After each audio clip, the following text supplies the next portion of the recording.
I'm saying hello to you. Hi everyone. Let me first start this by saying, we owe a thank you to all of you. Thank you for giving us your time on a Sunday evening. I don't know what time zone you all are in, but thank you for giving us your time. We are grateful for the support extended during the one hackathon, the entire journey. Thank you to each one of you. Last 48 hours have been have been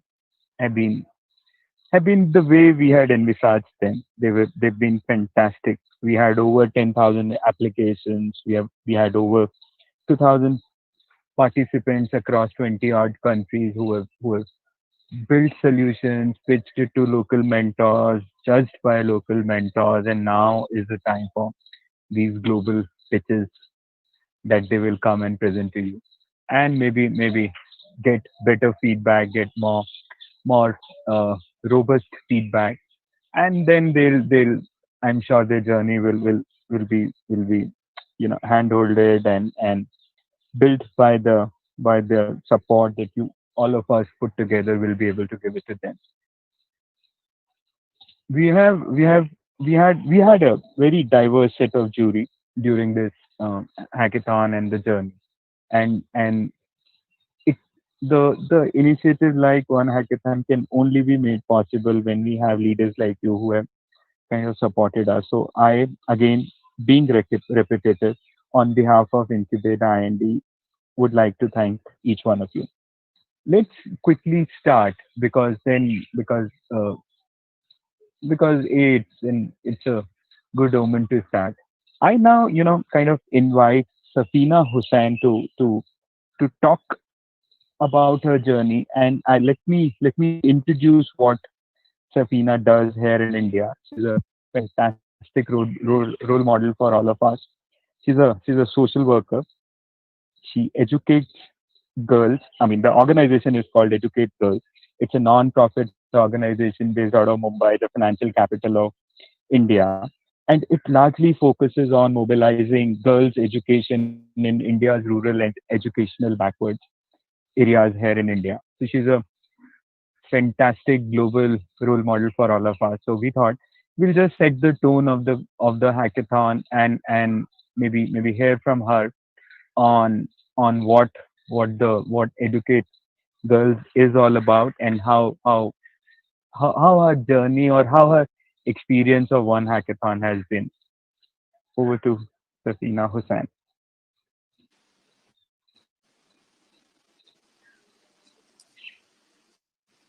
Hi, can you guys hear me? Yes. We can, Oh, loud and clear. perfect. Yeah. Perfect.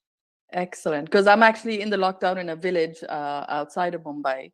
So I just want to make sure if my internet is a little unstable, please do let me know. So yeah, No, good we can evening. hear you. Yeah. Oh, wonderful. So good evening, everyone. I am Safina, and I run and I founded an organization called Educate Girls. I have to say I'm very, very happy and glad to be part of this first edition of One Hackathon. It feels really energizing to be among young and eclectic minds and such I think how all out innovation, it's inspiring to see young minds taking the baton to solve complex social problems. And it's always great to see what people manage to achieve when faced with huge challenges. And the present times, I think challenges are like galore. So we definitely need developers and startups and management students and technologists, like everybody basically coming together to develop smart, inclusive, and implementable solutions that can kind of really help us deal with this challenge that is COVID-19. So really very grateful to One Hackathon for bringing everybody together on and creating this platform. Um, so in these difficult times, I believe that innovations, and focused technology approaches can solve many problems, even if these are complex and interrelated and difficult. And I kind of wanted to talk you through the example of Educate Girls. I started it 12 years ago in 2007. And really, I wanted to basically, bridge the gender and the literacy gap in India. India has over 4 million out of school girls, which is amongst, the third highest in the world. What we at Educate Girls do is that we choose the most remote, difficult tribal areas and villages, and we knock on every single door to find every girl who's either dropped out or never enrolled. And then we convince communities and we work with the communities to bring them back into school and make sure that they are staying there, they're learning, and that they get to complete their education. We target, mindset change amongst the communities towards girls' education, because in many areas we know that the prevailing mindset is that a goat is an asset and a girl is a liability. So we work in some of the most remote, rural, very tough areas in Rajasthan, Madhya Pradesh, and Uttar Pradesh. These are areas where the learning crisis and the gender gap are the most acute. And so far, in the last 12 years, with the help of the community, with the help of a huge army of community volunteers, we have brought back or supported 750,000 girls to return back into school, and helped to improve learning outcomes for over 1.3 million children. And so how are we kind of doing it? And I think I wanted to sort of focus on one particular example that we use, which is kind of like our own internal hack. The use of data and technology. So we use data and technology very, very extensively to support our on-ground teams, to support our 14,000 plus community volunteers, and then also aligned with the government.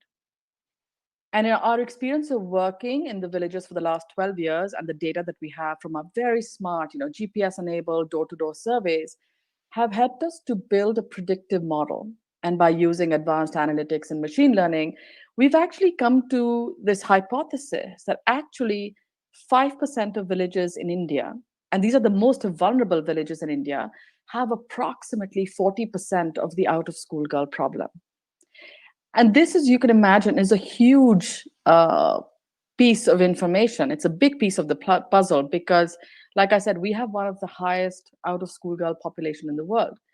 But to figure out that this is so geographically concentrated actually gives us a big chance to do precision targeting of our efforts in these 5% of the villages and bring these girls back into school. And these villages are really important. And I'm going to talk about them because they might be really important for you too. Because these villages not only have the highest burden of out of school girls, but also some of the highest accompanying indicators like child marriage, malnutrition, infant mortality, poverty, and countless others. So if you focus on these high burden villages, you can actually create a very large multiplier effect across almost all areas of development. And so just using precision targeting through data and technology can actually help us create a huge multiplier effect. But why do this? Why are all of us putting our energies into this? And that's because girls' education is probably the closest thing to a silver bullet that can help us solve some of the world's most pressing problems. The World Bank says that girls' education is probably one of the best investments a country can make. Solves 9 of the 17 sustainable development goals: health, nutrition, employability, poverty alleviation, even fighting climate change and building climate resilience. So many things are positively impacted when girls are educated. And finally, pandemic us back. Evidence from past, outbreaks like Ebola have shown that the impact on girls' education can be devastating. In many countries in Africa, out-of-school girls almost tripled after Ebola. And so a solution to such problems that act as barriers to education could be the innovation that you might be developing. You might be using virtual education or open innovation that helps the most vulnerable children. So at the end, I just have one ask of all of you is keep the most vulnerable, the most marginalized, the poorest, the rural, the remote, the tribal at the center and heart of your design thinking. When you design for the hardest to reach, you actually create solutions with the highest potential for impact and with the greatest multiplier effect for all. And so while you're at it, ensure that you view your challenges that are ahead of us with a gender lens, and only then will your solutions work for all. Because in my view, gender neutral is essentially gender blind. and women and girls do hold up half the sky. So I'm sure all the innovations getting developed right now through this hackathon have the potential to change the way we solve complex problems and challenges all around the world. You have every reason to feel incredibly proud of this platform and what you're doing. So I'm excited to share this opportunity to witness the transformation these solutions will bring in the future, in the way we fight future pandemics and create resilient, just, and equitable future for all. I am Safina Hussein, and I educate girls. Thank you. Awesome. You're doing a fantastic job, and I'm sure tech uh, can solve a lot of problems and create more innovation for a platform like you. And we would want you to be actively involved in One Hack 2.0 as and when it happens. Maybe have a challenge from you, and entire world developers across the world could solve that.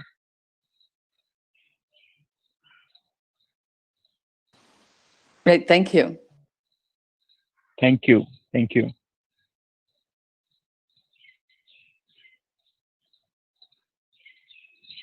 We've also now been joined by the money man, Roberto Crocchi. He's the head of is the managing director of Microsoft for Startups. Can I see you, sir? Roberto. Hi. Hello everyone. Hey, Roberto. Hi. Hi Rohit, how are you doing? Good. How are you doing? Very good. If you hear some, someone screaming around are the kids, is the time of the day where they have the energy that needs to go out. So sorry for that in advance. No, absolutely. We are in their zone, so to say. So they are not in our offices. We are in their zone. So be it. We got to live with that. So as we speak, I should have told everyone. All the participants across the globe are viewing this on YouTube, and they hear us when we are talking. So I want Roberto to address all the participants on how these ideas can be turned into startups and how they can actually utilize the benefit of Microsoft Startup Launchpad. Sure. Over to you, Absolutely. sir. Yeah. Thank you so much, Rohit. As a mean of introduction, I'm Roberto. As Rohit was saying, I'm managing director for Microsoft for Startups across Middle East and Africa.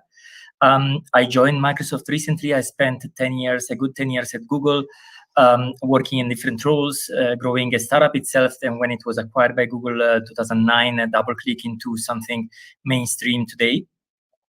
And before that, I worked myself in a startup. So I'm with you. I have been through the ups and downs of, those days when, one day you are asking why am I doing all this, and the other day you are still super excited of doing it, right? So I'm also co-founder of a micro VC fund myself. We're investing in international startups funded by top MBAs. So I'm very passionate about the ecosystem. So first of all, let me say I connected when I heard Safina talking about a few things that I think are really, really important. So thank you for a beautiful speech and the great words. So I resonate a lot with what you were saying.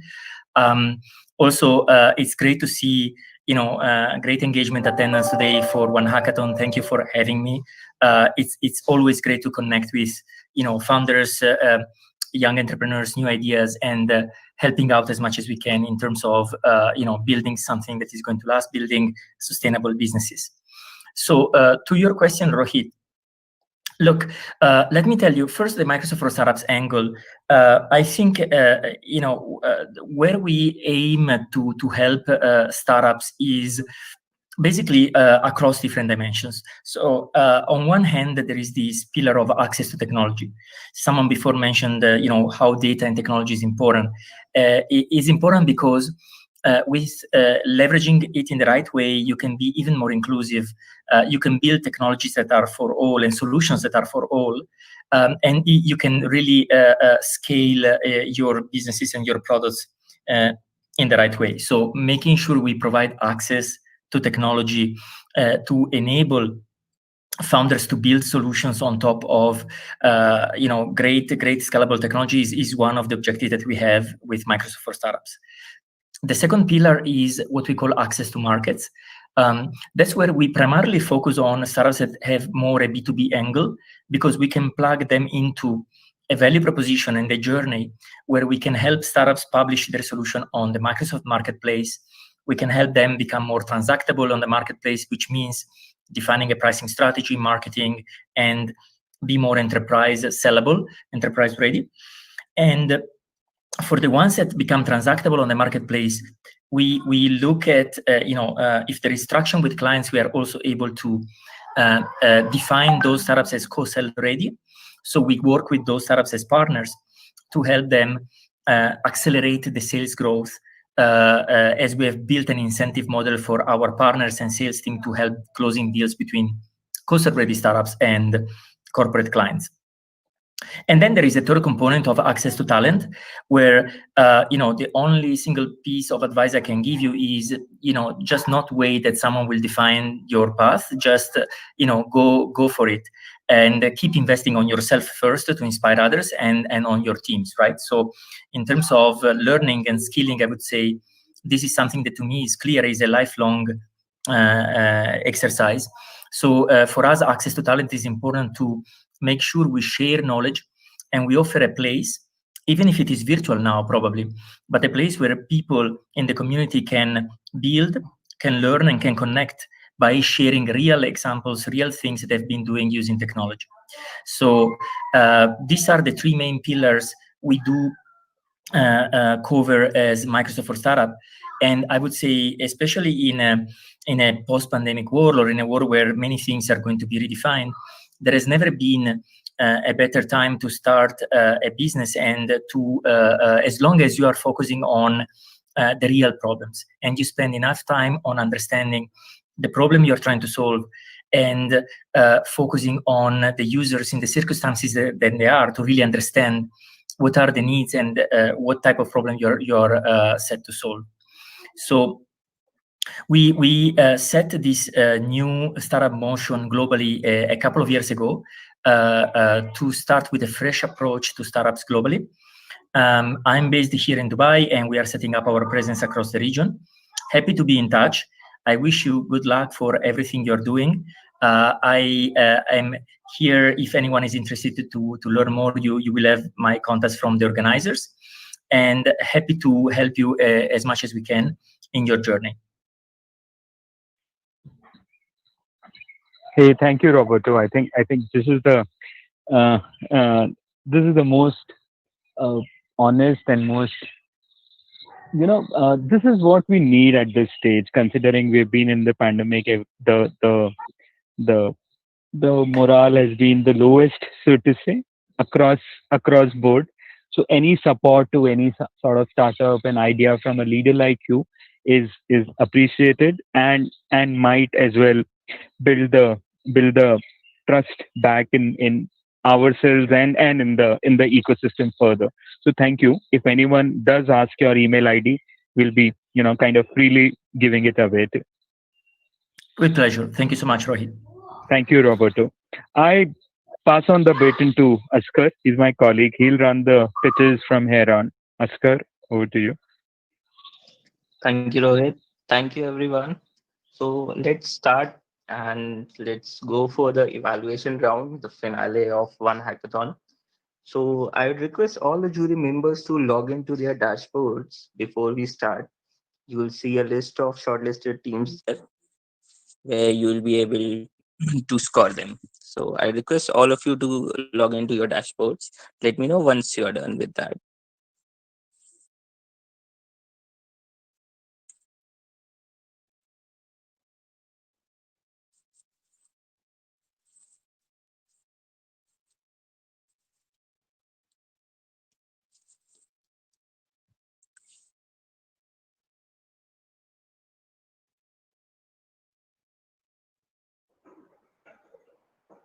So logged on to the dashboard.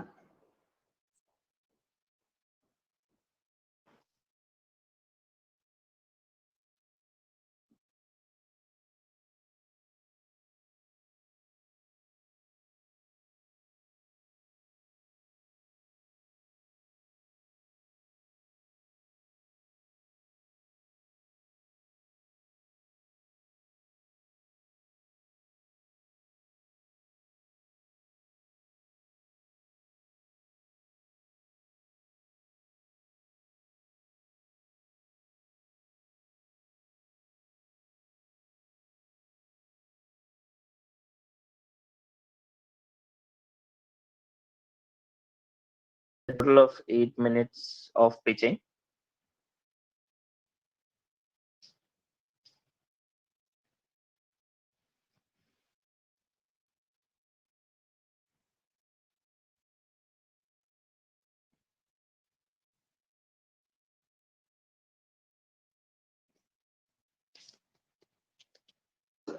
Asgar, just to confirm the order in which the dashboard, the teams are coming on the dashboard, we'll have the teams coming in at that same order.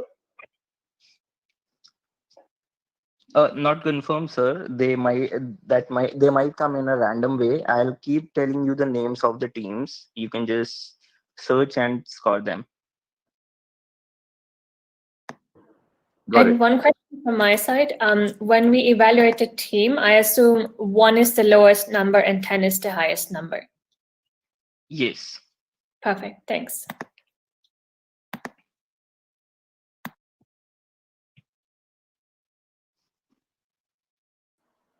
From my end, I just wanted to confirm. I only have one team in my dashboard. Is that right? There should be more. Kaushik, can you please check? Request you to refresh, Alia, so you can find the number of teams. All right. Oh, okay. I got 4. Yeah. Okay. Thank And you. just wanted to check with every jury members. Hope you see the 4 teams in your panel right now. That's right. That's right. 4. Okay. And before starting the first pitch, I just wanted to tell everyone we have Mr. Ravi Chatpar from Darburg. We have Alia Ladaga. We have Alexander Garnell from Russia. We have Ashutosh Chadda from MasterCard. We have Karen Gabriel from Dubai. We have Irfan Malik from Australia. Thank you. Askar, please tell the first team to start and mention their name in the group chat. So we have the first team with us, and the team name is Team Warrior. I have shared the team name over the chat also for your convenience.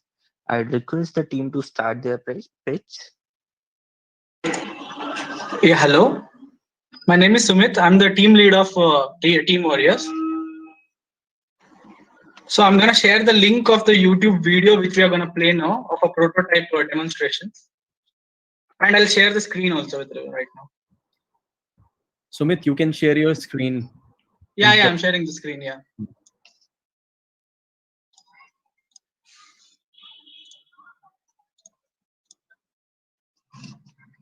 Warriors. Simple say way a platform to connect public with frontline warriors.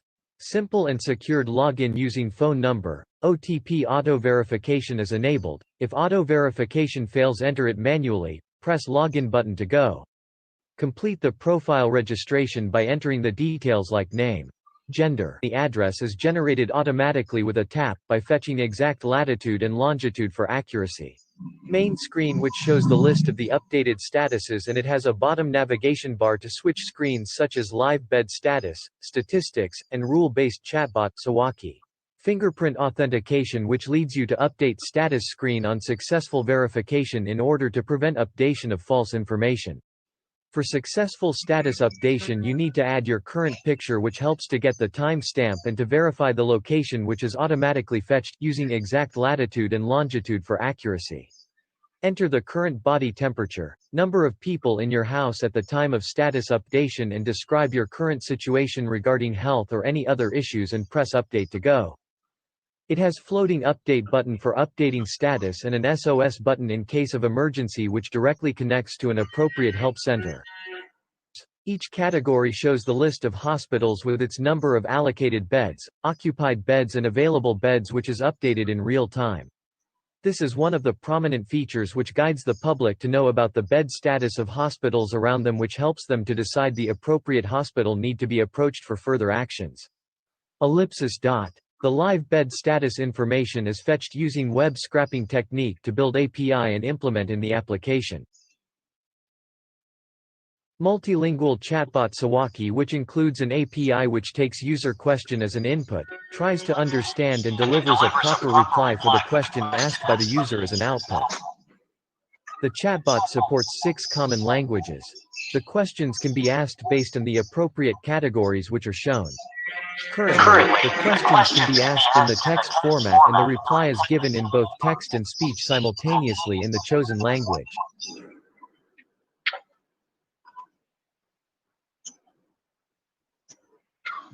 COVID-19 affects different people in different ways. Most infected people will develop mild to moderate symptoms. Common symptoms: fever, tiredness, dry cough. Some people may experience aches and pains, nasal congestion, runny nose, sore throat, diarrhea. The profile screen shows the personal information for later reference which cannot be changed. In case of any changes to be made, the user has to contact the concerned official. Details of all the emergency helplines are given in order to contact in any case of emergency, or the user can also tap on the SOS button on home screen to get an immediate assistance. Primary contacts of the user such as family members, close friends, which helps the officials to contact in any case of emergency. The real-time statistics of COVID-19 cases in India are shown both graphically and in a tabulated format. It gives both national count and statewise count. A web application for frontline warriors to manage and keep track of the people. The official must register by giving station name, area and password. On the main home screen, list of all the people assigned with their exact location is shown on the map given below. The list includes basic information such as recent status, updated time, name, location, with two indicators, one denoting the validity of recent status updation, either green indication for recent updation and given the interval of time, or red indication is shown, and the other denoting the validation of the person's current location with the registered location, showing green if the person is present within the restricted region, or else red indication is shown. On clicking the particular person's record, personal information is shown which can be updated if necessary, and detailed information about every status updated by the person and displaying the last updated picture by the person. The real-time statistics of COVID-19 cases in India are shown both graphically and in a tabulated format. It gives both national count and statewise count. A link which takes us to the official website for live bed status in different hospitals of different categories. Multilingual chatbot which has same features as that of the mobile application. The input and the output are purely in the text format.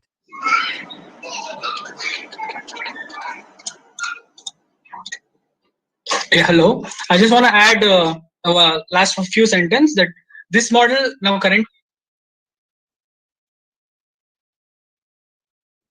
it's just for the frontline warriors, but this model can be directly can be generalized and used for the healthcare sector. Like if the doctor has particular number of patients with him whom he needs to be in touch with them regularly to know about their status, about the health updates or any other issues they're having. So this model can be used for them also, and also this can be converted into business model by making it as a subscription model. Like even the doctors or any official who are using this can pay and use it. Thank you so much. Your time is up. Yeah. Guri, any questions then? I have Ashutosh, if I can ask a question. Very quick question. What is the problem exactly that you're trying to solve, and how does this build upon the app which is already available in India, which is the Arogyassetu app? Yeah, so the main problem statement is the proper establishment of connection between normal public and frontline warriors, sir. Even if Arogyassetu is there is no exact one-to-one connection between public, sir. In case frontline warriors will be assigned few houses or few people to whom they have to be in contact and ask all the information regularly. But in Arogyassetu, it's not possible that a person can update his status and update the frontline warrior assigned to him that what he's doing, how is he, where he went, and also. So to solve that issue, we made this model, sir. Sumit Irfan from Sydney. Have you done any validation so far? I can see Karnataka. Have you done reasonable validation working with some of these healthcare groups or public community and any gov groups as well? So like the engineering college which we are studying, sir, we also have our medical college branch, sir. So we connected with them and we made few changes according to what those doctors said to us, sir.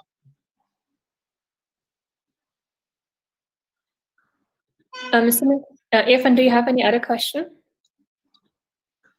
No, I'm good. Yeah, Karan, please, you go ahead. Thank you so much for the presentation. Karen here from Dubai. I have two questions. The first is, you mentioned that I, as a patient, would see on the dashboard the real-time numbers when it comes to available beds in hospitals. Yeah. How feasible is it?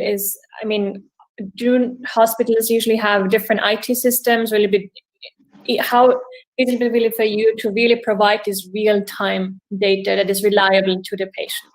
Yeah, actually, this is the model which we are using. We are using the web scraping technology to extract the information from the government database. So whatever the government is validating it, it will be true for us also. Okay. And you touched upon it briefly. You mentioned there could be a subscription model. Right now, what is the business model for the potential patient and for the healthcare workers? Currently, for the purpose of this pandemic issue, we did not do any subscription model or anything. We just want to give it for a social cause currently, and later, if we are gonna build this, we're gonna make this as a subscription model or some improvement. We're gonna do this. And subscription model for the healthcare workers or subscription for the patient, or you haven't decided yet? We haven't decided about the subscription model, but maybe we can charge both of them. Okay, perfect. Thank you. Thank you. Any other questions, Yuri? Or shall we move to the next sheet?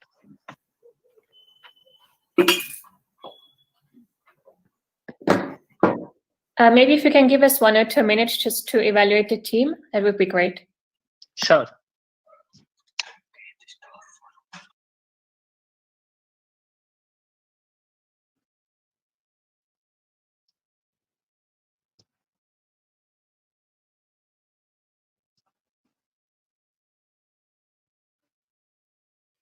Meanwhile, let me introduce the next team. So the next team is Blitz Scalers. Gokul Raj is here. Gokul, you can be ready with your presentation. We'll let you know when to start.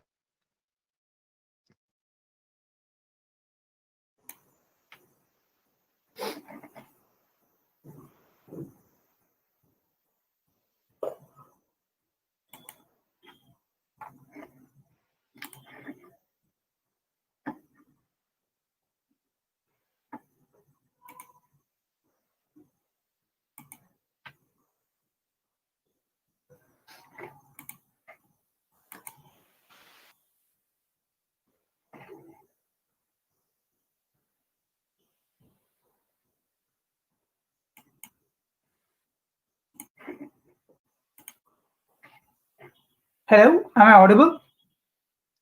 Just wait. We'll let you know when to start. Okay.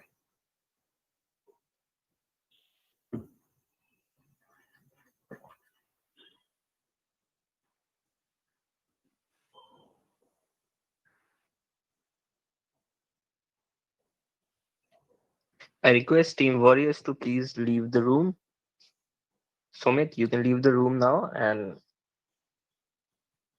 Yeah, okay. Thank you very much. thank you, Sumit.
Jury, just let me know when you're done with this course. We'll start then.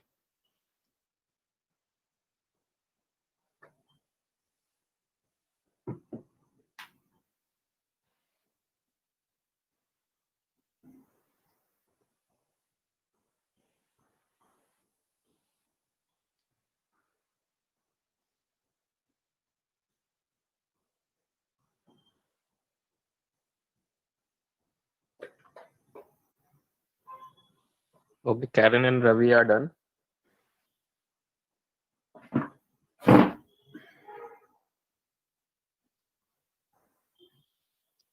Shall we start with the next team? Yeah, I'm done here. Irfan, I'm done. Okay, Gokul, you can start your presentation. You have only 5 minutes, so please stick to the time and you can start now. Sure. Can you confirm that you can able to see my screen? Yes. Awesome. Okay. Hi, everyone. This is Gokul from the team called Blitz Scalers. The problem we are trying to solve here is actually solving a mental health issue in the worldwide.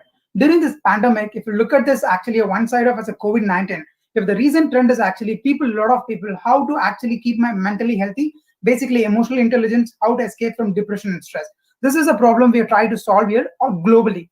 According to Harvard Health, 1 in 4 people suffer from a mental health issue on a worldwide. So how are we going to solve this problem? Even I've been through this situation recently. So there's no support, there's no mental health record of mine, and there's no actually awareness about it fundamentally to myself and other of my colleagues and friends. So, and when you try to reach a therapist or psychiatrist, they're quite expensive for the consultation. So this is a solution we have built it as a one-stop solution, seamless, real-time, and secure. Bibo. Bibo is nothing but breathe in, breathe out. This is a product we built it. It's actually built in around a library of cognitive therapy test. It's actually having ML libraries, which have a lot of heuristic approaches the psychiatrist will handle. And we have emotional analyzer and have on a dashboard that live data sharing will happen with your loved ones. And based upon the geolocation services, we can able to alter the language. Right now, we are actually supporting English. We can able to alter it with according to any global language. And what is the impact we are creating? We are creating an instant support to somebody who need actually immediate mental health. And you're actually, we are giving rewards to them the way they use the approach or app and everything. Yeah, that is an awesome business point we have. The business model right now we have here is actually we are pitching a product to the global, mind wellness product. Nearly the 200 billion market is a mind wealth wellness product. So we actually pitching with Sarva and CureFit kind of a product. Sarva is actually recently got investment from JLO. It's nearly close to made a valuation of 10 billion. The global market is almost of 100 billions of valuation. So this is a problem we're trying to solve. So what is actually the backend thing is happening? We're giving opportunity to the studies, people who do a psychiatrism globally can onboard in our actually platform, do a case study with us that will help us to improve the database as well as the AI we are building here. And the other side of the customers can able to onboard and they can be able to purchase our client products. Through that, we can able to earn a points and then generate a revenue. This is a library we are using. This is a tech architect. So let's quickly go to the demo. Hope you all are able to see me. So I'm just seeing my PPT only. Talk to Bibo. So let me know if you can't able to see my mobile screen. Talk to Bibo. Let's get the test version of Bibo. Can I have your name? Gokul.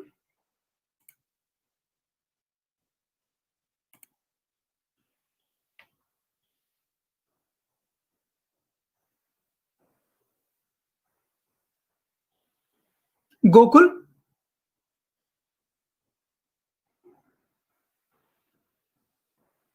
Hi Gokul, how are you doing? I'm feeling anxious.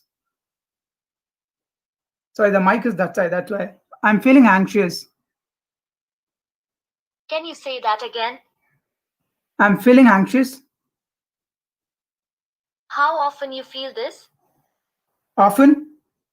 Okay, how is your energy level? Normal. How is your physical activity routine? Not at all.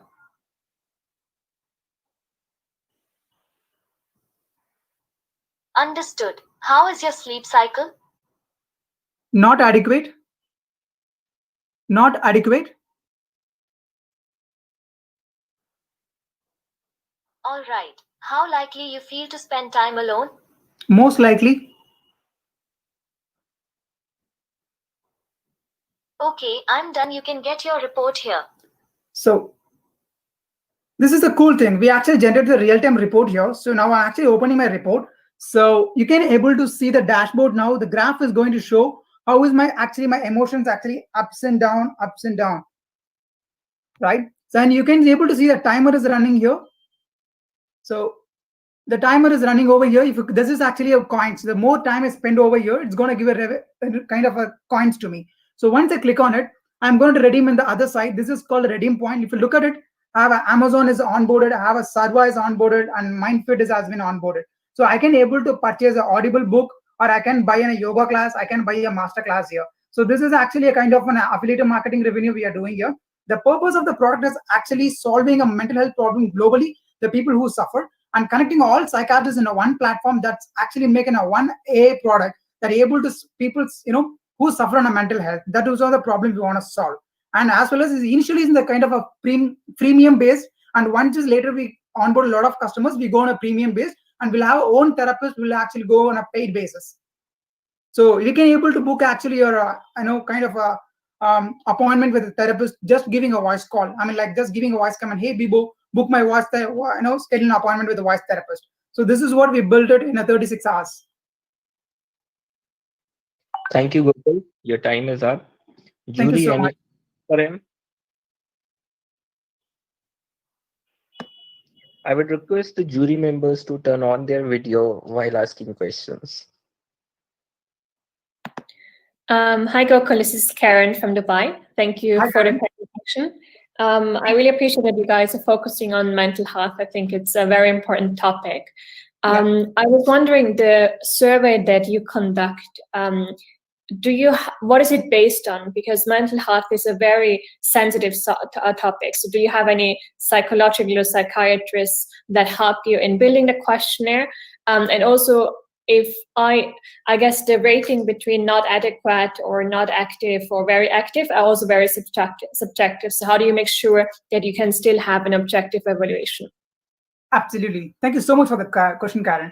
The background actually helped by a psychiatrist students from Mumbai. They actually run a company called Psychology Connect. It's actually really a lot of university people from psychiatrists. They give a knowledge base to us. There is actually a CBD is called cognitive behavioral therapy. There's having a heuristics approach. Is nearly have a 150. The minimum sample question is actually 150.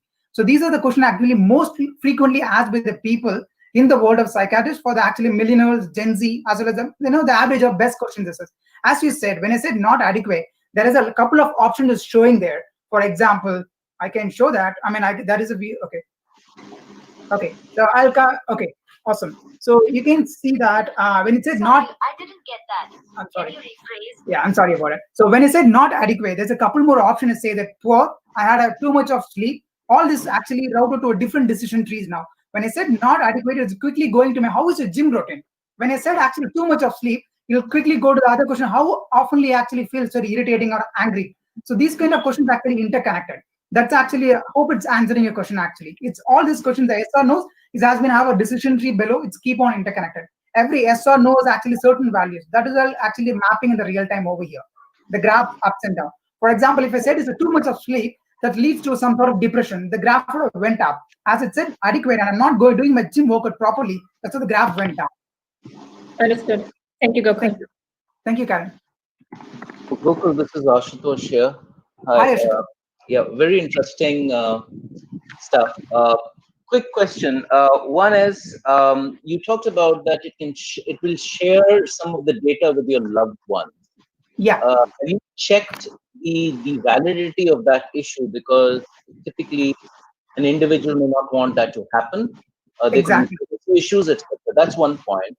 And the second is, why would I, if I do have an issue with a mental health issue, why would I go to an app and not go directly to an online discussion with a health professional? Awesome, sir. Thank you. The first customer of the product, it's me actually. So to answer to your first question, why I should share to the loved one actually when it's not concerned. While I'm actually onboarding to the app, it'll ask my name, my contact number, my emergency contact number. That's what I meant to be as a loved one. And I'll collect my favorites. For example, my favorites in this category is a book that will show in the redeem column, it shows the Amazon Audible actually coupon for me. So the reason of emergency contact number is when the person is actually, imagine a scenario, somebody is actually talking to Bibo at 3 a.m. and all this actually answers, the CBT answers is really picking up. I mean to say it's so stressful that might lead to any kind of chaos. I don't want to put the word exactly. It can lead to anything. The best actually, when the fundamental thing of actually when somebody is depressed or stressed, the best thing is to talk to somebody. Is not actually you not actually do yoga or do your any kind of mental health what do you call that, their practice. So the best thing is to talk immediately with your loved one. So that's the reason we actually collect your loved one. For example, here the number is my mom's number here. For example, it's 3 a.m. is actually I'm getting in that kind of trouble. The Tulio will send an SMS quickly saying that he'll send a report of mine there to my mom. So she can able to see that, she can able to track it. Imagine I'm a school kid or a college kid, and I'm actually taking improving my emotional intelligence, my mental health. As a parents, they can able to track my emotional health. So that's the reason we actually kept the contact sharing. The loved one can able to see a report. This is actually completely, it's you giving a permission to it. That is actually giving us an optional one. And answering to your second question, when you said there's a lot of forums I can come to online, why I have to come to Bebo? When it's come to Bebo, actually when you try to actually go to any platform right now, you have to book a call, or you have to pay, you have to use your card. But in Bebo, you're not supposed to spend the money for the initial call. As it said, is a freemium. For a first-time customer, it's a very freemium. But every time you spend a time here, you are earning a reward. It means to say that if you go to gym, they will not pay you. If you go and do a Netflix, they will not pay you. But in Bebo, if you spend a time here, we will give a Bebo coins. Every Bebo coins for the 100 rupees worth of an audible audiobook, it will be 90 rupees. The remaining 10 rupees is come from an Bebo coins. So from Amazon, we are giving a transaction to Amazon. We are making money in the background. But for the customers, we are making engage with interest and favorite. That's the reason we want people to come to Bebo. Hope it's answering the question, sir. Hi, Gokul. Alea here. Do we have time for another question? Yeah. Okay. I guess I wanted to know more about. So you mentioned the size of the market for your app, and I was wondering if there's any other similar solutions in the market, and how would yours be different in particular? Okay. Okay. I want to give a quick scenario for this product actually. So when I said is actually the market is actually total market of the MindFit products is 200 billion. The Indian company called Sarva is onboarded JLO as an investor for nearly close to 1 billion investment in that. So when I answer into the relevant product, that is the products that exist, but the products actually not having any seamless way of voice-based. The reason I said it, when it's a very psychiatrist when say, when you're actually stressed, talk to your friend or talk to your loved one. So Bebo will be a loved one. You want to open your mouth, then you'll actually forget what's in your mind. I mean to say that, for example, sitting like this and thinking about it still in my mind, when I'm talking to somebody, I'm processing my mind, I'm slowly forgetting what is actually stressing there. That's the reason we built on the voice base. There's no voice base so far.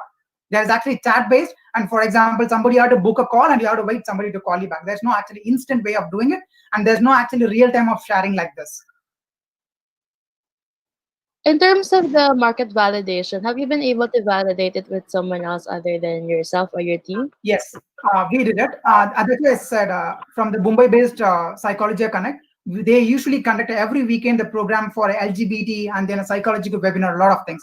We actually took their help and give this product to psychiatrist students.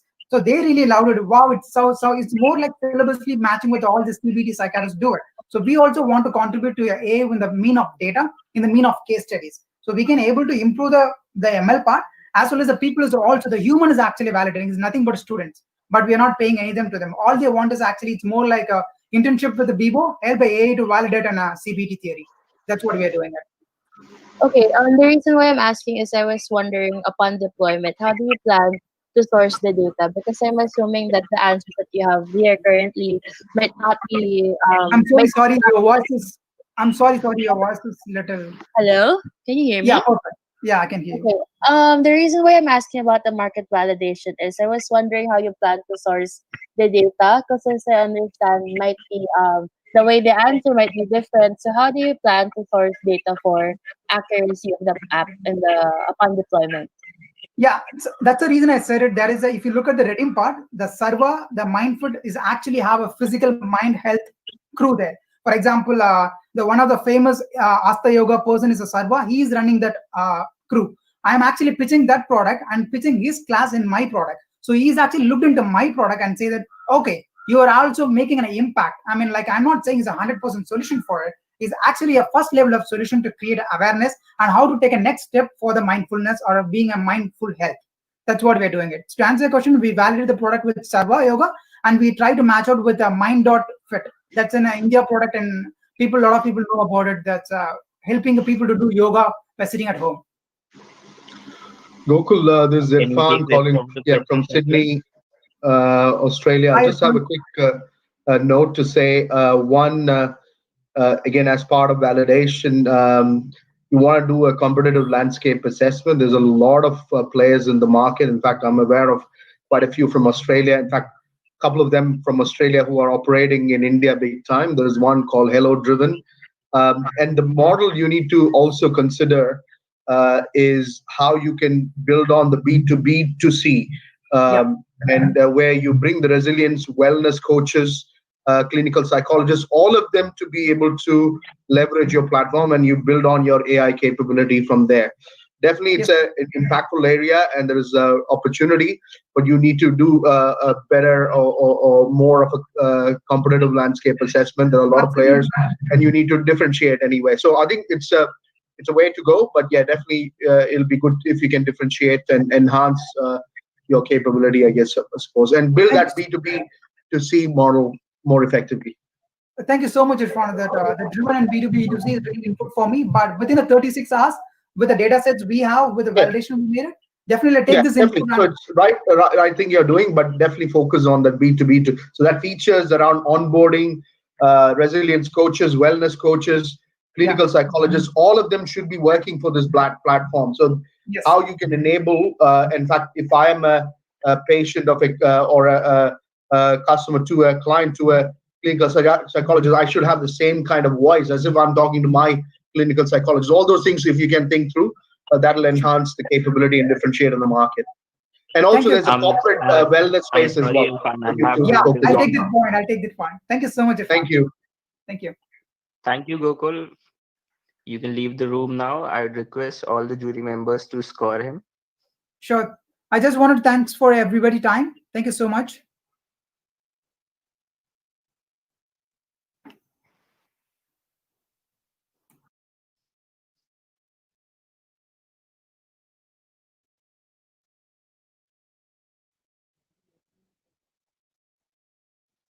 I'd request all the jury members to evaluate them. Meanwhile, let me introduce the next team. So the next team is Cov Victory 20.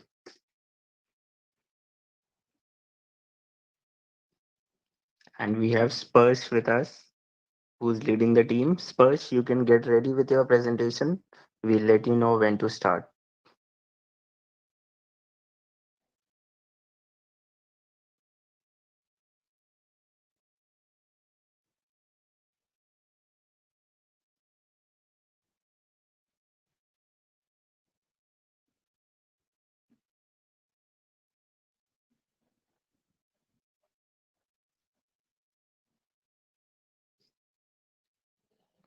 You can start sharing your screen and turn on your video. Please be ready. I'll just let you know when to start.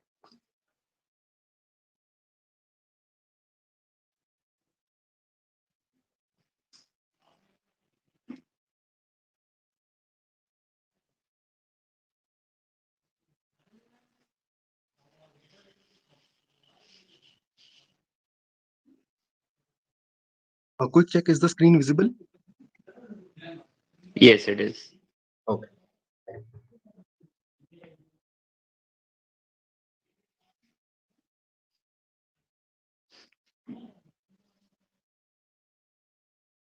Jury, please let us know when can we start.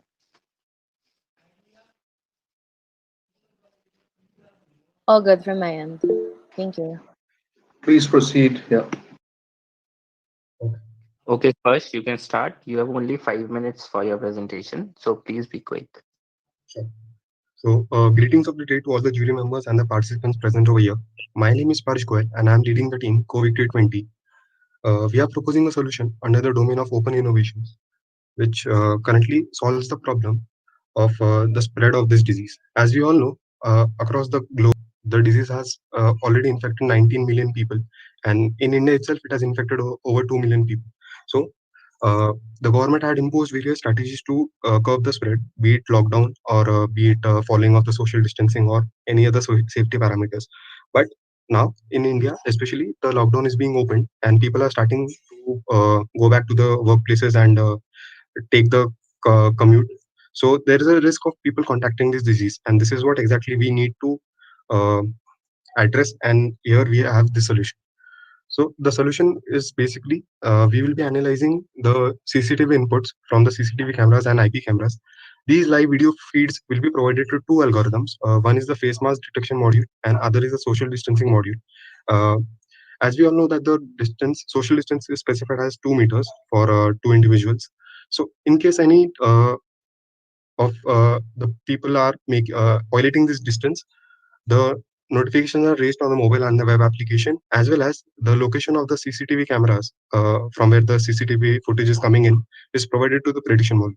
Same is with the face mask detection module, wherein if people are not following the safety parameters and are violating them, for example, people are not wearing the face masks or they are showing symptoms of sneezing, flu, or higher temperatures, then the prediction module will be invoked.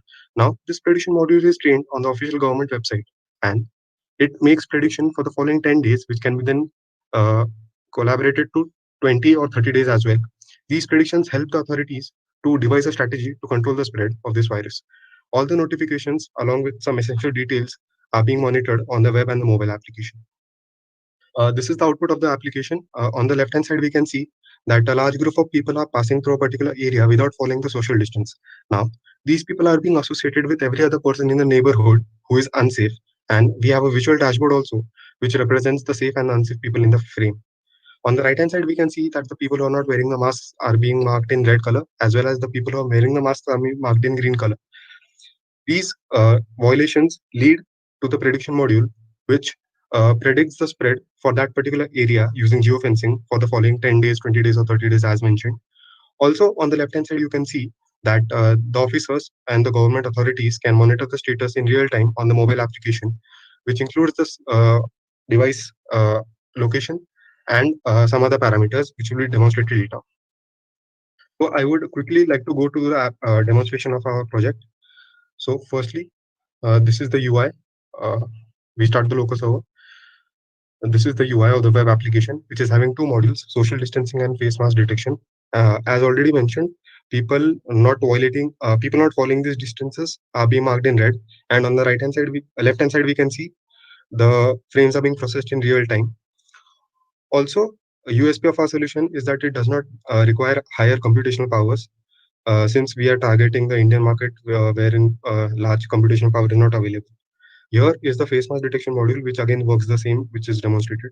Now, in case of violations, these parameters are being passed to the prediction module, where the data is being processed. Web scraping is also being done, and then the graphs are being plotted in a graphical manner, so that the non-technical people, including the government officials, can also monitor them. Then we also propose IoT device, which can be provided to the authorities and as well as the citizens visiting the workplaces or shopping malls.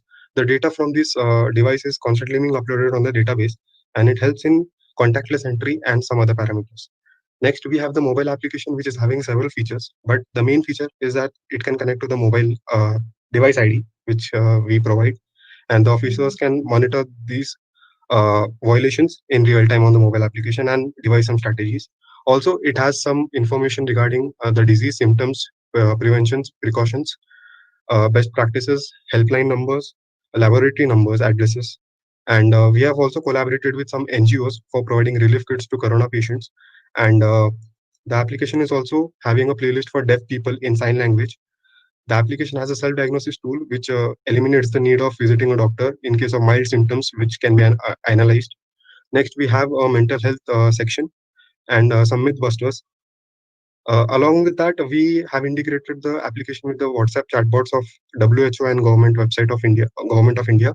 Also, the application is integrated with the payment portal of Indian government for providing relief funds. So, lastly, we just want to say that the motivation behind this project was to have a single platform to easily monitor and do the analytics part of and the surveillance. This solution finds its usage in government institutions, educational institutions, logistics department, bus stops, railway stations, airports, small-scale industries, and workplaces wherein people will be resuming their works. All of the notifications can help the authorities to quickly determine the spread. Lastly, we just want to say Corona se mat daro na or jeeto na, which means do not fear Corona, but fight over Corona. Thank you. Thank you for your time. Thank you. Thank you, Spurs. Jury, any questions for him? Spurs, I request you to please turn on your video. Okay. Yeah. Just a minute. Hello. Hi, this is Ravi from Dahlberg Design. Thanks for this presentation. One question for you. Can you share a little bit more on the predictive model that you're using to go from identification of low mask use or low social distancing to a meaningful kind of conclusion or recommendation that a certain geographic area or population is potentially at risk? Right, sir. So for the social distancing module, we are currently using YOLO, which is the state-of-the-art existing architecture for this kind of application. Also, along with YOLOs, we are using SSDs to denoise the frames which will be coming in from the CCTV cameras, since the resolution will not be high. And talking about the face mask detection module, we are using some convolutional neural networks which are trained on the custom data set, which we have gathered from the net. And also we have included some of our own data sets as well. Just let me share the screen, then it will be more clear. And the distances are being measured currently in 2D, but they can be measured in 3D as well. And that is the future scope of the application, which will be including 3D modeling and 3D route tracing to effectively monitor what is the extent of the spread. So these are some of the images which are used to train the model. This is a person not wearing a mask.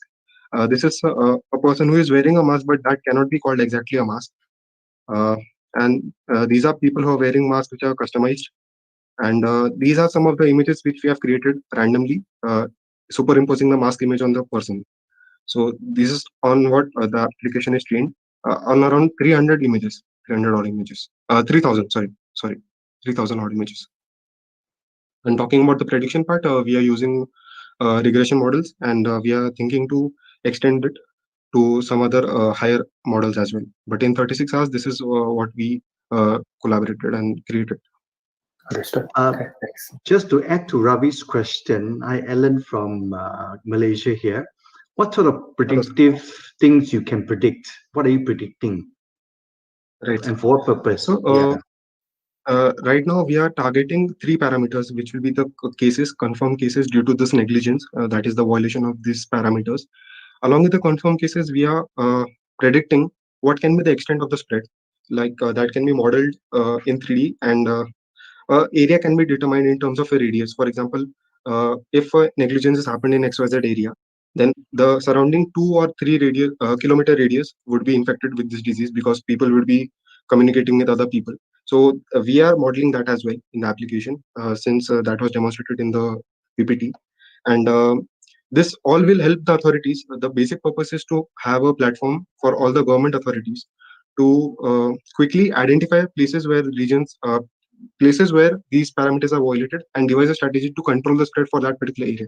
And then that can be integrated to all of the other regions across the country or across the state. So this is the whole idea. Okay. I have a quick question. Just a quick question. You mentioned in the beginning that you will be tapping into the live stream of CCTV from the city, which I guess is owned by the authorities. Have you already had talks with the authorities? How likely or how difficult or easy is it for you to actually obtain those live streams to access them? Right. Ma'am, I would like to add on this point that in India, not many associations have CCTV cameras integrated with them. But the associations which do have, we have approached some government institutions, including the local municipality and some of the other governing regions. And we have tried to propose this idea, as in to deploy this particular solution. And they have agreed that they can provide us access to all the traffic light CCTV cameras. And along with that, we can also target the shopping malls which are having integrated CCTV cameras.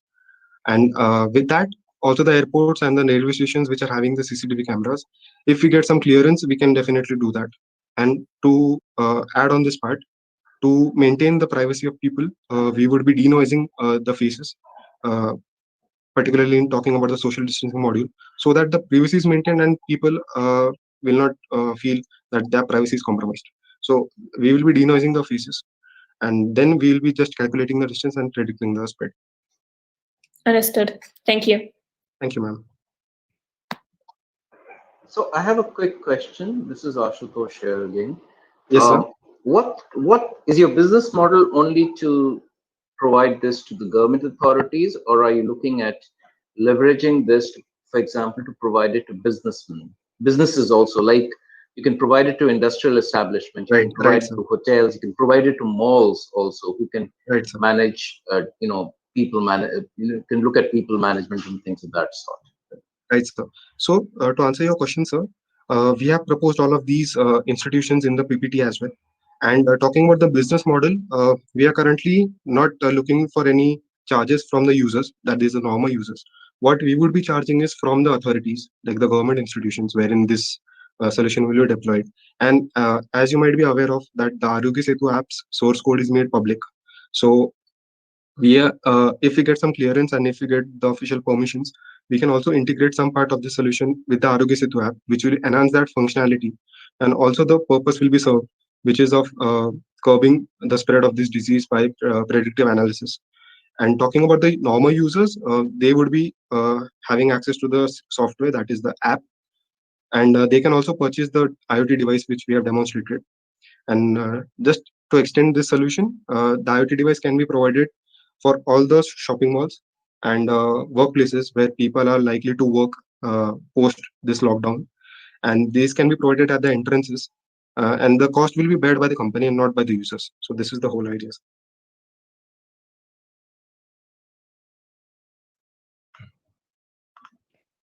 Thank you, Spurs. Jury, can you move to the next team now?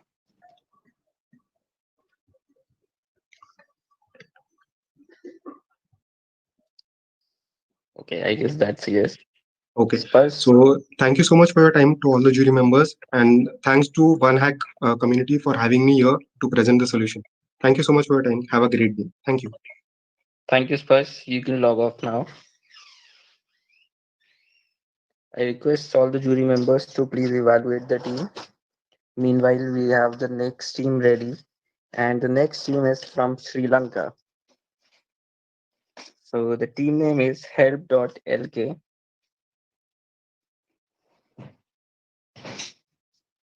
Hey, I am from Help.LK. My name is Harsha, and I'm the CEO and the founder of Help.LK. Just a second, Harsha. Just a second. Let all the jury members evaluate the previous team. I'll let you know when to start. Awesome.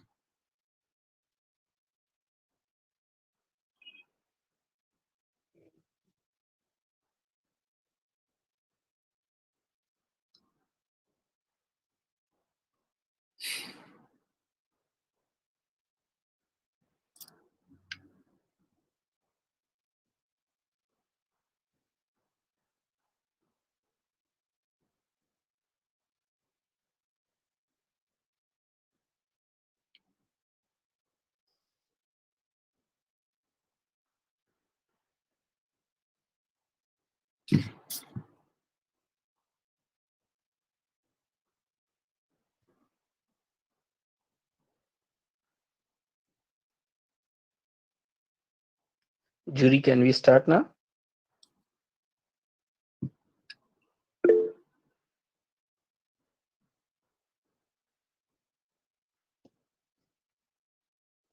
Okay, Harsha. So we have Harsha from Sri Lanka with us. Harsha, you can start your presentation. You have only 5 minutes. So please be quick and stick to the time. Thank you. Sure. Can you guys see my screen? Yes, we can. The presentation is on, right? Can you guys see my screen?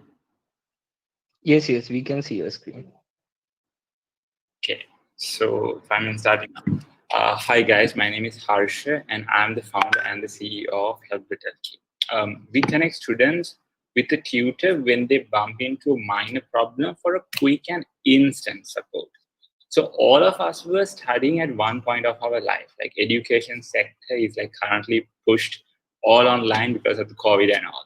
So let's say you are studying physics for the tomorrow's exam and you are stuck and trying to figure out the difference between velocity and speed, or the answer for your velocity question isn't tallying up with the answer in your answer script. At that moment, we desperately need help from someone to sort this small bump, but there's no one to help. This is where we come in. To solve this, we are going to connect the students who need quick and small help with the tutor for a mini session. Now, students do not need to wait an hour or a week to ask their teacher, wake up their sibling or a friend at 12 a.m. in the midnight. They simply can go to our website and request a help session.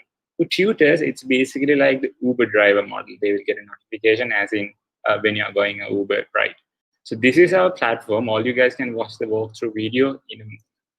So let me sure.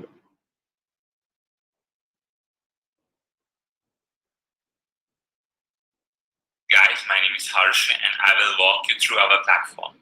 So when we go to our Help.LK main homepage, we can click the login or sign up button or start a chat button. Once we click this button, we will go to our login page of the web app. So here you can sign up or log in.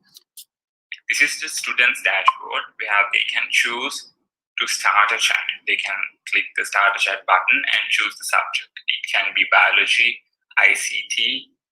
Today we will be choosing physics. Once you request a session, the tutors will get a real-time notification as a student is requesting help. How we will send this notification will be in a manner we will shortlist the tutors based on their certified level and their schedule, and then we will start sending message on per person basis. So the first set of tutors will get a message. If they do not click the link and go accept the session, the next set of tutors will get the notification. Likewise, tutors will be notified until someone accepts the session. So this will be our virtual classroom. There is a whiteboard as well as a chat function. The student and the tutor can communicate using this platform. And then once the chat is done, both will fill out a feedback form.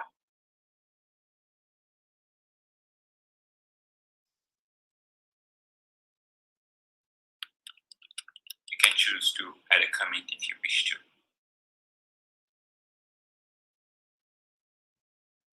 And submit.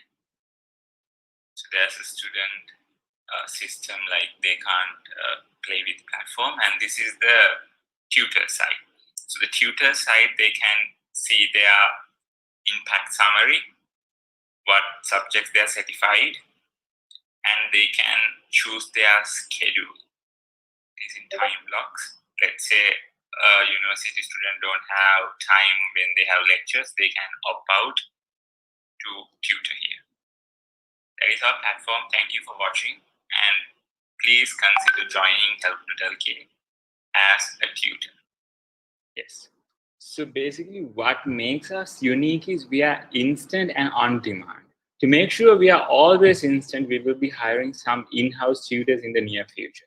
So there are some local and international players such as Check, Snapask, and Course Hero in our space, validating the potential of this platform. But why we will be successful in this is our leadership team and our continuous innovation and our social cause. So this is our near future plan without funding. So with funding, it will be multiplied by a couple of times. So, and our plan is to go global by the end of this year. Go global by in a year. And these are the additional revenue models and features we are going to implement. So this is our leadership team. I myself is Harsha. I'm a medical dropout, like working 100+ hours a day, like a week on Help.LK platform. And then there are my teammates who work immensely, like, they are the best. So thank you very much. And we are good to go for the questions. Thank you, Harsha. Julie, any questions for them? Hi, Harsha. Hi, I'm Alde. This is Alea from. Actually, like, I was like wondering whether the first 2, 3 slides were like properly. Uh, yeah, like it seemed this like these slides weren't showed. Did you guys see the slides? Yeah, it looked perfect. I was able to see it during your presentation. Cool. Okay. All right. Yeah, so I guess I had a few questions for you. Can you please clarify because I'm assuming the content would vary depending on the grade of the student that you're trying to service. So can you clarify the exact customer segment that you're trying to do? Is it more on the high school side, college? Is it grade school? What grades do you plan to cover with the topics? Yes, so basically this is age 13 to 19 students, school students. In Sri Lanka, there are like like middle school and A levels. So I'm catering grade 8 and up. So it will be a very general, like, in my tutor base is basically university students. So university students, like in the Sri Lankan education culture, we are being poured stuff into our brain. Like, we know, we have done the same question many times, and just looking at a question, we are able to answer that. So helping us, like a small body of ours, is like easy for a university student. So it will be school students connected with university students. Okay, thank you. And I had another one. It was pretty clear on the customer experience on the student side, so good job on that. But I was wondering on the process of onboarding for tutors. How do you verify their credibility in terms of being able to really teach the subject that they want to teach or they plan to teach in the platform? Yes, currently, if you go check our platform out, we have already implemented the certification system. So that comes as our main objective of checking is checking the basic knowledge and the ability to answer. Ability to answer is the best one. I mean, the most important one. So we are checking the ability to answer by a set of MCQs, and then after the certification, like MCQ process, we are getting on a call with them and then certifying them to work on the platform. That is our current method. We are evolving. All right, thank you. Thank you. Thank you, Harsha, for the presentation. Karen here. I have a follow-up question to Alia's questions. First of all, do you currently have mentors and students that are using your platform? Yes, so we are like around a month in the market. So we roll this out as a volunteering, like a free model. So with our guerrilla marketing techniques and all, we have around 100 plus volunteers and 80 plus students, which in average 2-3 sessions are happening a day. Sometimes it peaks up to like 10 sessions a day. Okay, and with regards to evaluating the mentors, you mentioned that you assess on their ability to answer questions. But I guess when it comes to mentors, it's not so much about are they able to answer the question for the students, but are they in a situation to help the students reach their answer, right? Because in the end, a mentor shouldn't just be kind of like a cheat form for finding the answer, but it should also help them to rationally understand how to reach the answer so that moving forward, they can do it on their own. So what are you guys planning with regards to this aspect? So in this level, we can go on a one-on-one call with them, but after some time, we will be thinking of having in-house sessions to train them, like a day session or something, to train them, properly sort that out and filter the best as tutors. Thank you. Any other questions, Jury? Or shall we move to the next team? I'm sorry. Okay. Asha, I have a question, Alan from Malaysia. If students do not have access to this platform, currently, how do they get help? Can they not get help from the teachers or lecturers or, but through WhatsApp and all that? Or do they have, in Sri Lanka, where you come from, do they have tuition teachers that they can go to? Yes, yes, there are tuition teachers who are so expensive the average student cannot afford, and I am pricing this in a level the average student can afford, and we are trying to hit the mass market. It's basically like taking a Uber ride. The price will be slightly in within the Uber ride pricing. So actually, this is better than reaching out a friend, because this is instant, and we have, I mean, like, we certify the tutors and the quality of information. So Okay. yes. Thanks. Thank you, Harsha. You can log off now. Awesome. Thank you very much. Julie, I request you to please evaluate the team.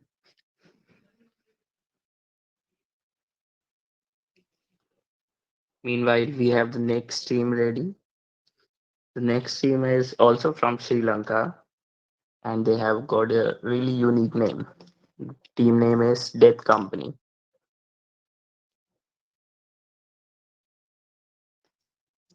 Hello everyone. I Hi, hope Vedanta. I'm audible, and I'm also, you guys can see me as well. Yes, yes. Just wait. The jury is evaluating the previous team. I'll let you know when to start. Okay, all good.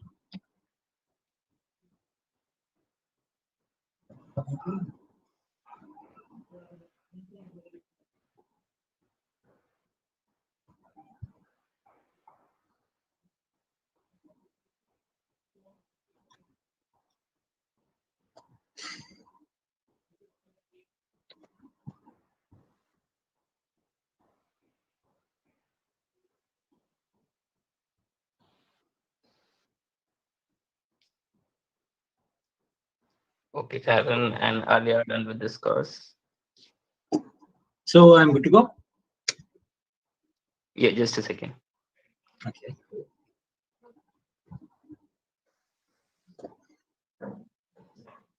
Yeah, Vedanta, you can start. Okay, awesome. So it will be 5-minute pitch, right? Yes, this is the final page, and you have only 5 minutes. So please be quick and stick to the time. Awesome.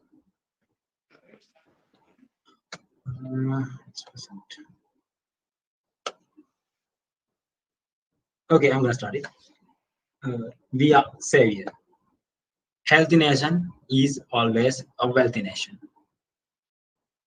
We saw this opportunity of contact tracing. I know there are a lot of apps out there to do contact tracing, but still in Sri Lanka, we don't have a contact tracing platform. So we came up with this idea. Yes, we need to have a contact tracing platform. So our target was to make a common contact tracing platform for Sri Lanka first. And the first way to notify the exposure notifications to the people who exposed to those COVID-19 infected people. And we need the fastest way to do clustering and quick way to send the quarantine guideline updates. So with those things, our motive is to solve this. So we came up with a solution, a simple QR-based contact tracing platform. And the QR codes are based on the public pinpoints, a railway station, a shop, a salon, or any high crowd density area. It's quite simple. Scan and go. And our uniqueness. We send exposure notifications and helping me. You know, when you get to know that you are exposed to an infected person, you get panicked. But still, nothing to be worried. If you get panicked, you can call the helping need. You can call the particular emergency action service in your country via our app. And the uniqueness. We have seen a lot of apps running out in the world to do contact tracing. Our uniqueness is we are language independent. First, we focused on Sri Lanka. Therefore, we came up with the 2 major languages of English, Sinhala, and Tamil. Actually, it's 3. And we saw this problem in so many, even in the Hong Kong app. Sorry, not to mention any names. Even in some other apps, we saw the weight is up to the user. But in here, we made it lightweight, and we made the much more weight and the load to balance by the server and higher user experience. You have definitely have used this Snapchat thing, right? We took that user experience and we embedded it to our platform. And the real-time exposure alert. We give you the real-time exposure alert when you expose to infected person and the self-quarantine guideline provider. tracing method. There are two kind of tracing methods. We use a centralized tracing method just because we are not that much tech savvy to do the decentralized one to save much more privacy.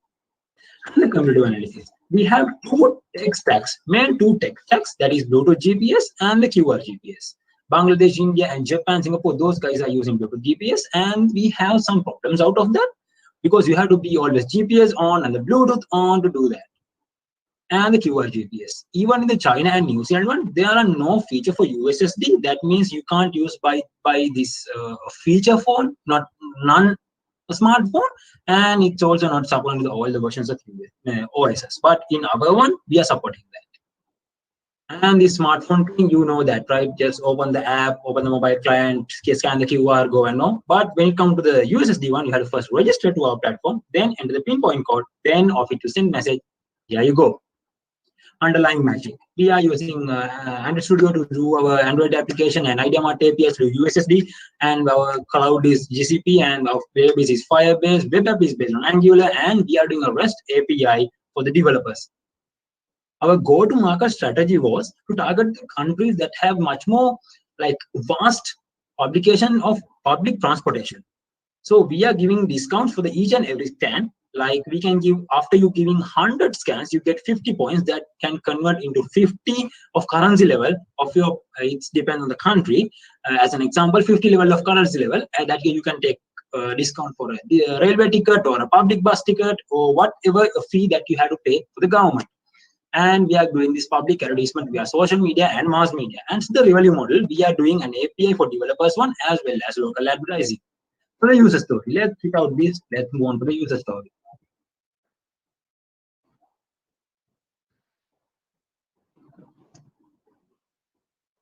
Why it's not playing?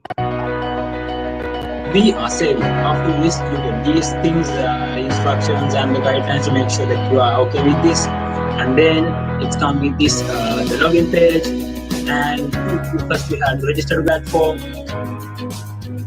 and then it says that you are registered and all is done. And we change the language as well, and now we scan it.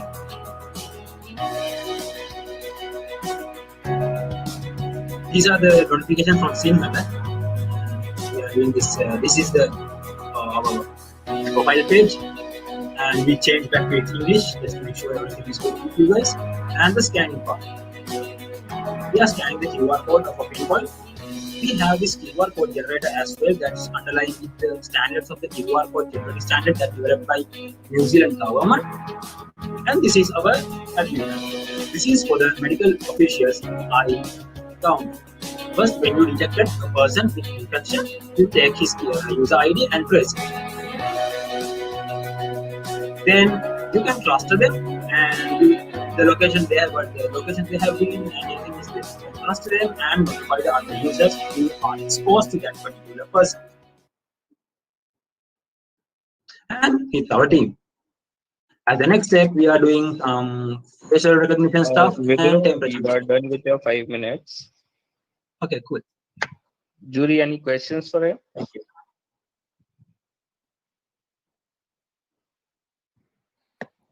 Hi, Vidya. This is Karen. Thank you for your presentation. I just read this slogan of your company, "Death comes to us all."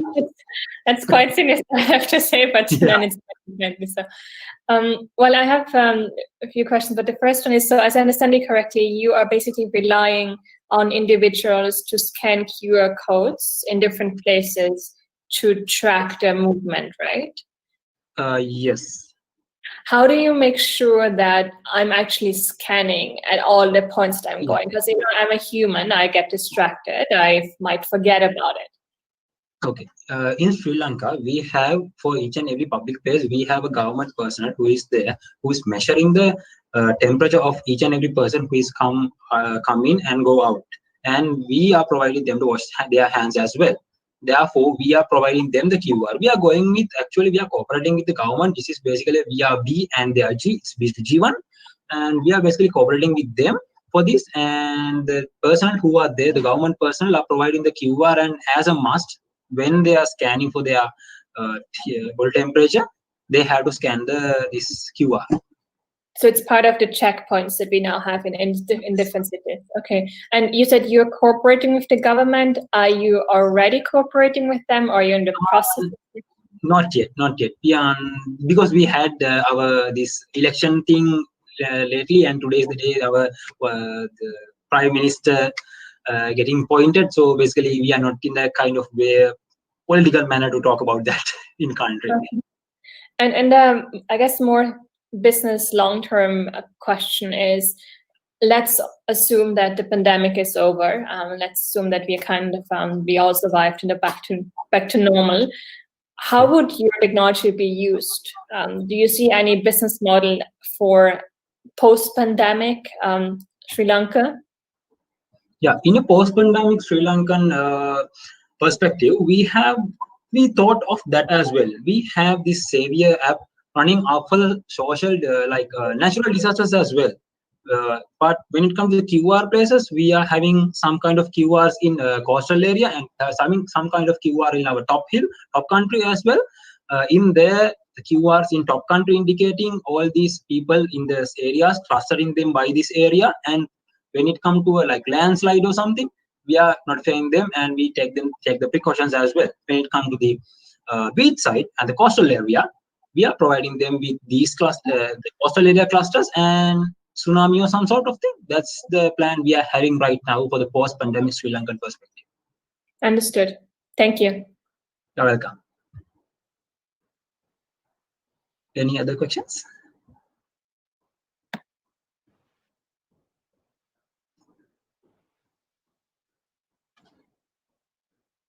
So are you all good? Yeah, thank you, Vidura. So, shall we move to the next team, Jury? Sure. See you guys.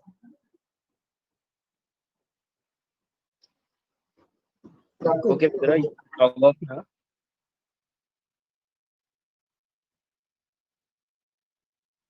I request all the jury members to please evaluate the team.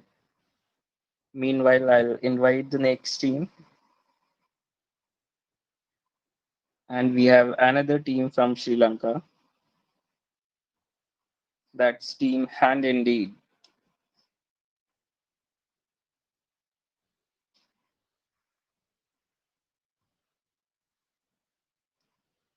Ruani is here with us. Ruani, you can start presenting your screen and be ready with your presentation. I'll let you know when to start. Okay, so how can I share my screen? Present now thing, do I have to click that one? Yes, you can click on the present now. And we'll see your screen. Okay, let me see. Wait, how can I share my screen? Do you have a presentation to show? Yes, I have my presentation, so I want to share it with you. So just click on the present now button. Wait, give me a second. If it okay if I leave the meeting and join it back as soon as possible, because Sure. something when.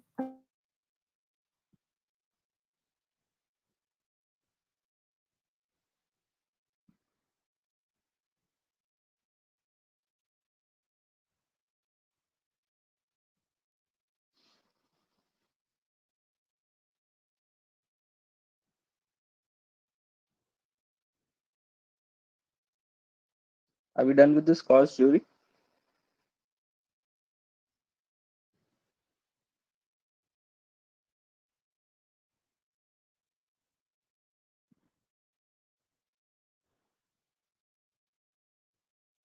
Hello, do you all see my screen, the presentation? We can't see your screen. You need to start sharing your screen. Just click on present now button. Okay, wait. Can you see the present now button on your screen? Yes. Just click on that.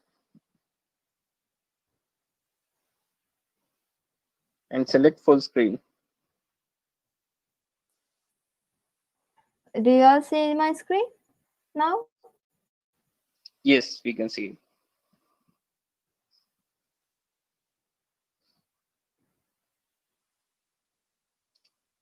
So, Wait, Ruani, you have to. the presentation.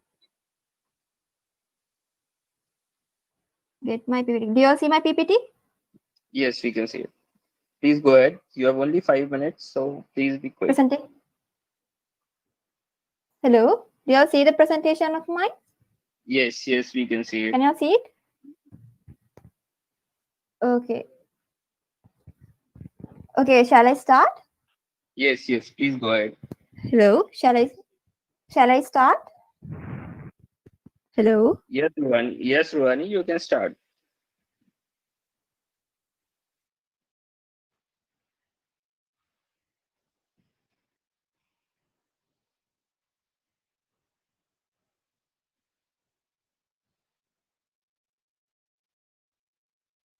I guess there is some issue with Ruhani's connection. Shall we move to the next team, Jury? We can invite Ruhani at a later time. Yes, please. Yes, please. Yes, sure. Please go ahead. Sure, Hello? I'll invite. Can you all hear me?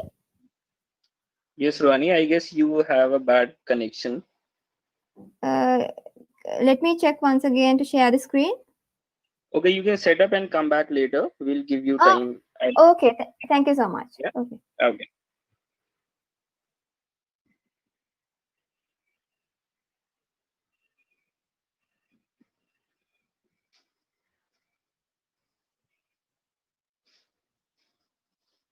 So I'm inviting the next team, Jury.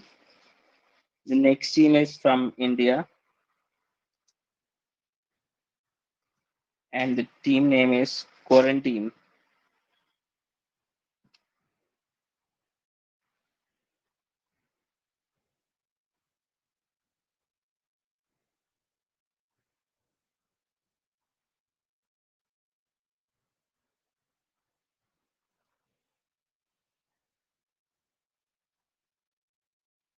They're just joining in 30 seconds.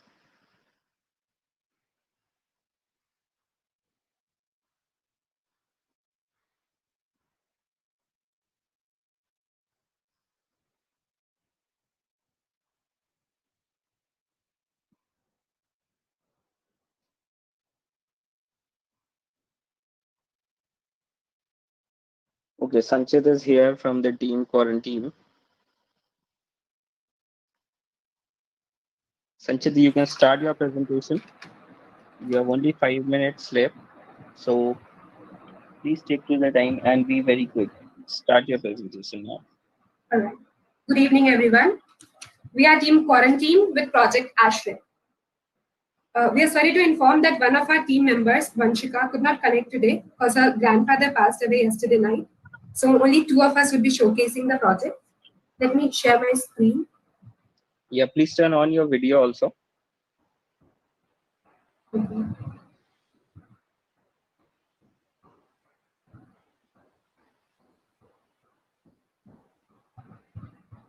Sanchita, can you hear me? Please turn on your video while presenting.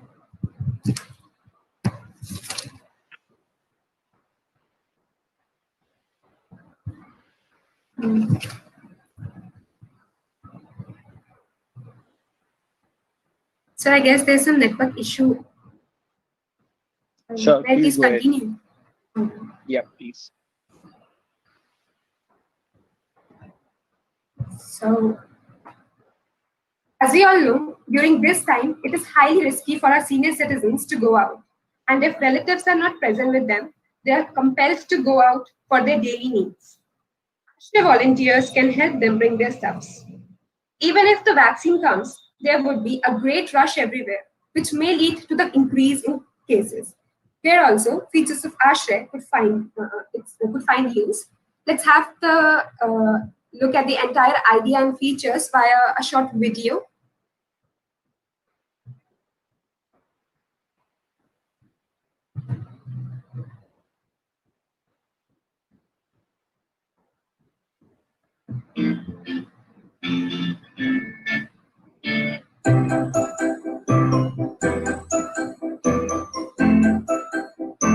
Ashray, the mutual platform for volunteers and people. Hello everyone, we are Vanshika, Sakshi and Sanchita from Team Ashray, believing that the best classroom in the world is the feet of an elderly person. We came up with this mutual platform for the volunteers and people, especially to help the senior citizens who are restrained from going outside into the present circumstances. Further, the project also provides the opportunity for the vendors to expand their business and also prevent people from being unemployed. The project also helps affected people to connect with plasma donors in their hour of need. Moreover, the application also guides the users to be precautious during the pandemic period by providing tips and hacks in its own unique way. It also bears the antidepressant feature to overcome their stress, frustration, depression, or anxiety. The decentralized feature of the application makes it different from other platforms. The project is definitely scalable as all the sections of the society are the targeted audience. Our share is feasible in the current circumstances as well as in future. Here we are on the landing page. These are our features, our aim, our future plan, and a situation-specific product. Let's now register as a volunteer. We need to fill out the registration form, but currently with the time issues, we can't log in.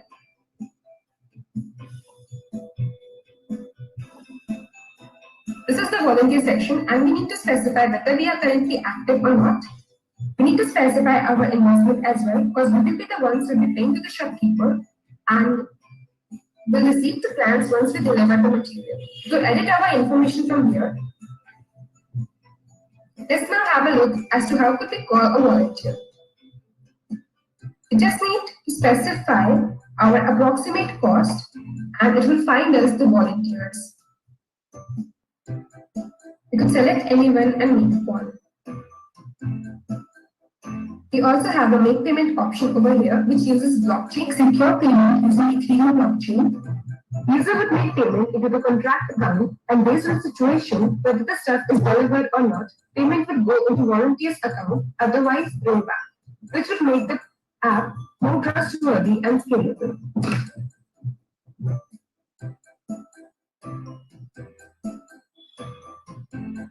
Here we can see page 0.0 equals to 0 chocolates. Let's now have a look at the precautionary advice section. We have the precautionary advice section to make people aware of the frauds.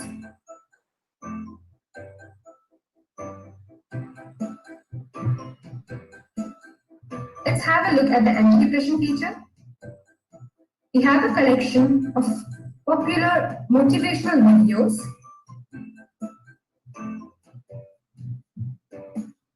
Let's have a look. How could we register our store to enhance the business? We need to fill out the registration form, but currently we will not in. These are the details which were asked, and we will edit our information from here. Let's now order something from the store.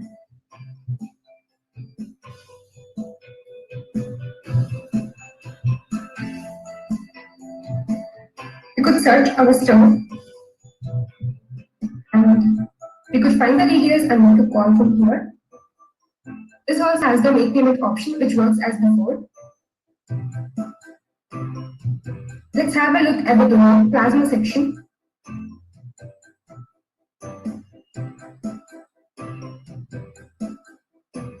We just need to specify whether we are currently active or not.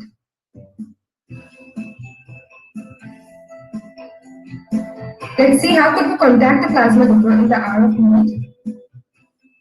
Sanchita, your time is up. We need to enter the blood group,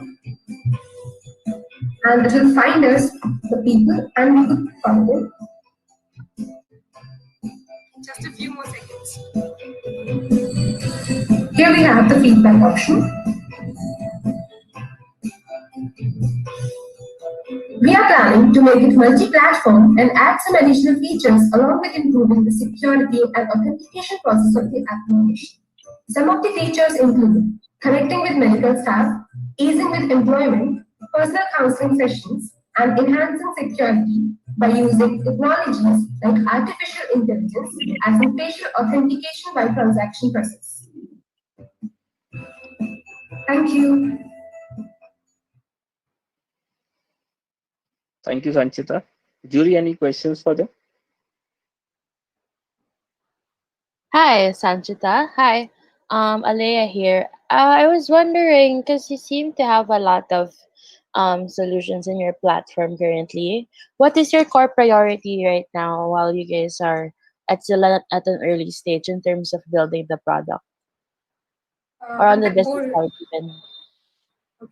the core priority over here is the volunteer feature, because presently that's very much required, because the immune means in the present circumstances immunity plays a great role, and the young people over here who are volunteering themselves to help others have better immunity and would take all the precautions, so all the elders over here are in safer place.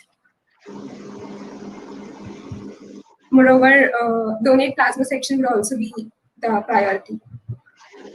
Okay, thank you. Thank you, Sanjita, for the presentation. Karen here. I have a question with regards to the stage of resolution. Have you already tested this with senior citizens?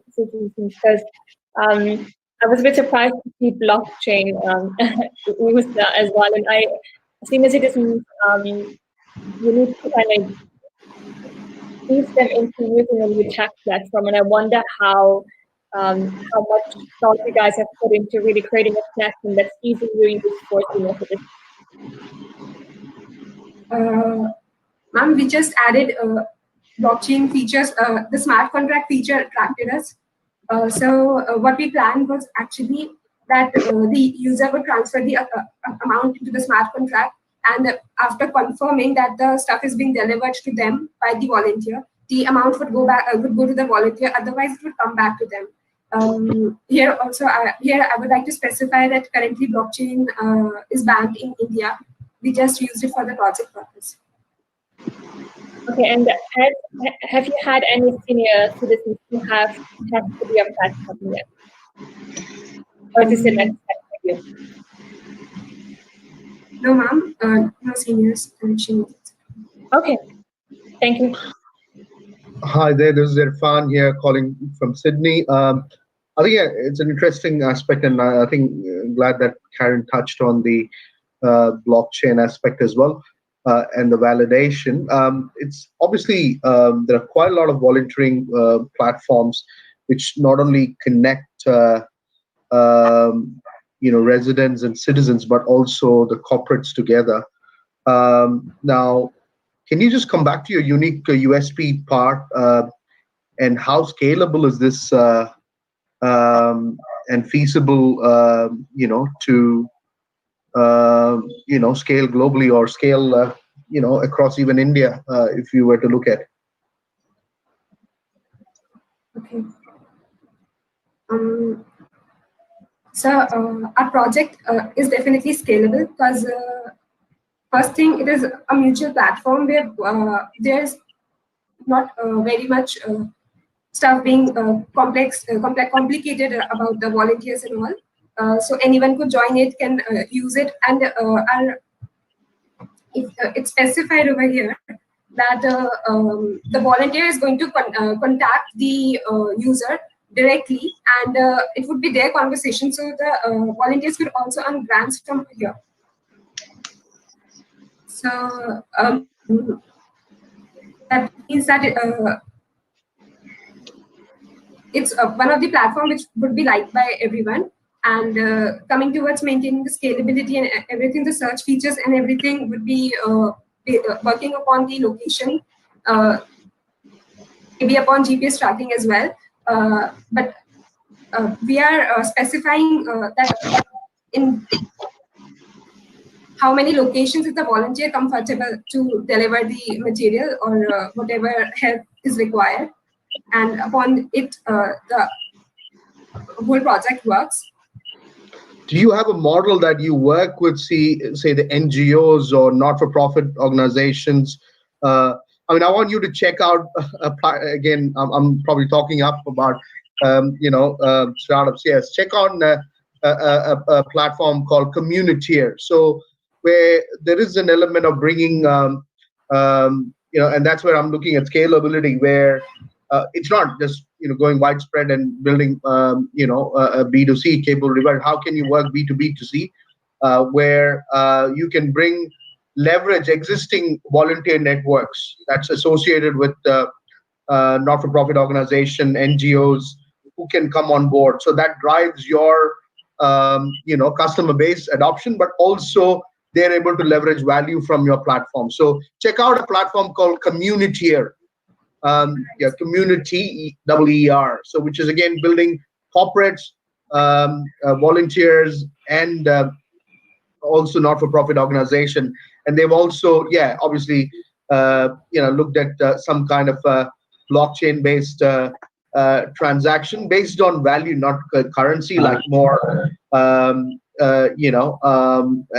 creating value based on the interactions or interventions that you can provide. A volunteer can be even doing a task or even just supporting, the whole plethora of things that can volunteer to be part of a platform. So looking at a model which is scalable, where you have not-for-profit organization, although these guys come in, would be a good one to look and consider. Can we take rest of the questions off me? We are running way ahead of time. Please pardon. Okay. Sure. Sanchita, you can log off now. We are moving to the next team. Okay. Thank you, everyone.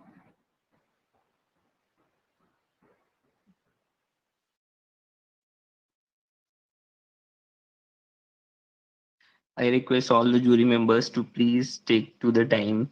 We have only 3 minutes for Q&A. We are running way ahead of time, so we have to keep in mind.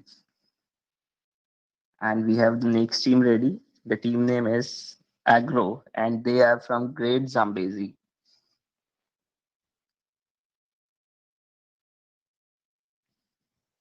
Let me know when you're done with this course. We'll start.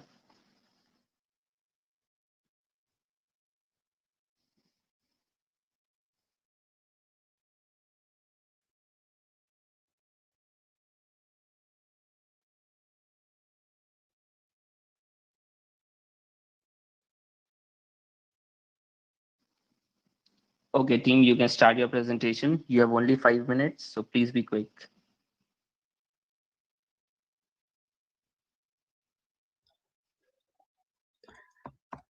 All right.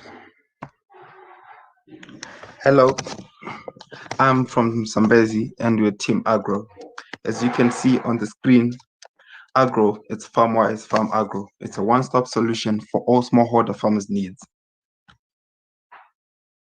Did you know that 7.1 million farmers in Zimbabwe are living in poverty and over 25 million farmers in Africa? Over 40% of the fertilizer applied by these farmers ends up in rivers or it's washed away. 30% of farm produce is wasted between farmer and market due to the intermediaries and people in between. Did you know that over 80% of the water on farms is wasted due to uninformed and unregulated farming? So now, what is Agro? Agro is a smart solution hub for women and smallholder farmers to access funds, inputs, knowledge, and technology to form a contactless and green zero-waste agriculture production and supply chain. As Agro, we had identified the problems, which are the lack of clean funding or debt financing due to the lack of collateral or access to these smallholder farmers. So when they do not have the collateral, they cannot access loans from the banks. We've also noted the lack of access of advancing technology when practicing agriculture due to their expensive nature. So we're creating a platform that allows to rent. You also noted the problem of expensive training programs, which are held by cooperatives such as Agrotech in Zimbabwe. We've also noted the problem of suffering of high losses due to rotting, lack of transport, and expensive intermediaries. Now, our solution comprises of a 5-tier hub, which is Agro, which comprises Agro Finance, the first one, which is an online platform to help farmers easily access contract funding or to companies or manufacturers to get reliable and contract supply of produce. This also acts as a crowdsourcing platform where people can input their money to sponsor a local farmer. Now, a farmer creates an account, and through this account, it's credited with their money. That money, they use it to buy inputs and all the necessary tools they need. Then they also use it through our platform to go through. So you can see the next platform is now AgroTech. This is an online platform to access cheap, smart technology for precision farming. Simultaneously, this platform offers a tailored solution for African climate where people can community rent their equipment such as tractors and combine harvesters.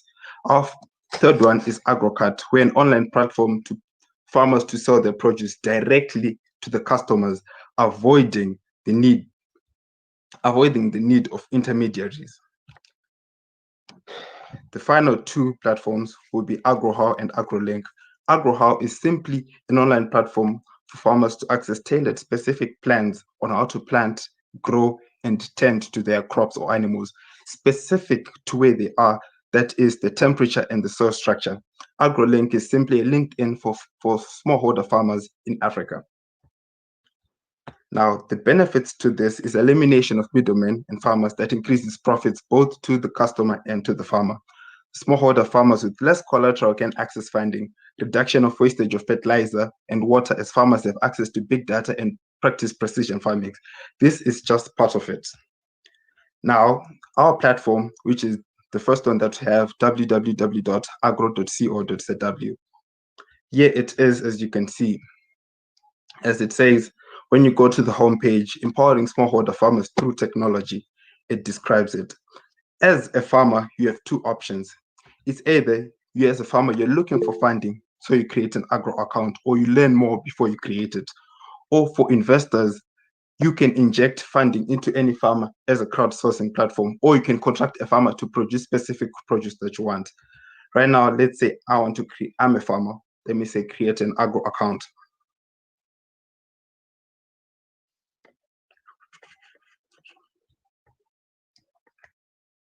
Okay, the network is a bit slow. Okay.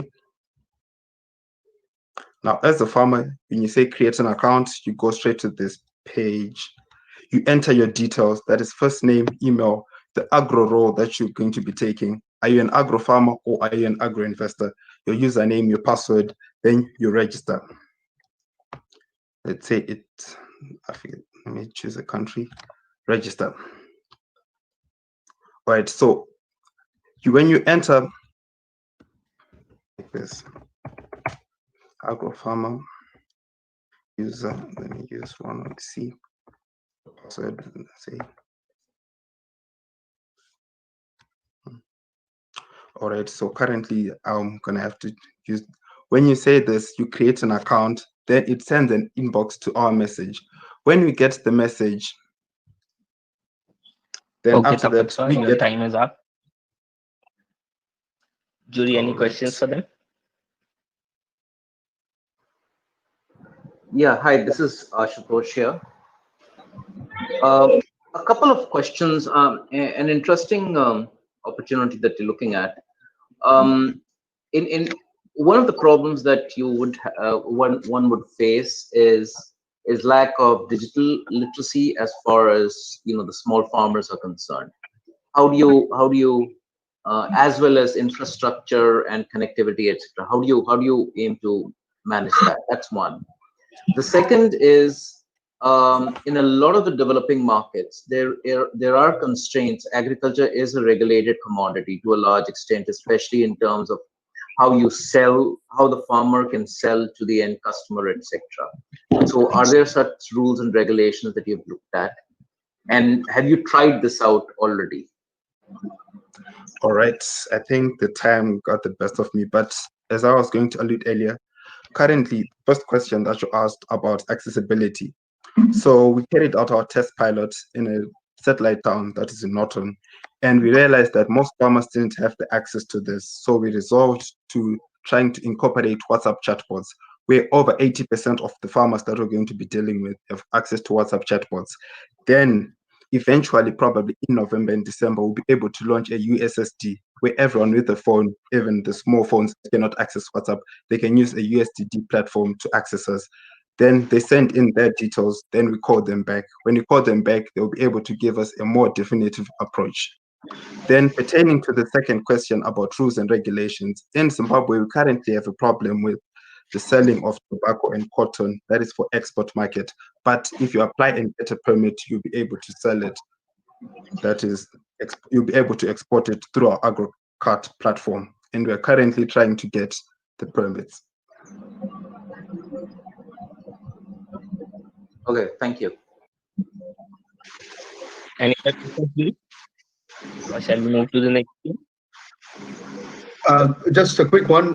All these modules, where is that? Is that pipeline, or is all active, or is that live and you validated that? Right. Currently, we validated the agro financing. That's the one we completed our pilot test. Then we're carrying out the pilot test for the online selling, the farmer to direct to the customers to eliminate wastage. That one we're carrying out the platform. Then by the end of the year, we should be able to have launched 4 of the platforms. With the next year, we'll be launching the last one in December or February. And this should be scalable across Africa, which is a growing market. Yeah, the product is replicable in any market. We are planning to scale after a year. After a year, we'll be able to replicate it in the African countries where a person in Nigeria, in Ghana, can access the platform and sponsor a farmer in Zimbabwe, or they can sponsor a farmer even in Algeria, or buy produce directly from Nigeria. Thank Can you, you talk to me? Is there still time? Can I still have go one ahead. question? Can you talk to me more about your team? What's your story? How did you come up with the solution as a team? Are you guys directly related to the farmers or the agricultural industry? Oh, all right. So how I came up with the idea is I grew up mainly on a farm, and we always face these problems of intermediaries where if you wanted to sell your produce, you have to give them, then they sell the produce probably at 2 times, but they only give you half or a quarter of the price. So you ended up in debt or not being able to sell it. So I was thinking with my friends, okay, so what if people can sell the produce directly to the people, to the market? Then we came up with the first platform.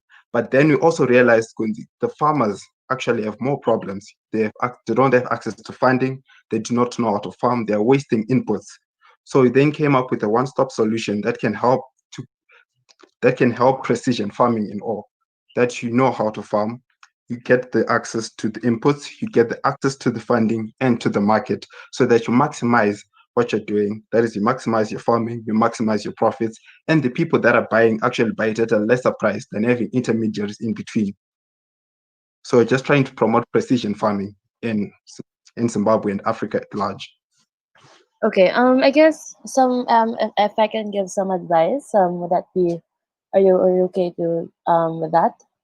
Because I've seen a couple of agricultural technology startups, and honestly, the opportunity is quite big, especially in the global market. But a lot of times, the reason why they fail is because they either one, it's because of the function of the market. They try to get some of the they have so many. There are a lot of problems. I agree. That's why the opportunity is there, but a lot of the problems also don't apply to the farmers. So they end up having to figure out how the logistics of onboarding so many farmers to satisfy whatever the platform needs in terms of the growth and scalability.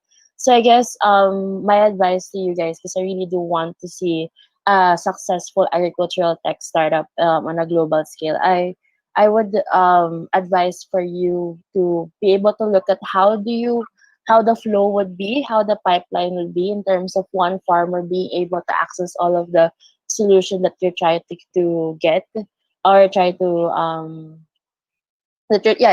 basically all of the functions for one farmer, so that you guys don't spend so much time onboarding farmers, because the landscape is too big and sometimes they're super far in between, and that still costs you resources. So yeah, but good luck to you guys. I do hope that one day I get to see you on a global scale. So yeah, thank you for presenting. Thank you for your Thank you, input. Alia. Thank you, Tapaswa. You can log off now. Judy, please evaluate the team. All right.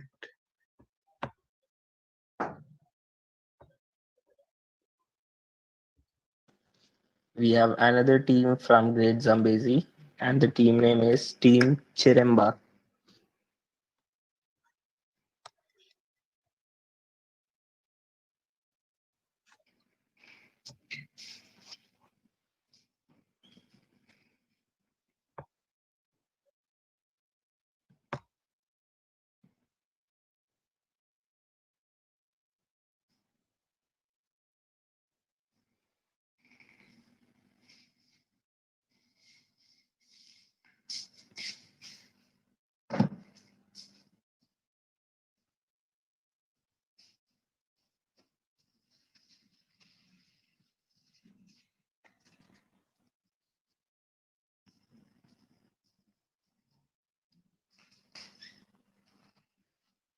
Okay, team, you can start your presentation.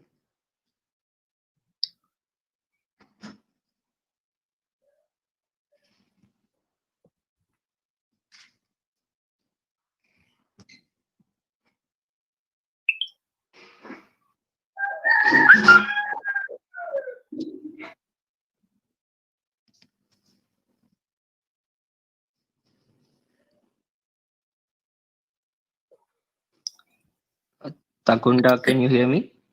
Please start your presentation.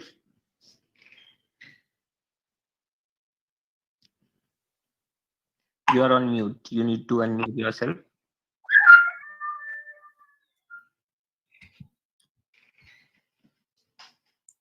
Yes, we're ready. Yeah, please start.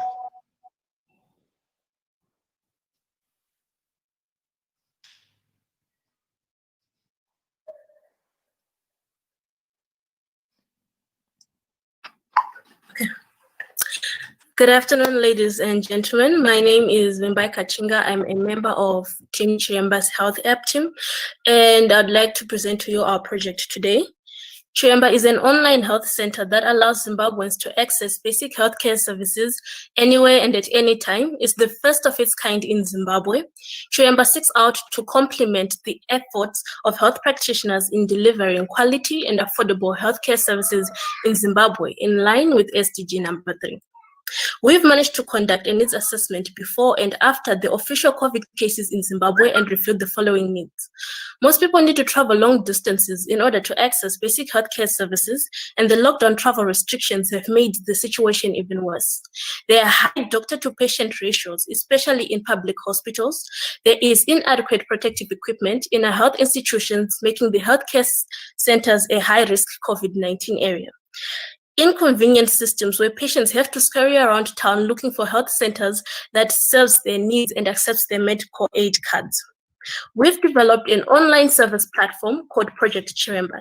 It enables users to have online consultations with their doctors.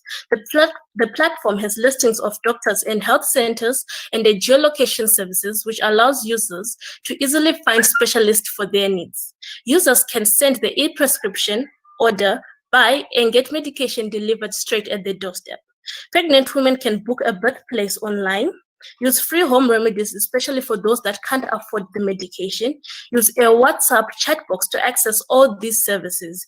And we also want to put a pop-up feature which will give customers real and timely COVID-19 information. We believe that Chiremba can bring convenience, is time-saving, zero travel cost, safe and secure platform, and it is a friendly platform tailor-made to fit the Zimbabwean health context. As for the profitability side of our company, we have two revenue streams. One is our subscriptions by listed health institutions and medical aid societies who will have to pay a fixed fee of $75 per month to be listed. And the second is the fees for all consultations and pharmacy transactions, where each transaction will take up 5% of the total fee charged. Our key partners in this project will be the Ministry of Health and Childcare, medical health centers, pharmacies, and logistics companies. Our aim is to improve the delivery of health services in Zimbabwe by using digital solutions. Thank you.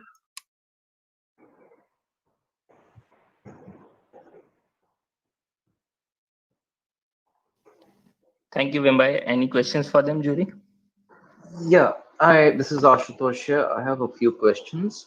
Your business model is you've clearly laid out how you're going to charge. So, for example, pharmacies, you're going to charge them 5% of the the overall cost, and I presume there's going to be digital payments. It's going to be the payment is going to be digital.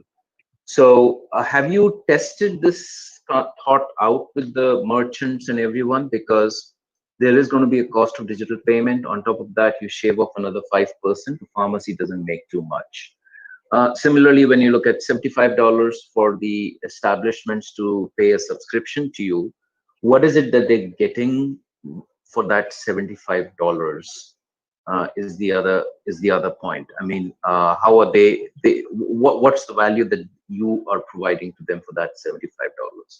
And lastly, I'm not too aware about the Zimbabwean regulations, but do the regulations allow e-pharmacy, telehealth, and all of that to happen over there? Thank you. All right. Thank you very much for the question. I'll start with the last one where you asked about the regulations. We consulted the Ministry of Health here and we pitched the idea to them and they liked the idea, but then they had asked us to come up with the working prototype, and that's what we have been working on. And this hackathon has also helped us to push into developing the product. So now we have a product and then we'll go to them and pitch it to them.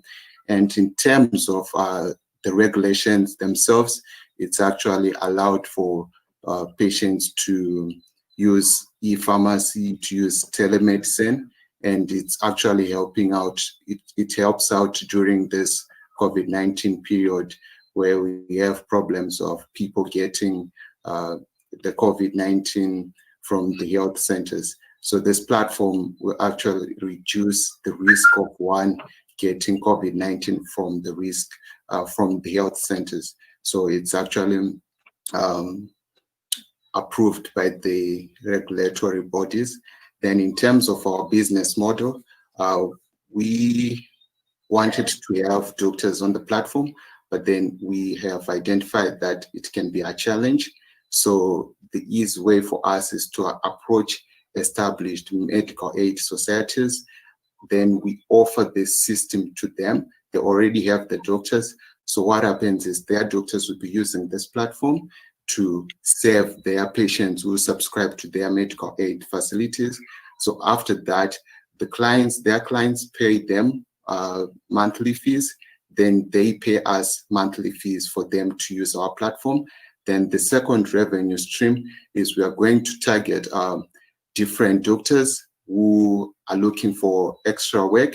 I think if you have seen in the local media in Zimbabwe, we have a problem where doctors or health practitioners who works at the public health centers are not getting enough in terms of remuneration.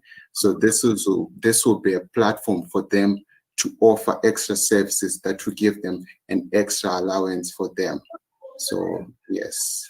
So on that one, we'll deduct 5% for each consultation. Let's say they charge $10 for each consultation. Would then take 5% of that consultation. Then the 95% goes to them. The 5% is only for using the system. So that's our business model. Thank you. Thank you very much. Thank you, Takunda. I guess we need to stick to the time, so I'll move to the next team. I request all the jury members to please call this. You can leave the room now, team. Wimbai and Takunda, thank you. Please log off. All right.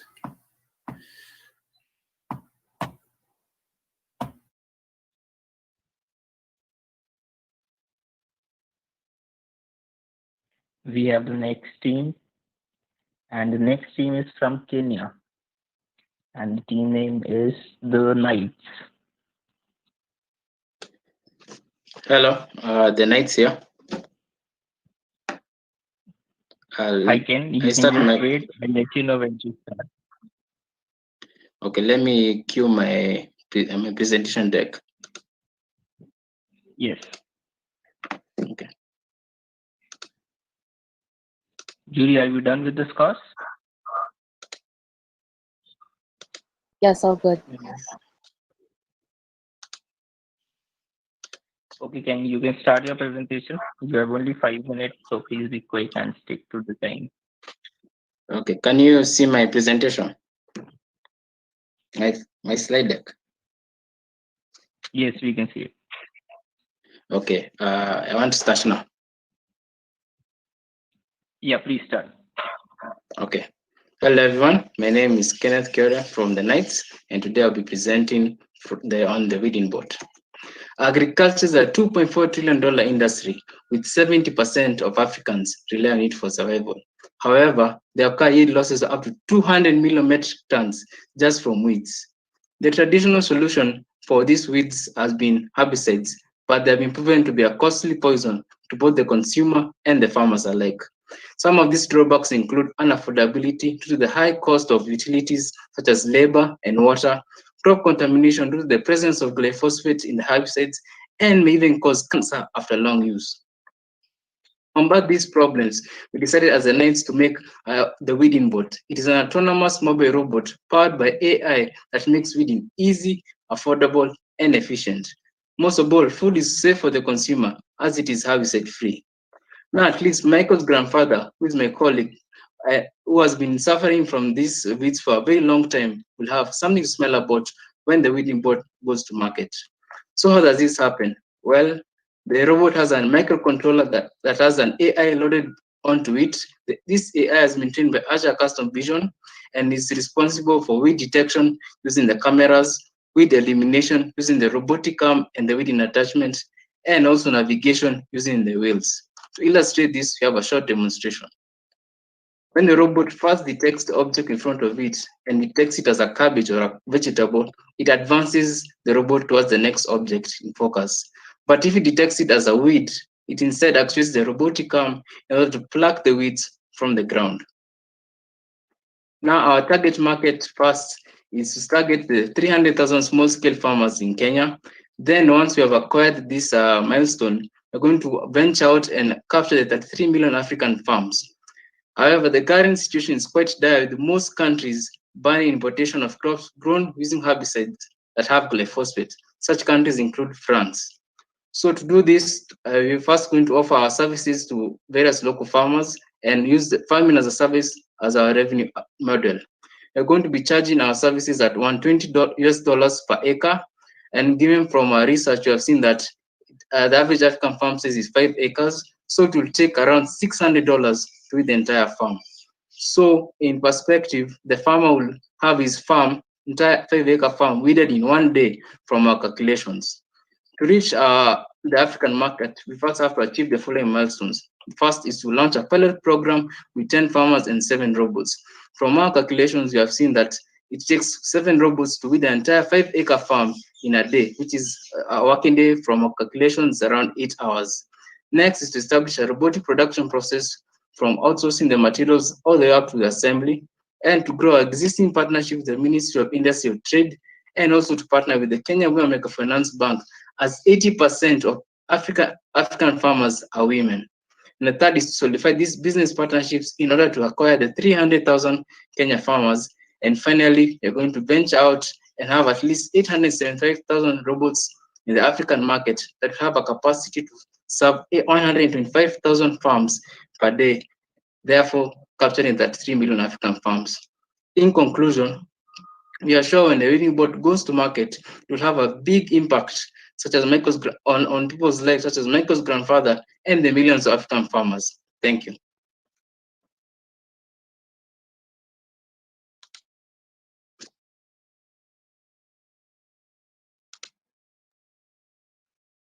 I'm done.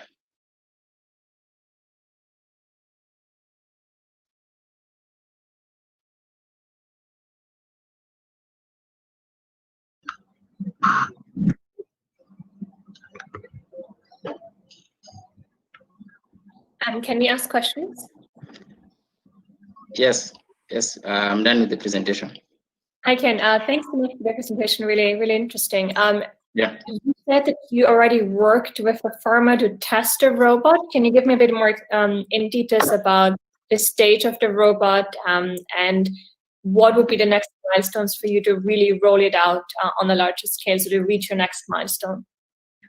Let my colleague Michael answer that question, please. Sure. The next milestones for the weeding bot is the pilot stage, where we can take the whole, we can have a crop grown with different farmers, and we do a pilot with them and then make the necessary corrections if they are, so that when we roll out, it's just it has the farmer name and all that details about the farmer and how it takes care of the farmer. So that's our next stage of rolling out. Okay, and what do you expect the timeline to be for the pilot stage? I expect about 6 months. That's because most crops grow for 4 months, and also maybe another 2 months for the adjustments if need be, in case we see something that the farmers don't like. Perfect. Thank you, Mike. Hi, Ellen here from Malaysia. Just to clarify your statement following Karen's question. So are you doing piloting now, and how many customers are you piloting with? Second question is, are all the farm produce will be able to use your robot? Because I noticed the robot is quite wide in size. Not all farm may have that kind of width to be able to take that kind of robot. Am I correct?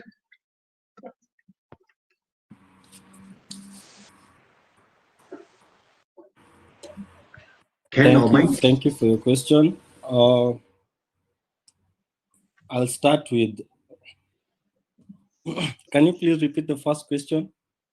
You're piloting the robot now, right? How many customers are you piloting with?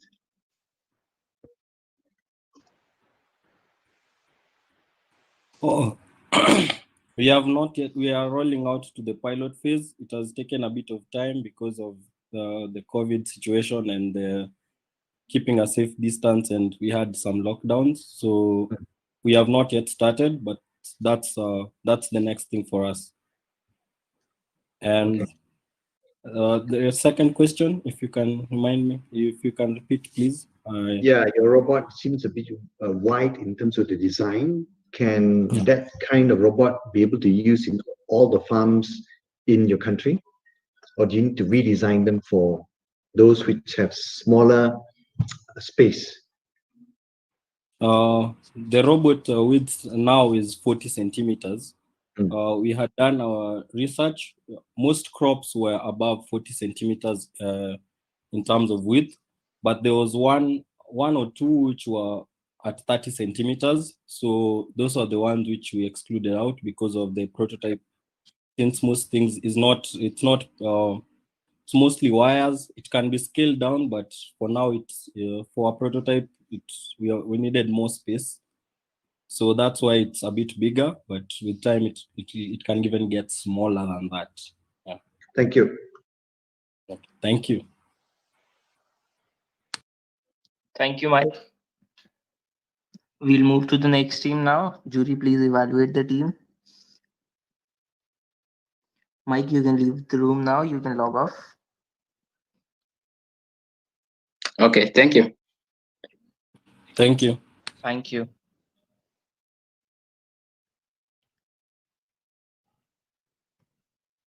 And we have another team from Kenya. That's Team Plant Signal.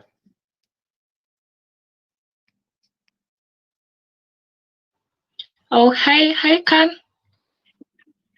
Hi, Maria. Just wait. Let you know when to start.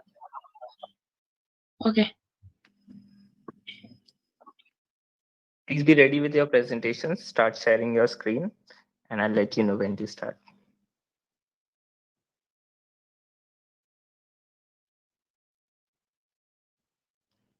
Okay, the jury is done with scoring. So, Maria, you can start now. A question. Hello? Yeah, please start. We're presenting the video pitch that we did earlier. I just joined the meeting.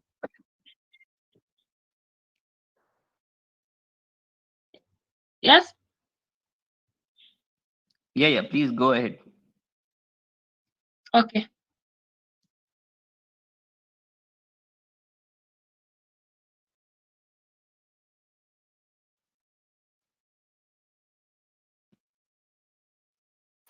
Hello everyone, is my screen visible? Yes, it is. Hello, can you see my screen? Yeah, let me play the video. A crisis hit the country in 2017, whereby our maize farms were infested by a very dangerous pest, the fall armyworm. It took months to establish the pest and also to establish a good remedy of the same. Most farmers lost their crops as they struggled to identify the pest and also the right pesticide to use. Worse to it, the human expertise in Kenya is scarce, and most farmers have little to no knowledge about such issues, and also they got no access to such the services when needed urgently. My team has developed a mobile application. Plant Signal is a free, interactive, easy-to-use smartphone app for our farmers in Kenya. The farmer, just by taking a picture of the suspicious crop, gets real-time diagnosis for the analysis, and also it's recommended a remedy that he or she can take action. Our app features include an integrated camera API, a recommended remedy section, a live chat with remote agricultural extension officers, and an update e-commerce platform whereby the farmer can obtain the utilities. The app works by just a farmer taking a picture of the suspect crop, uploads the image, and receives the real-time diagnosis. The app is powered by a strong artificial intelligence network that delivers a diagnosis in seconds. With every picture sent, the app grows and more problems can be recognized automatically. We are targeting a small-scale farmer who is aged 22 to 55 years, lives in the rural areas, majorly the Western, Central, and Central Rift Valley. This is where we have established that most of the farming occurs. The farmer should access a smartphone, and whereby there's a camera and an SMS, and the USSD services can be accessed.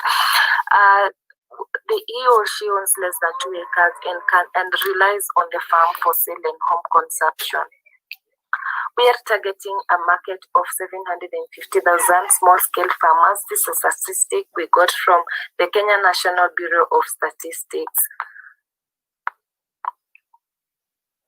Comparing with the competition analysis, we are ahead, or we are advantageous, since our app works offline. Hence, the farmer doesn't need to be to have an internet connectivity. We seek to enter the market through creating visibility through radio adverts and also free SMS alerts. Our market growth, we have seen a traction of 100+ users since we uploaded in the Play Store. Our revenue, we see the cost of we get our revenue through cost of diagnosis sent to the agricultural extension officers, and also verification of agro input companies' products on our application, and also the highest bidder in the advertisements. Thank you. Here is the product demo, you can view it. And this is my team. Thank you. So I'm going to play the product demo of the application since I'm still within the time frame.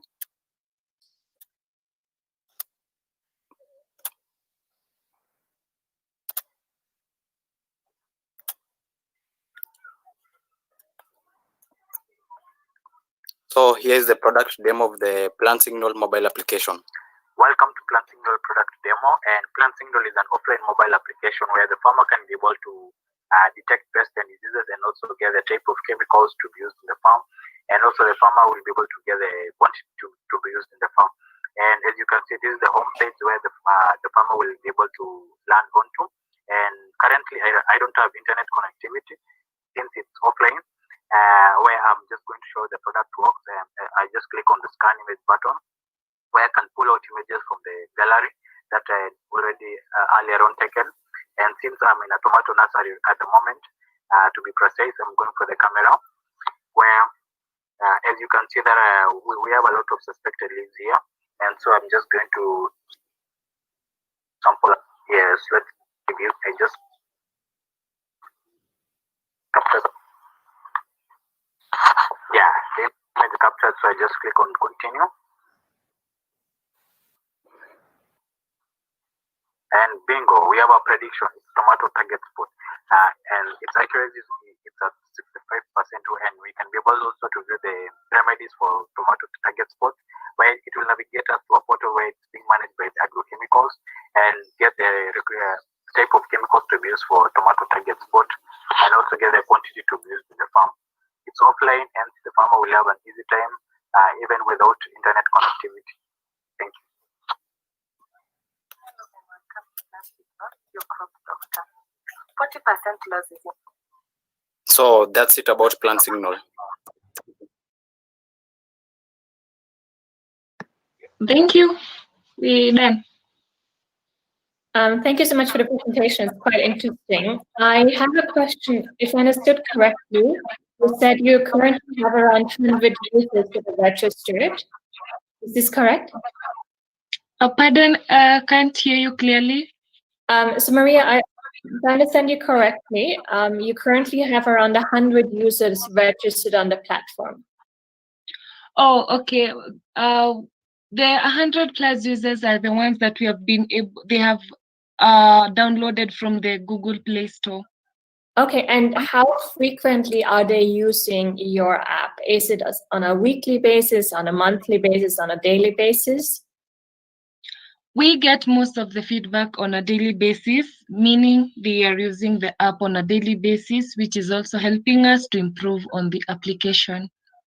Got it. And once you give them advice on the remedy as well, do you track whether the advice, the suggestions were actually impactful? Yes, we do. Pardon the question again. So if I understood you correctly, that you help farmers identify as well what are the diseases that certain crops, for example, have, right? And you would give them a remedy, suggestions for remedy. So do you then also track the impact of the suggested remedies on the crops? Oh, yes. Thank you. Thank you for the question. Yes, when a farmer gets to use the recommended remedy in our application, we ask them to give feedback, and we also visit them on the farm to see if the recommended remedy we gave has impacted on their crops. It's something that we do one-on-one with our farmers. So yes, it's a remedy. It's something that the farmers are taking into place, and also the feedback is positive since they have really curbed on using counterfeit products from the Agro original pesticides and farm utilities which are original and also that are affordable, since the prices, they are not being over raised like how the other agrovets out there are doing it. Understood. Thank you, Maria. Okay, thank you, Karin.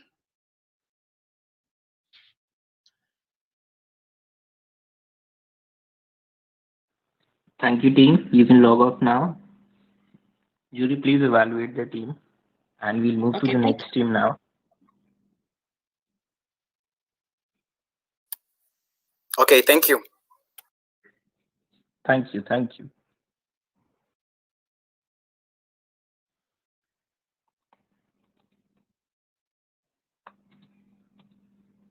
And we have the next team also from Kenya, and this is the last team for the first set of evaluation. So the team name is Team Palmed.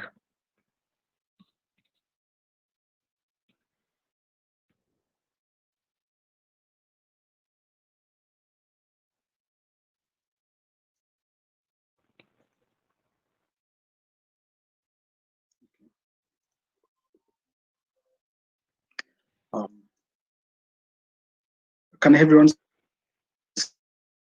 see Just a second, my Daniel. screen? Just a second. I'll let you know when to start. Yes.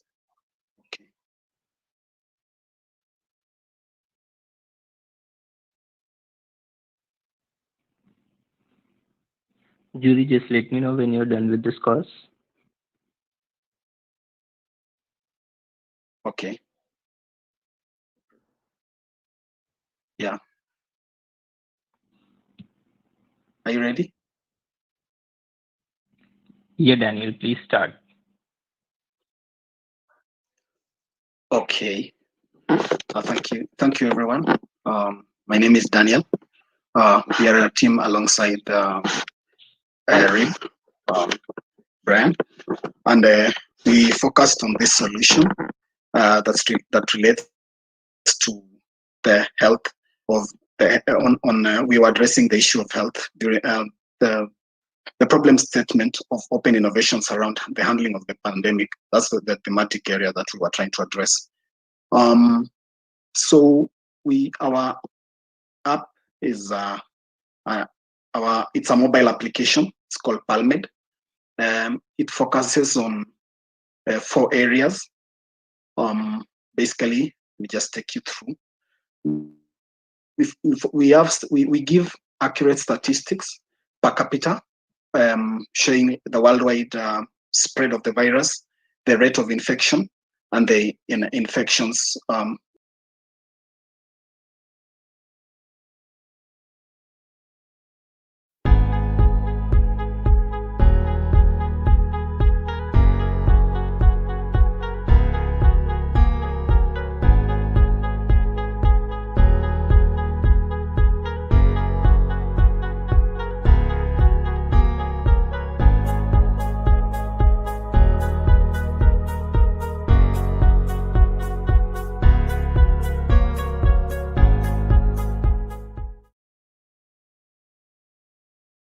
I have the pleasure to work in Expara. This is Singaporean venture capital fund. We are headquartered in Singapore, but we have offices all around Southeast Asia. We invest we are early stage venture capital fund. We invest mainly in Southeast Asia, but accelerate startups from all around the world. Currently, I have the pleasure to manage our global acceleration program that is called Expara Global Accelerator. It's a very similar area because we are also accelerating startups that are developing solutions that can tackle all the challenges caused by COVID-19, but also by potential future pandemics. Thank you very much for the invitation. I'm very happy to be here and looking forward to seeing all great founders and their innovative ideas. Thank you very much. Thank you so much, Alina. Can we have Mr. Raymond from Here Technologies? Hi, this is Raymond Camden. I'll be kind of quick because I do have a bunch of kids running around me right now. It's an early morning in Louisiana. It's down south in America. Here Technologies is all about location and location type services for developers. So we do client-side mapping, we do routing APIs and stuff like that. And like others, I'm very happy to be invited to this and looking forward to being inspired. Thank you. Thank you so much. Now we have Rodrigo Gonçalves. Hey guys, thank you for having me. Good morning from Panama, Central America. Right now it's around 9:40 in the morning. I'm pretty happy to be here. Thank you for the invitation, Pudi. I just started. I worked for the finance industry for around 20 years. I just decided to become an entrepreneur and helping other entrepreneurs. We founded the Stoic Lab, and we're helping companies and entrepreneurs on their go-to market strategy and just becoming or evolving from being product-centric and client-centric to being human-centric on their design. So thank you for having us, and I just really enjoy this. This is a great idea. The world is becoming ever so smaller, so whatever applies there will apply here for sure. So this is a matter, or this is a way to escalate any great idea that comes out of this. Okay, thank you. Now, request Sophie. Hi, everyone. Greetings from Amsterdam. It's around 5 p.m. here, and we are currently experiencing a heat wave, which is quite uncommon in the Netherlands. So this is why I look a bit flushed, perhaps. I just went swimming. I work for TNW, the Next Web, which is a global tech community, and we inform and inspire tech talent from all over the world through media, programs, and tech hubs. And I run our tech hubs called TNW Spaces. We're nowadays very much focused on supporting ecosystems and also emerging markets, especially. So I'm really excited to be part of this, and thank you for inviting me. It's super cool to see such a pan-international jury and attendees. Thank you. Thank you so much for your kind words. Thank you, everyone. Now I'm calling the first team. The first team is Smart Revision. The team is from Zambia and Zimbabwe by the name of Zambezi. Team, are you here? Yes, I am. Okay. So let me set the rules first. So every team will get 5 minutes to pitch. Okay. And there will be a Q&A round of 3 minutes. So judges can ask questions for 3 minutes, and then we will move forward for the next team to join. Okay. So team, the stage is yours. And I'm also writing the team name in the chat box. Hope everyone. Sorry, just come again. I'm just writing the team name in the chat box. Okay. Yes, team. So we can go ahead and type the name in the chat box? No, you can go ahead and pitch your idea now. Do I have to share the screen or just go ahead? Yeah, you can share your screen and pitch. Okay, thank you, Rod. Thanks very much. Okay.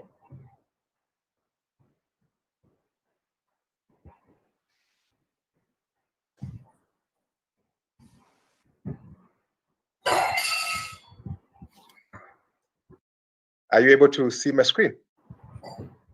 No, not yet. Not yet.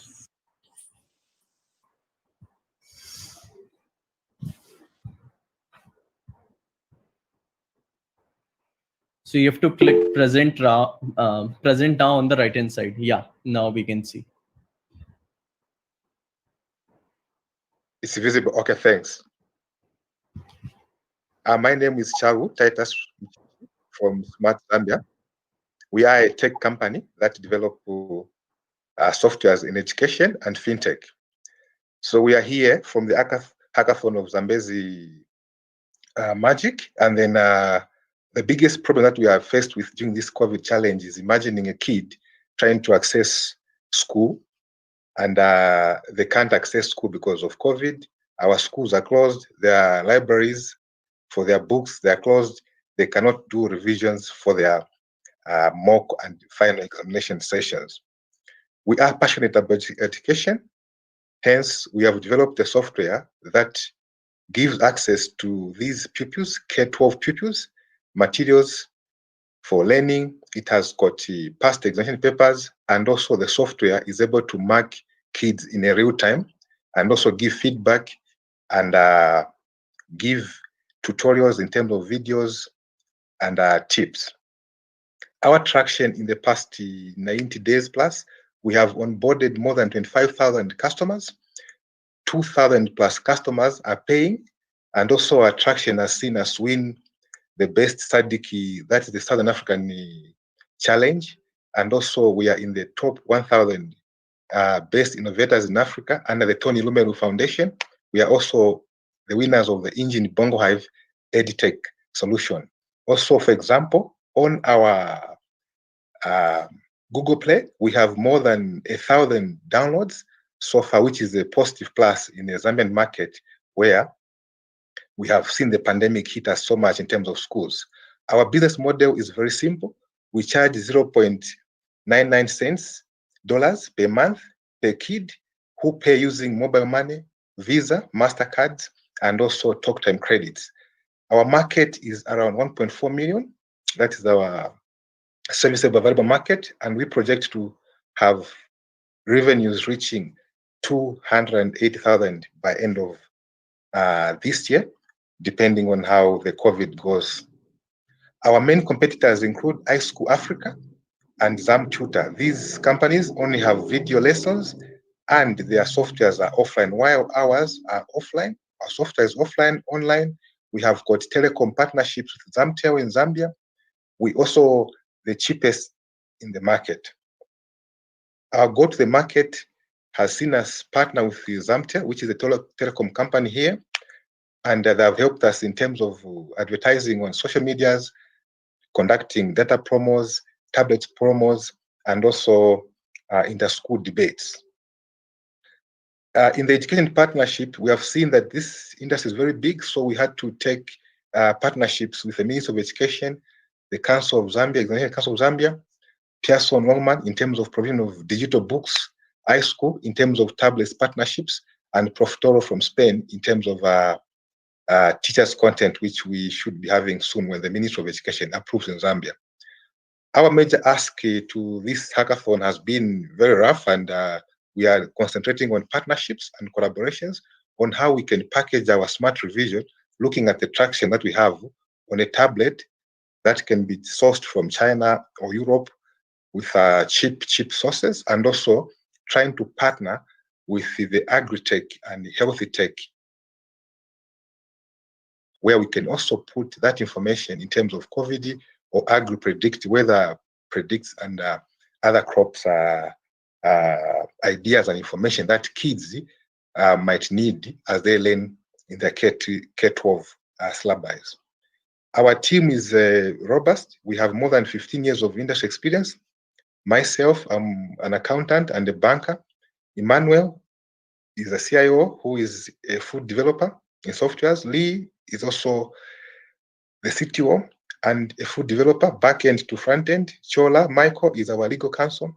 Elias is our chief financial officer, and also John Banda, who has more than 5 years of telecom experience, makes up our team. I thank you. Any questions so far, Jury? Sure, I can start. Thank you for your presentation. It was a great presentation. Going back to your business model, 99 cents might not be a lot for some people, but it might be too much for others. And regarding this is education, have you thought of a solidarity process to help kids that cannot pay for it? Yes, so that's a very good question. For example, if you look at our competitors, for example, iSchool, their software is around $200. And for example, for us, from the feedback we got feedback to say the 99 cents is okay, because if you're using our telecoms partner, the software does not require you to have data. It's zero rated. So we are also going into a corporate social responsibility and investment from our partner, where they have offered the software without you required to have data connection. So it's one of the ways we are doing. And also from the feedback is to introduce tablets, which will be also no data will be required. It will just be able to work offline, and if you want online when you're updating yearly. Thank you. Good, thank you very much. This is Balaji from Toronto. Very interesting initiative, and congratulations to you for pursuing it. Education is one of the most important things we can invest in. I'm a little curious, I think you've got a very strong competitive positioning, but what's enabled you to do that? How is it that you can offer your solution more economically than your competitors? And I guess more specifically, I'm trying to figure out sort of what your inherent differentiation is. The delivery of learning content online is a very crowded space. There's lots of people that do it. But is it your telecom partnerships that set you apart how are you going to protect your differentiation against competitors? All right, thank you. I think our major competitive advantage is that our telecom partnership is the first ever in Zambia. And also we have a partnership with the Ministry of Education and the Examination Council of Zambia. So for example, we have so much material out there, but parents and students, they are skeptical to just land on any material, use it. Maybe it's not in line with the Ministry of Education. So with that partnership, it gives us the only copyrights to reuse and their past papers, and also provide solutions, and also to reuse their materials, and also to have access to schools. We had to partner with the Ministry of Education, because when you go to a school, they'll say, are you coming with authority from the Ministry of Education? So we had to go back and get that authority. And it has proven to say in the last 90 days to 100 days, we have had traffic that has come in thousands every month. Thank you. Thank you. Thank you. Thank you so much. So you can leave. Team Smart Vision, you can leave now. Okay, and just a request, if you can give the marks in the dashboard on real time, so we can have a judgment while we are completing the pitches. So you can see by the name of Emmanuel Mbeve.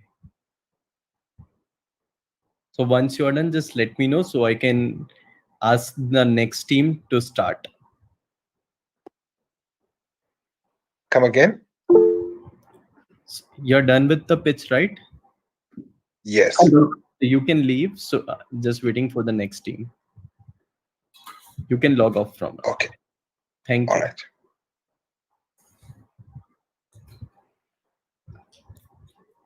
Okay.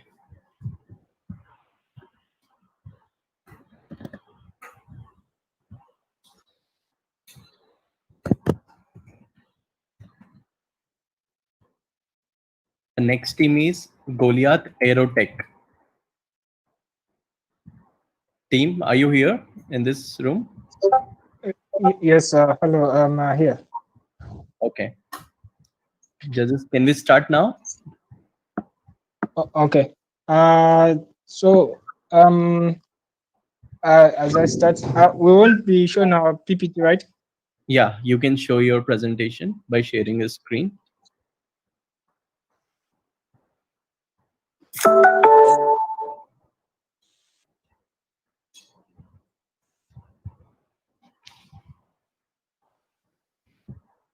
I just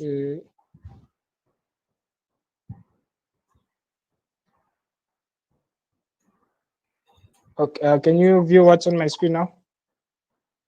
Yes, we Yes, can. Oh.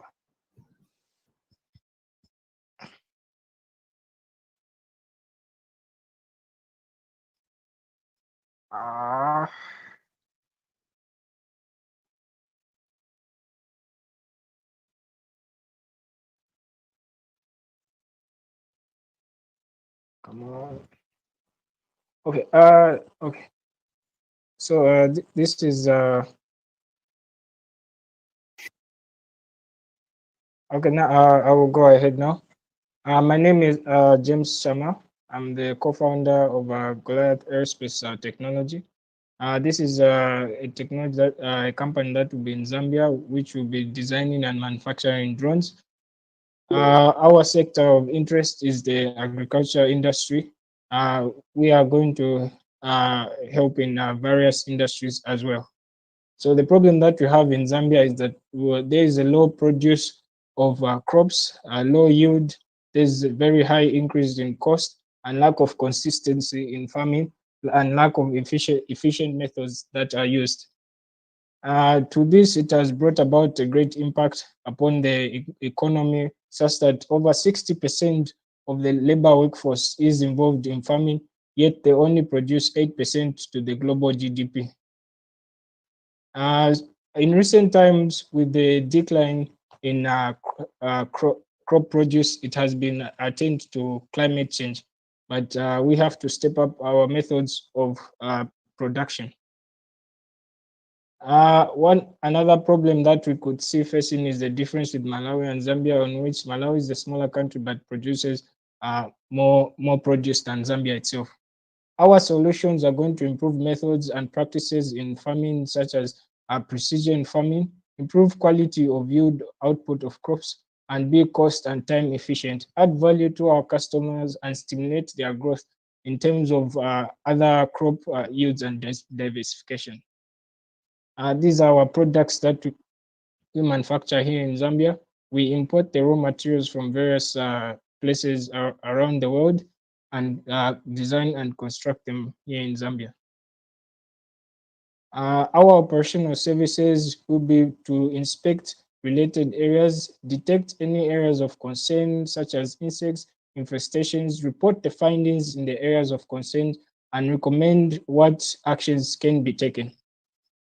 So our services: spraying of crops and trees, spraying of livestock, seed planting on crops, and agricultural mapping services.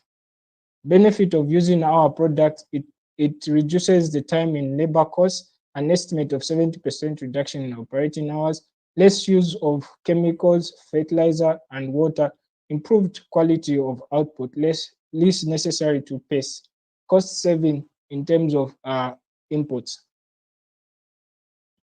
Social impacts to this brings about great improved productivity, since there's less labor costs attached to various tasks, less reliance on natural elements, reduces costs, advanced technology is introduced in the agriculture business.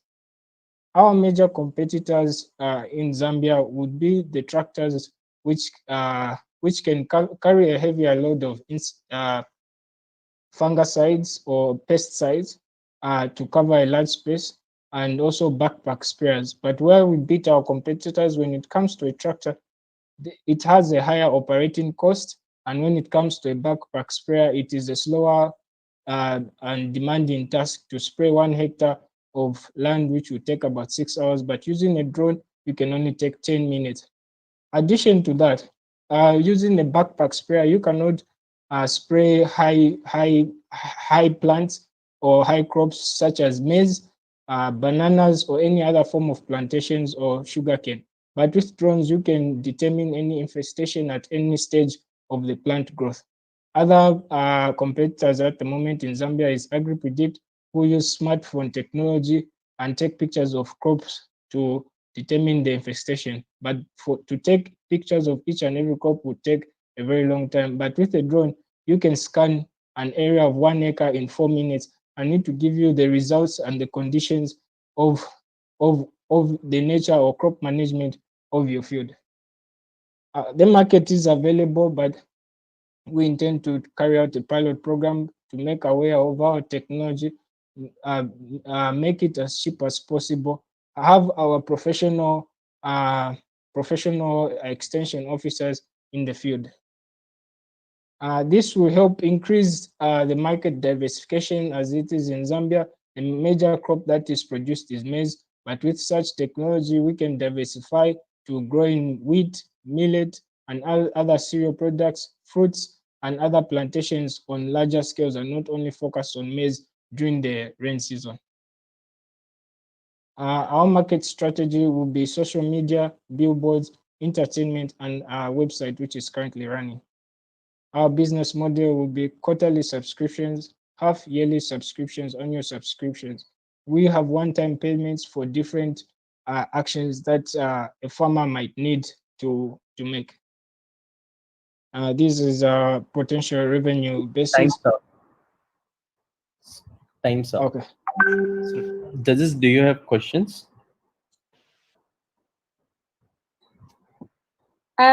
I was wondering, how does the legislation around drones, what does it look like in your area of focus? How are your relationships with government, etc.? Okay. Currently, at the moment, the regulations with drones are quite relaxed and not as strict as other countries. At the moment, we do have large-scale farmers who are already using drones for their field. And also at the moment, there's a drone hackathon in conjunction with the US Embassy and the CAA of Zambia, of which we are taking part in. This will be a symposium to make a guideline on how drones can be operated in Zambia. We also have a facility of digital airspace to avoid, to take part in risk management and safety. Thank you. Thank you. Hey, James, you said your go-to-market is social media. Can you give examples? On social media, we'll be like on Facebook. On Facebook, there's a group, 3 groups that I'm in. The names I'll get back to you on that. But like for small scale farmers, in that group, we have farmers who ask questions about what is wrong with their crops. What can they do better to improve the yield? And we'll be there and available to give them suggestions. By offering our services, we can go to their fields, have our sensors analyze the state in which their field is, like if the plant is very stressed, if it needs fertilizer or any other forms of problems. So the social media will help us because that's where we can reach out to a mass number of people. Thank you. That's all. Thank Yeah, you. my question is around scale up. Have you been able to scale it up, and are you going to be able to scale up when you launch it for the entire country? Yes, we are going to be able to scale up. As it is, we will start with our initial pilot projects, which will be in the farm blocks. There's one called Chisamba Farm Block and Mukoshi. In these farm blocks, we are going to carry out our pilot projects, and thereafter, we are going to have extension officers in all districts in conjunction with the Ministry of Agriculture and other stakeholders who are going to work hand in hand to help increase the small scale farmers to have better yield. As it is, the small scale farmers have only 1.5 tons per hectare, but with the drones, we can increase that to 6. So with the subsidies and initiatives from the government, this will help us scale up better. Thank you. Oh, thank you, team. So James, you can now log off. We are inviting our new team. Okay, thank you. Judges, please scroll the current team. Goliath Aerotech.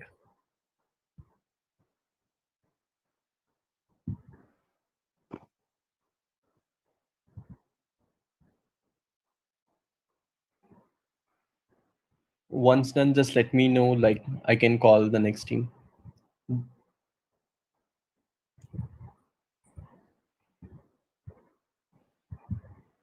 The next team is Acoms.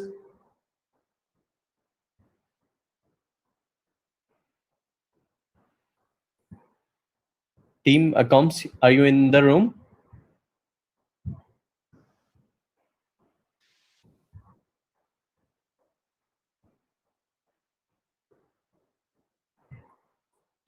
Team Acoms.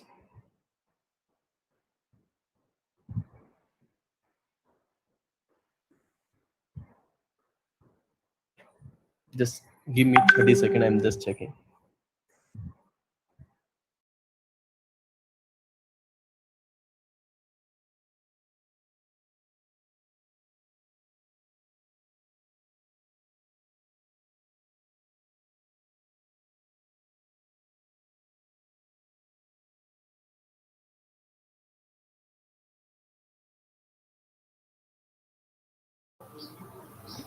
Hello. So yeah, so you are from Team Acoms? Yes, I'm from Team Acoms. Okay, so you can start now by sharing your screen.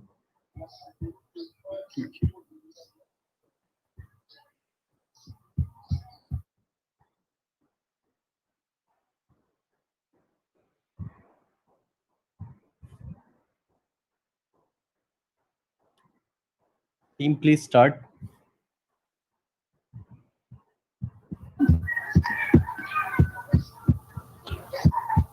Just a minute. I've been some challenges in terms of sharing my screen.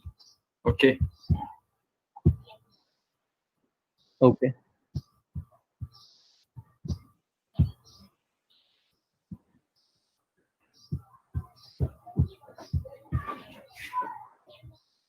So is it able? Are you able to see my screen? Yes. Yes. Okay. Thank you.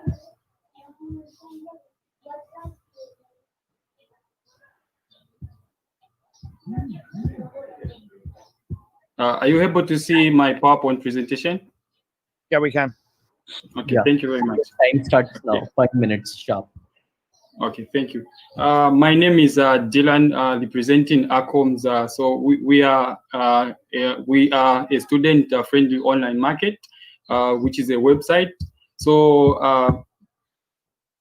the problems that we targeted that our customers are facing are difficulties in terms of marketing boarding houses to students. So here in Zambia, most of the universities, if not all, they don't have enough accommodation to accommodate all their students. So students tend to go out in search of boarding houses which are near to their institutions. So for students from far places, maybe they are coming from maybe 140 kilometers away from the institution, they might not know the best places where they can go to look for these accommodation facilities. So, and the other thing that we also targeted was we came to know that students are having difficulties in terms of finding a proper means of exchanging study materials, such as books and other modules. So there's that the circulation of study materials is hindered because of the same.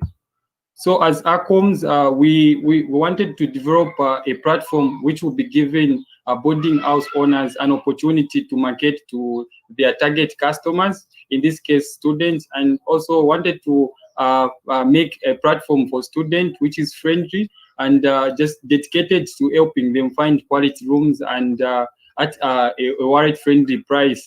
So this is the convenience every student would desire. So again, we wanted to develop a platform which will be able to give students an opportunity to buy and sell their study materials. So our product and services, like I said, it's a website. So we are offering an online website which will be able to list out accommodation which are near to various learning institutions across the country, which is Zambia. So on this platform, students can be able to even post the books and other study materials that they are selling to their fellow students. So this is the best time to launch this website, as in we are in the COVID-19 era, so most of the people tend to use online as the mean of surviving or communicating. So we know that when we launch our website, it will be able to reach out to a lot of people. Moreover, here in Zambia, there's an increase in universities and colleges which are being created. So we know that when we launch in this time, we'll be able to have a lot of customers on our platform. So our target market are boarding house owners that have their facilities near learning institution, and also we are also targeting students who want to sell their used study materials.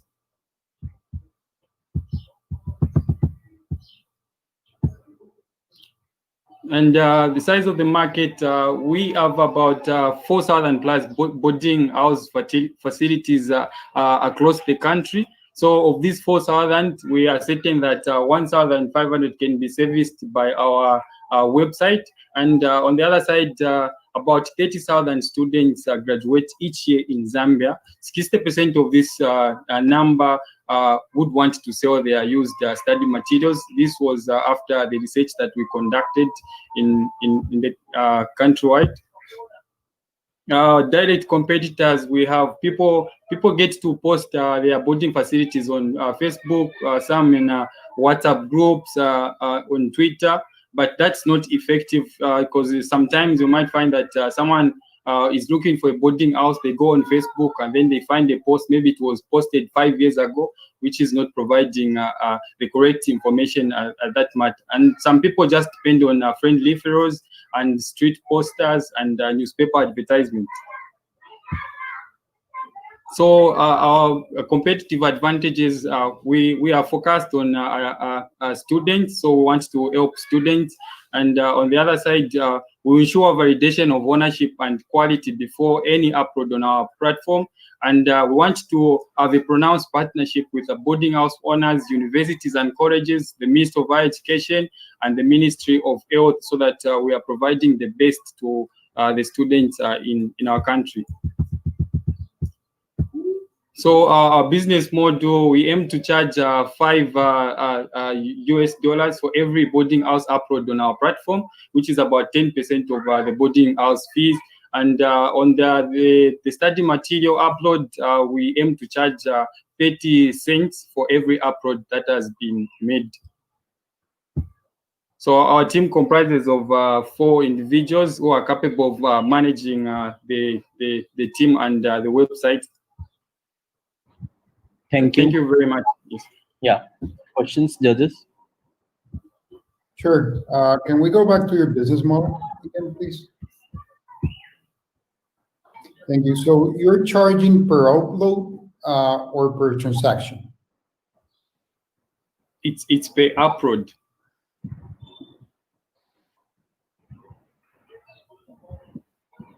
So even though if you don't get a transaction, you're charging the person to publicize their opportunities or their studying material or boarding house upfront. You're charging them upfront before the transaction. We are certain that with our platform, since it's the first time we're having such kind of a platform in Zambia, so we are certain that it's going to be very effective on the side of the boarding house owners and those who want to sell their study materials. So that's why we are charging when we are uploading, not after the transaction. And on the other hand, we can't charge them after the transaction because maybe there might be back deals that can happen. Maybe they just get in touch, the one who is looking for accommodation at the boarding house without informing us. So we decided that it's better we charge before uploading, and then the rest will be left to be sorted out between the one who's buying and the one who's selling. Thank you. Okay, question. Define study material. Is it semester-wise? It's a subject. Give some breakdown of study material. Oh, okay. So study materials, we are talking about, it could be books. So, and then it can be just pamphlets that are made for notes, lab manuals, such kind of materials. Those are the ones we are referring to as study materials. The books and the other stuff that might be needed in terms of studying and everything. So every time they upload, let's say they upload some piece of it, and then they have to upload second piece. So you are going to charge every time?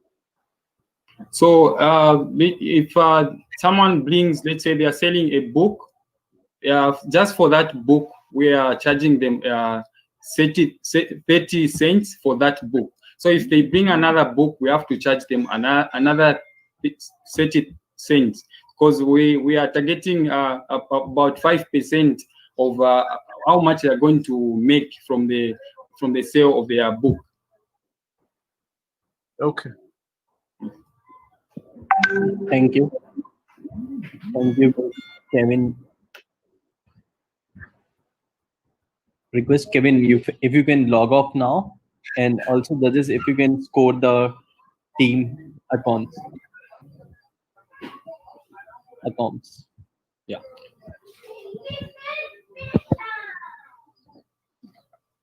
All right, I can stop sharing the screen. Yeah. You can also log off from this room, so we can call the next team. Okay, thank you. Thank you so much. Thank you. So the next team is Team Ali from Nigeria. Team Ali, are you there in this room?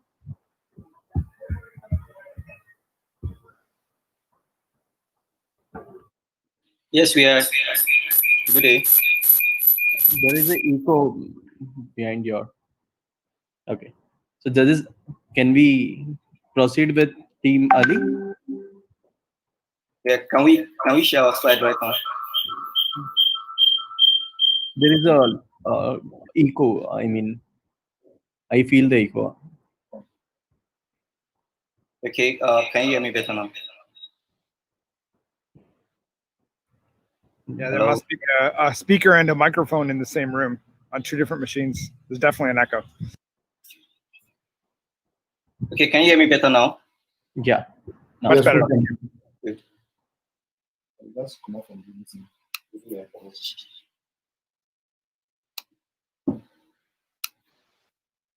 I'm trying to share my screen right now. Yes, please.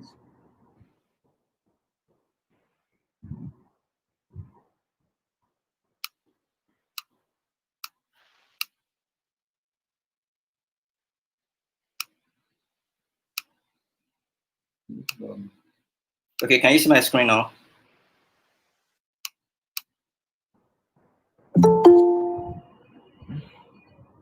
Can you see my screen? Yes. Yes, sir. All right. We can. Okay. Good day, everyone. My name is Oladokunlu Oluwasegun, and I'm representing Team AirLife. So the purpose of this project is actually to develop a systemic vision on the optimal utilization of ICT and internet for the new learning of the 21st century, and to provide an alternative perspective, aiming at formulating better learning experience, especially during this COVID-19 period. So we're looking at education for anyone, anywhere, at any time. Let me show you some facts. E-learning is estimated to be about $300 billion in the next 5 years, but because of the effect of COVID-19 right now, the market has grown to become about 600 billion USD at the moment. And also 70% of Africans are currently working poor, according to the International Labour Organization. Also, every dollar spent on online education leads to about 30% increase in companies' productivity. So research has shown that African education system is actually outdated. As such, we have a lot of underemployed graduates, which has led to a large increase in unemployment in Africa. Also, e-learning course completion rate is about just 32%. That's why we've provided a solution. AirLife is a social learning environment that utilizes electronic technologies to access world-class educational content in order to raise new breed of global business leaders, educated to global standard, who can create jobs, increase income, and create values for the stakeholders. As such, we are proposing these values. The first one is to provide access to online courses taught by industry-based experts and educational institutions. Also, open and decentralized education.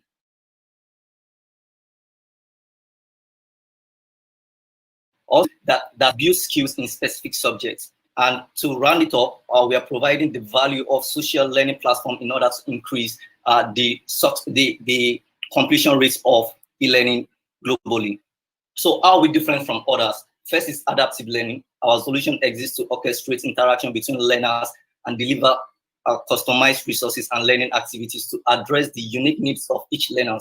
Also, our platform offers self-paced learning. That means learners can learn anytime, anywhere, and anyhow they like. The third one is all levels of learning are being covered, which is the cognitive, the affective, and the psychomotor. And lastly, collaborative learning environments for our learners. So yeah, we've positioned our organization to be higher than our competitors, which we've recognized in the market already, like Coursera and Udemy. So our platform actually allows who you just go to their platform to watch. On our platform, you can actually engage with other students and other and the lecturers on the platform. As such, you are bringing about real-time conversation, and that will retain that will improve the chances of completion rates of courses online. Also, our courses are African-centric because we are targeting our solution for Africans right now. So we'll be collaborating with universities and organizations in Africa to provide to provide courses for Africans. The methodology we use while we're developing this project is agile, so that it allows for iteration, early prediction, and also engagement with stakeholders. Here, our target audience, we are targeting undergraduate and professionals between the age of 16 and 45, and we are targeting all the 54 countries in Africa. Also, our customer segmentation is very massive: students, researchers, educational institutes, and organizations. And our key activities are web development, marketing, networking, content development, certification deals, promotion, agreements, and billing. Here is our revenue stream: paid course. Learners can enroll for a course which range from about $5 to $50. And with purchase of about 5,000 courses at $10, in 2 years, we'll be able to raise about $50,000 US. The second revenue stream that we have is learners can pay for verified certificates by our partnering organization. If we get 1,000 persons to request for verified certificates at the rate of $20, in 2 years, we'll be able to make about $20,000 US. And lastly, degree programs. We can share percentage with our partners, and we can earn more revenue from that. Here are our current partners right now. We are in partnership with World Scholarship Forum to help us reach out to more learners across the world. Also, we are in partnership with ILC Africa, develop out to ICO Technologies in Kenya as well. Now, our milestone, we hope to reach about 1 million learners by the end of 2021. We also hope to develop our mobile application because our solution is only running on web at the moment. Also, we wish to partner with 30 organizations and universities before the end of 2021. And also, we hope to have our content creation studio by the end of 2021. Here is what we've achieved so far. We have a working prototype. We have thousands of learners at the moment. We have 64% course completion rate at the moment, and there are about 23 course lists.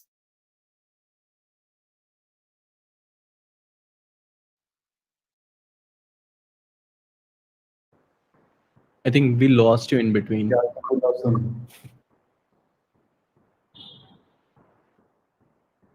Team Ali, anyone from Team Ali can continue?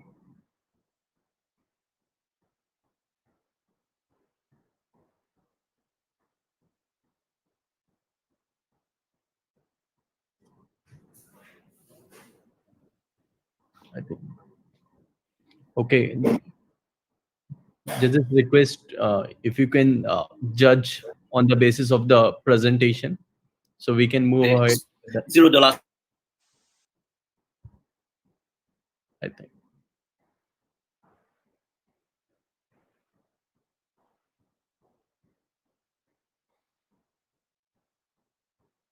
Let me.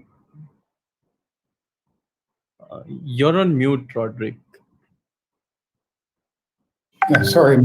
Can you actually send them the questions and see if they can answer them? Oh, here. Yeah, just I think joined again. Hold that open again. Hello. Yeah. Judges, please ask the questions so we can finish it up this one. Please, can you repeat the question? I didn't get the question.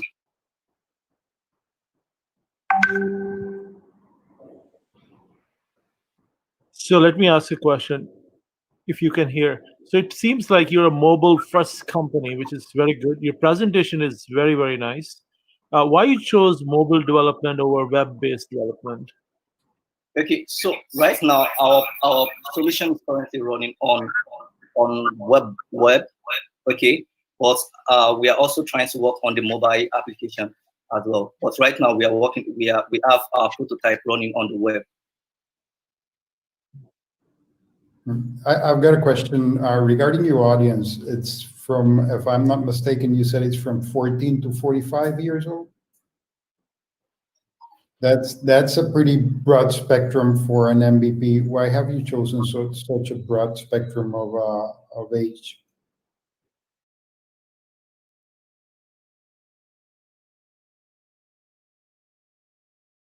Hello, please repeat your question. Sure. I see that on your audience, you chose people, I think it's from 14 or 16 to 45. That's a pretty broad spectrum to create enough material for people. why have you chosen for the NBP such a broad spectrum of people and needs? Okay, so while we are developing the products, we are actually looking at undergraduates and professionals. And these are people within that age range. They are people within the age range of 16 to 45. That's why we actually choose that particular age range, why we are presenting, why we are providing our solution, why we are developing our solution. Rather. Thank you. How was the product funded so far? And do you need additional funding? Right now, the project is self-funded by the team, but however, we actually need funding to push the products more, because right now we have over 5,000 users on the platform, and we spend $0 on advertisement. So with enough money, with enough funding, we will be able to reach more communities and more countries across Africa. And in the next, let's say, 5 to 6 years, we might actually be providing content and courses for other continents like Europe and America as well. Okay, very quick question. Out of 5,000, how many are paid? Okay, so out of the 5,000 users on the platform, we have over 1,000 persons who have paid for our courses so far.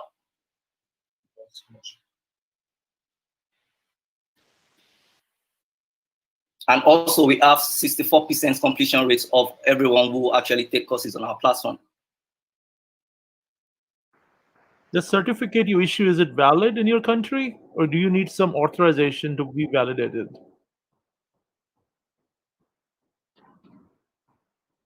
Okay, so we'll need some authorization to get a valid certificate. However, we have certificates designed into the platform for people to share on social media and share with their friends that they've actually taken a course on our platform. But then we are currently working on getting accredited by the NUC, that's National University Commission of Nigeria, so that we'll be able to offer valid certification to people. Okay, one last quick clarification question. Your subscription model is monthly, or is it course by length of the course? It's actually per course. So different courses come with different pricing. So we also have bundle courses that people can take. Okay. Thank you so much. So can we move to the next team, please? Thank you very much. Thank you so much. Yeah, thank you. Request if you can log out. Take your time. Judges request you can mark them.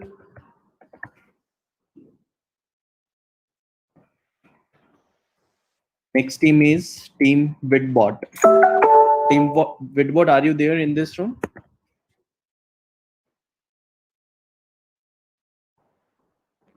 Yes, I am. Can you hear me? Yeah. Hello? Can you hear me? Yeah, we can hear you properly. Okay. So I can present now. Yeah, you can start. Okay. Can we start, judges? Okay. Yep. Yeah. I see my screen. Not yet.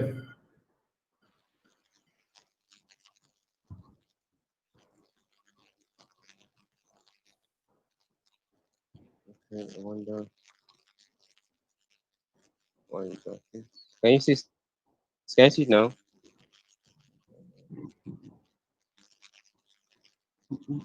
Yes.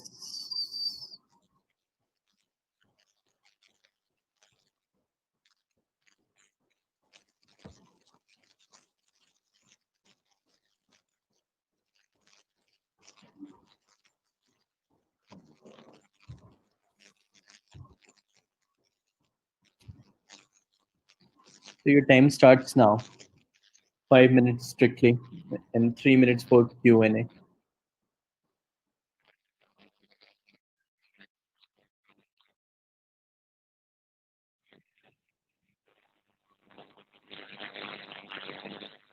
All right, so we are Beatbots, and we are making medical professional healthcare accessible anytime, anywhere. We observe two major problems. The first problem that we observe is that healthcare, especially in Nigeria and Africa, is hard to access, especially delayed. Having to wait long hours to see a doctor, spending a large amount of energy waiting in line to see a doctor takes time. And in addition to that, we have difficulty in healthcare access, especially now the pandemic is here and the lockdown affected some months ago. It was difficult to actually visit the hospitals because it is crowded and doctors are in risk, and also patients who do not have symptoms are also in risk of getting this healthcare. So all these form the problem in delay and difficulty to access healthcare in Nigeria and also in Africa. We solve this problem and we're offering a solution. This solution helps to do three things. One, to make healthcare in Africa to be easily accessible. With the implementation of AI technology, we can train these AI chatbots alongside an expert human doctor or doctors, as the case may be able to handle queries and be able to manage and diagnose and recommend these patients who have non-emergency health challenges in real time, anytime, anywhere. Convenience. Instead of traveling and wasting time in lines, in queues, just to see a doctor ask minimal questions. The comfort of a mobile phone, they're able to ask any questions without waiting long hours in line and traveling long distances. You can easily get healthcare access at the comfort of your homes. Medical experts often use solutions. Affordability, the transportation to get to these hospitals. Most times, where residents, people live and hospitals are far and the distance is large. So traveling, money for transportation, and also money to pay consultation fee to ask minimal questions are quite expensive. It's AI chatbot. Bitbot is making this affordable. You're able to get general health consultation for free, and you cannot pay for the real medical consultation. We observed and also researched, according to MediHealth, that 60% of healthcare crises can be handled without a face-to-face contact with the doctor. And this can help not just the patients, also the doctors, be able to communicate effectively and handle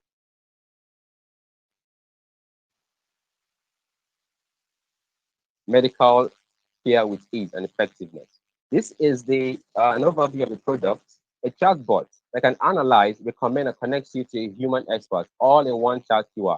So these actually combines the power of AI with that of a human doctor to be able to give healthcare accessible on the mobile phone. This is a perfect time for this solution because if you observe that many people are adopting mobile apps, mobile phones are being extremely on the increase. People have phones and they can easily have access to their phones every single time. So why don't we bring the solution to their mobile phones, able to help them to manage their health anytime, anywhere? This pandemic also has taught us a lot of lessons. So we are praying for this pandemic to go and we need to prepare ourselves for the next pandemic. So lockdowns means no access to humans, but with the mobile solution of chatbots, Bitbot can help you to get healthcare access with or without the lockdown, anytime, anywhere.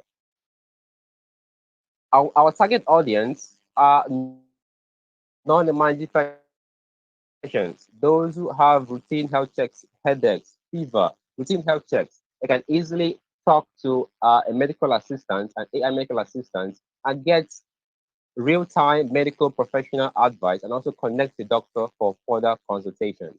Medical experts who would love to expand their reach and get effective care without risking their lives and stressing too much, especially now the pandemic is here. So instead of contacting too many people and risk your life of contacting the pandemic, you can easily stay at your convenience and reach out and also effectively care health-wise to people too. So we have a projection of $55 billion in the telehealth and chatbot industry, health medical chatbot industry by 2025. Thank you, team. From Your 2.4 time's billion in this year, in 2025, we're going to have an increase. Team, your time's up. Judges, if you have any question, you can. Sorry? Your time's up for the presentation. Now you can take questions from judges. So let me ask you a little bit technical question. So it seems like you're building a conversational artificial Yep. intelligence. What framework are you using? IBM's? Give some highlights. Yeah, Dialogflow. Then we Dialogflow for the training of the AI, and it is for that for now Dialogflow for the framework conversational design. We're going to implement it with Android Studio to make it mobile friendly. Then take the educate mobile is a mobile app solution, but the framework for the training is actually Dialogflow. Okay, did you talk about your team slide or That's did we Google got? Dialogflow, yes. Okay, thank you. Did we talk about your team slide? Okay. All right. So in the team, we have Trust Me Query as the AI chatbot, chatbot experts, and we have the mobile engineer. It's And okay. I saw it. student and Thank you. developer Let to other the people team. ask So these a are three question. people trying to make this.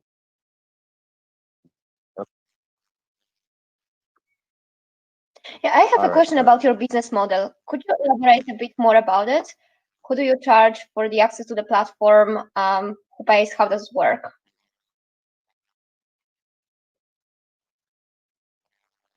All right. So to get access to the chatbot to convert consult, it's totally free. Anyone can have access to it. But where the money comes is when you want to consult with a doctor, you can either subscribe to have free consultations every year or monthly, or you can just pay a one-time consultation fee to speak to the doctor on demand.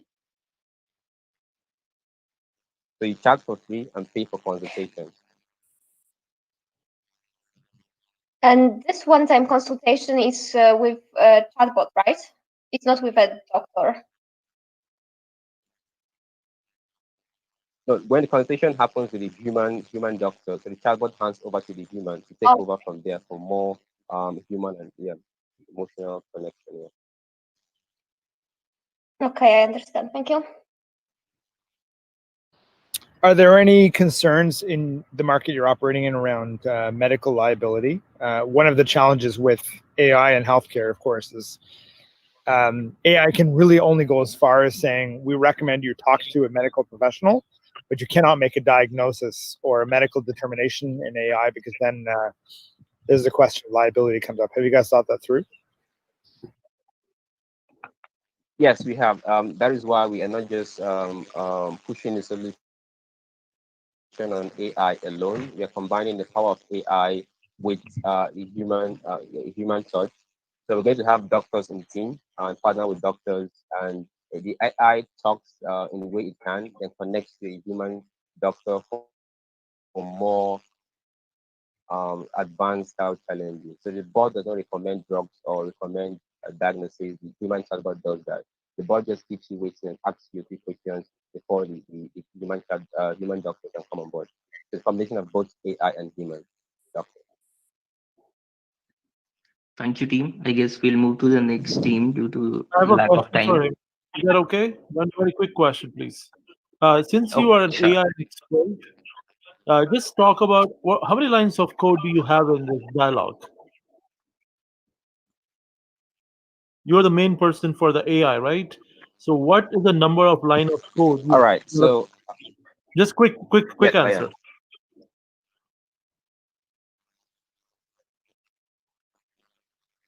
All right. So for just we have over 500 lines of code. But Dialogflow gives us a drag and drop training that can help us do more of the AI. For now, just 500 for the mobile platform. All right. Thank you. Thank you, team. Julie, I will request you to please evaluate the team and we'll move to the next team. Yeah, team, you can log off now.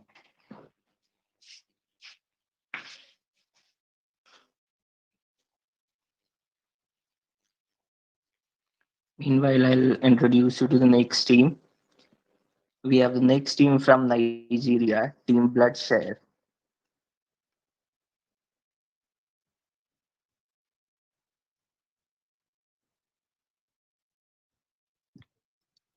Donald Hello. is here with us.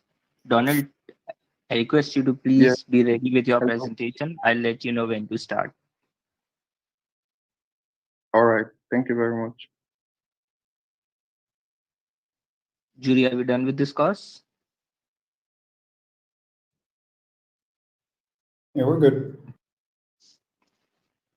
Okay, Donald, go ahead. You have only 5 minutes, so please be quick and stick to the time. Okay. Can you see my screen? No, Hello? not yet. Not yet. Oh, yeah. Okay, I'm trying to share the screen, but it's not.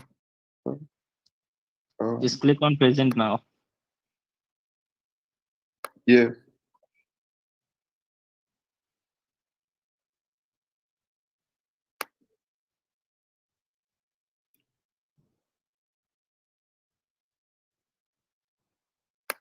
We can't see your screen. I don't know. Can you see it now? I've clicked on share.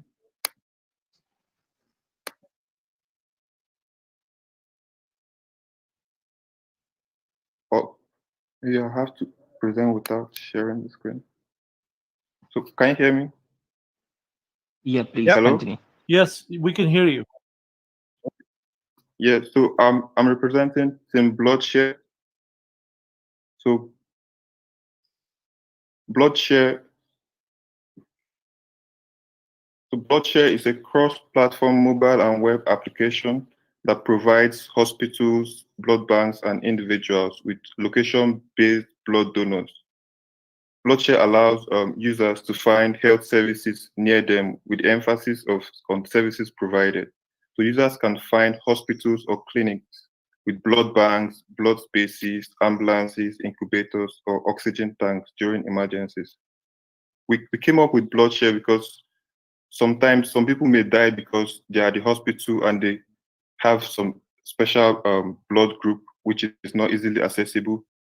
And even when they make payments for blood or make requests, the hospital might not be able to get them their blood due to their location. So we decided to create a location-based mobile app which will enable local hospitals and local clinics to request for blood from the people around their specific location. So let's say someone needs to find a particular hospital with a particular facility. For instance, maybe a child is sick and the person might need an incubator first. They can easily log on to Bloodshare and search within their vicinity for the closest hospital that might have that facility. So the needs of for why we created Bloodshare include shortage of blood in health centers, obscure emergency services, especially in most countries in Africa, non-existent relationship between hospitals and blood donors, and most importantly, insufficient collaboration between hospitals and critical resources. So our app has various features which include urgent requests, which allows the users and the hospitals to request for particular blood donors in their immediate location. And then we also have short-term campaigns. So blood banks and hospitals can start short-term campaigns for blood donors in their immediate environment to walk up to the hospital or the lab and have their blood donated and to save in the blood banks. So also emergency services. Most hospitals, especially in remote areas, may not have proper working ambulance. So if a particular hospital has an emergency situation, they can make a request on the app for other hospitals which may not necessarily be using the ambulance at that particular point in time to help them attend or get the particular patient given the location. So the benefits of signing up with the app will include unlimited access to voluntary and commercial donors, meaning when hospitals create campaigns for users to come and donate blood or even make special requests which they're going to pay the particular blood donors, especially for those blood groups which are not very common. they can have access to that. And then there will be a sustainable relationship within the local community and the hospital. And then inter-hospital collaboration and resource sharing. Like I mentioned, they could share their ambulance or incubator or any particular service in which one hospital might be lacking in a particular location or community. Thank you, Donald. Your time is up. Jury, any questions for them? Hey, yes. Thank you for the presentation. What does it mean, an endorsement? You got an endorsement of your platform by the Ministry of Health. What does that exactly mean, and what do you need from government? Sorry, can you repeat the question? Did you say endorsement? In the presentation, it says that you have an endorsement by the Ministry of Health. Is that correct? Yeah, meaning the service is approved by the Ministry of Health. What does that exactly mean, and what do you need from government going forward? We don't necessarily need any particular permission from government, because basically what our online service is just connecting users and the hospitals. So the approval, what that means is that we are allowed to run this service in our country, in Nigeria. Okay. Do you have a business model for this? Yes, so we plan to charge the hospitals like 500 naira per request, which is like a little above $1.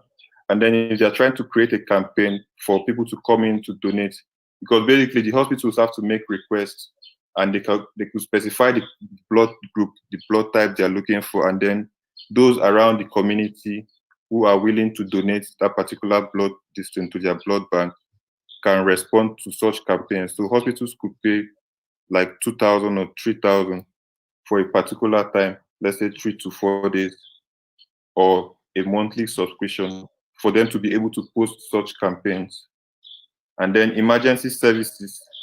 So emergency service providers may charge 500 for each request. Let's say emergency services like ambulances, if they have their ambulance, and maybe a hospital might want to rent or hire the ambulance just for a particular patient, they could pay 500 to use our platform to make that request. And then if there's any ambulance company or any hospital that has an equipment which they may need is close to them, they can respond to that such request.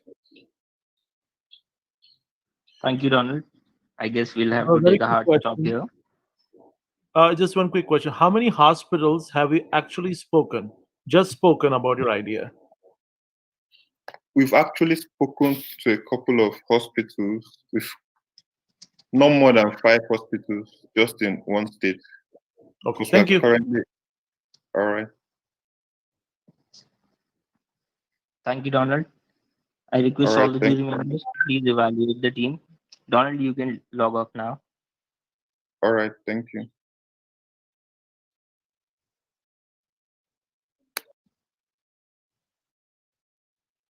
Meanwhile, let me introduce you to the next team. The next team we have is from Portugal and Ukraine. The team name is OurNet. Hello. Hello, can you hear me? Yes. Yeah. Yeah, Michael, we can hear you. Hello there. I presented a video and I shall present that to you. Share an application window. No. 1 second. Didn't work very well.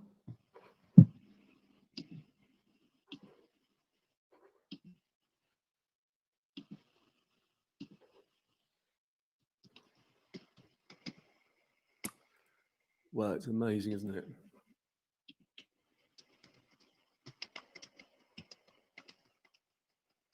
Isn't now.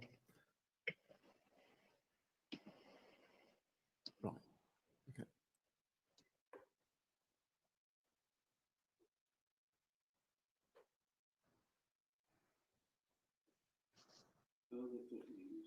Your community, your life. Can you hear this? The problem is that 37% of people in the EU are satisfied with their social media platforms. The amazing thing is, there are all these platforms and many, many more, and there's still an issue of social isolation, polarization, social fragmentation, and a sense of powerlessness. OurNet is the solution. It's a community platform created and edited by the community for the community. It provides an open space for relationships and action, giving users access to contribution and belonging, each with their own personalized virtual village magazine. You guys hear Michael, the audio is not audible. Can you please speak up? It's aimed at real communities, both locality and interest-based. It's a video playing, actually. In one place. I'm sorry. So I'm sorry. Could you couldn't hear that? No, we were. It was a little low, but we could hear it. I mean, I know what you're talking Okay. about. Yeah. So shall I carry on with it? Sure. Just increase the volume or bring the speaker closer to your mic. Yeah, I'm feeding it through loudspeakers. Yeah, I could see that. That's what I'm saying. Bring it closer to the mics. There's also competition. I'll There are rewind thousands slightly. of local websites. Share your screen also, please. Place. Most social media platforms are one-dimensional and superficial, but OurNet is multifaceted and enables populations to connect, build trust, and self-organize to do what they do best: to group together, chat, exchange, take action, and influence decision-making. Building social cooperation and interaction for real communities. There's also competition. There are thousands of local websites that all do a great job. There's search engines which put you in touch with local services. And there are local newspapers, many of which are failing. The original inspiration for OurNet was ChiswickW4.com, serving 40,000 residents. And the amazing thing is, up to 4,000 are online at any one time. A testament to the need local communities have for local information and connection. Our income streams are that we are a freemium service with paid-for private communities. We offer pay-per-click local advertising so people don't have to pay up front, and also context-sensitive advertising, where appropriate advertising goes with articles.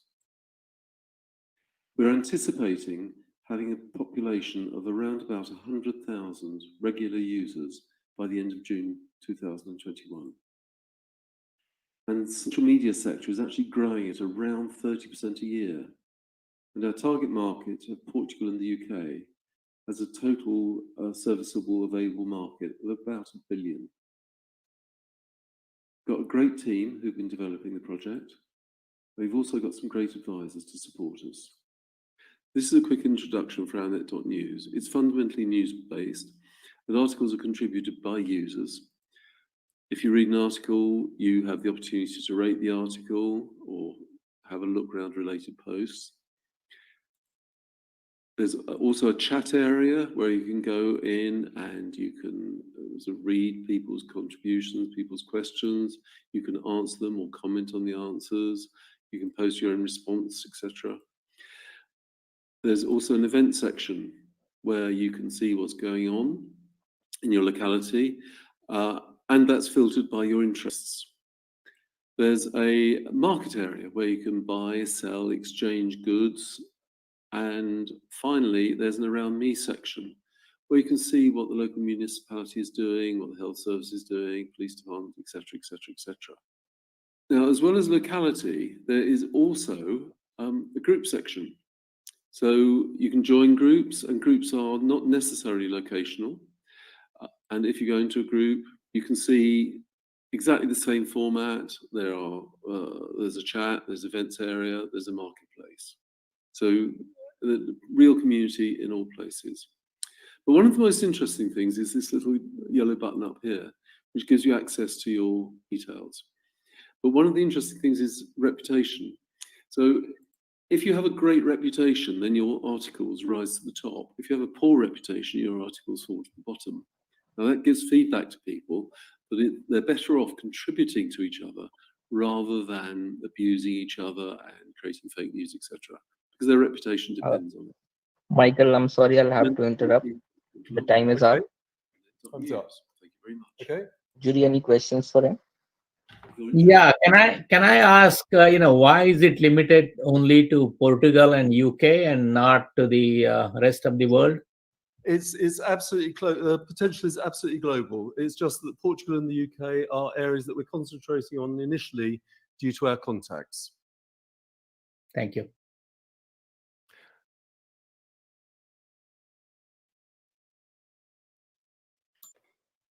Any other questions, Judy? Generally, what a lot of people are thinking and saying with respect to social media is, in the world that we're in now, the market has reached a point in which the best way forward is to sit on top of global platforms with global reach, which I know isn't your priority, but more in terms of like global resources for the technology optimization they can offer. I'm curious why you guys are sort of building a new platform as opposed to sitting on top of things that already exist, and how you think you're going to compete with them in that aspect. So that's a really great question. So the existing platforms are not really designed to create community, and you can see that in terms of the levels of abuse and the levels of discomfort which are being generated, and the social polarization which is being generated by platforms that optimize interactions for the benefit of the platform. I come from I've had a background in social, not work, social interest for all my life. And one thing that I really realize is that and COVID-19 is a really good illustration of this, is that expecting people to be able to manage the world from a few people being able to manage the world is completely unrealistic. People need to be able to organize together, to organize themselves locally wherever possible. And that is something that the current global platforms aren't actually particularly interested in, because it's more difficult to make a load of money out of it, I would argue.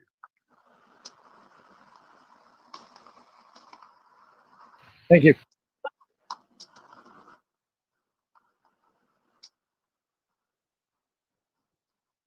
Thank you, Michael.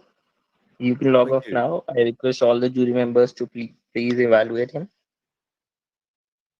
Thank you very much, all.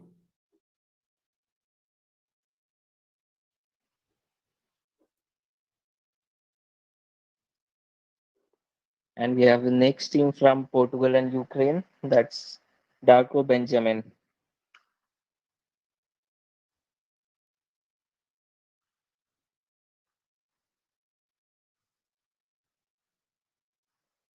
And Darko is here. Are we done with this course, jury? Shall we start? Yeah, I'm ready. Okay, Darko, you can start. You have only 5 minutes, so please stick to the time and start.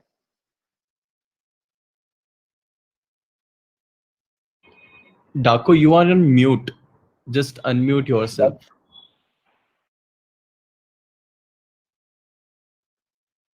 Darko, please unmute yourself. Okay. Yeah, please start. Can you see my screen, please? Not yet. Not Can yet. you see my screen? Oh, sorry. No, not yet. Present. Just click on present now. Yeah.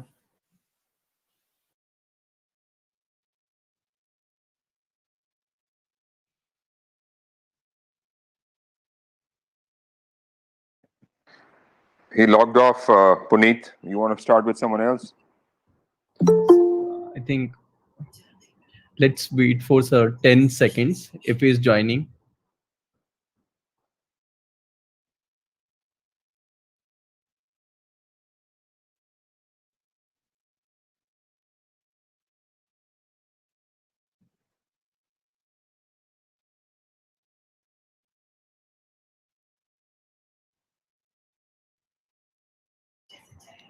Oscar, can we proceed with the next team? I'm just writing the name. Yeah, sir. So we have the next team, Team Unite team. And Peter is here with us. Peter, you can start your presentation.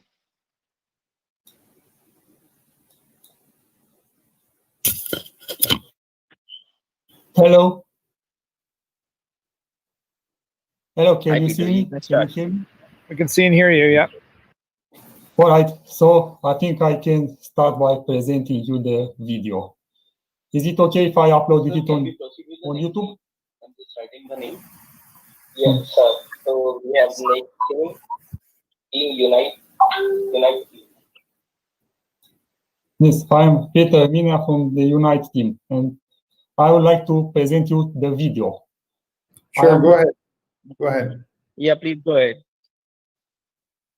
Is it on YouTube? Is it okay to present it from the YouTube? Yes, Yes. please go ahead. All right. So let me share my screen, please.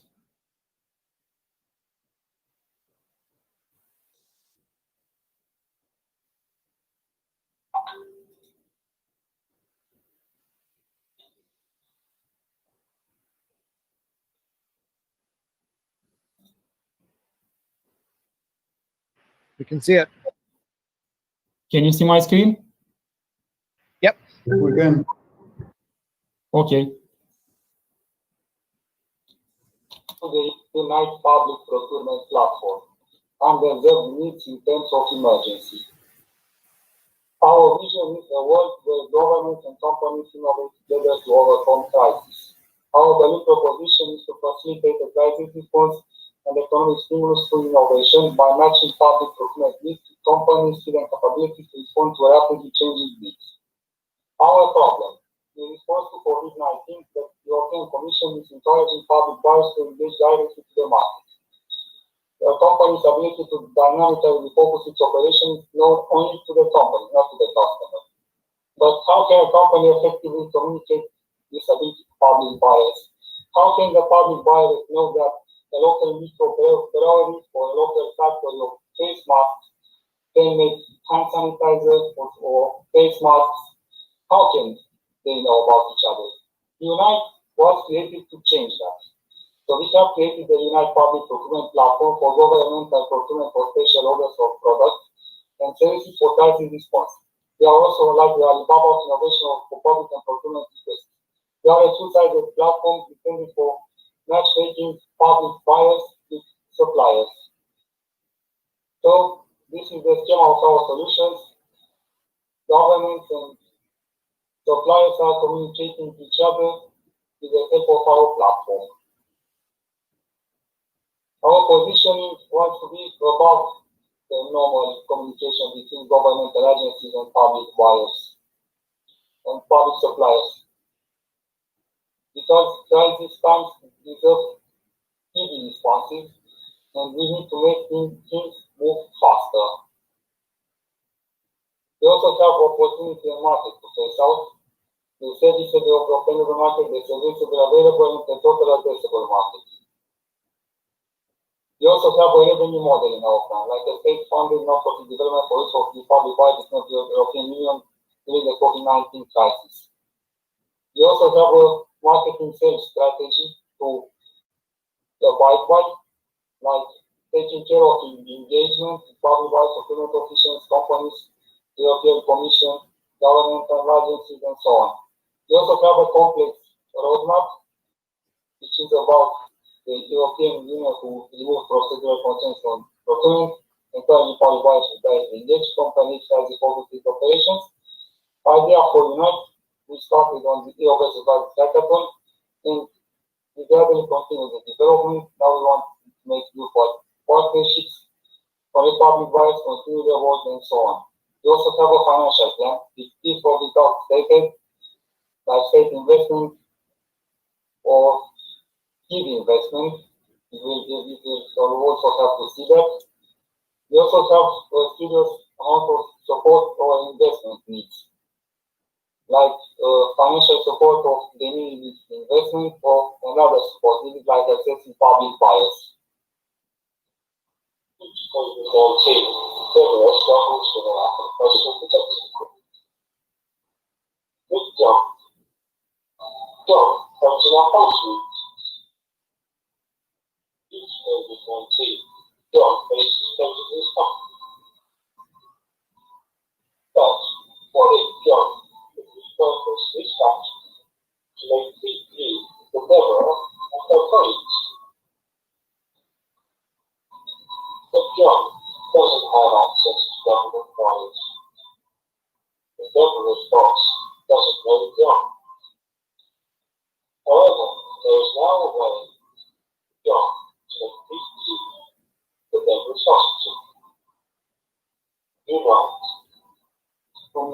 This is the buyer's dashboard with the list of suppliers found by capabilities.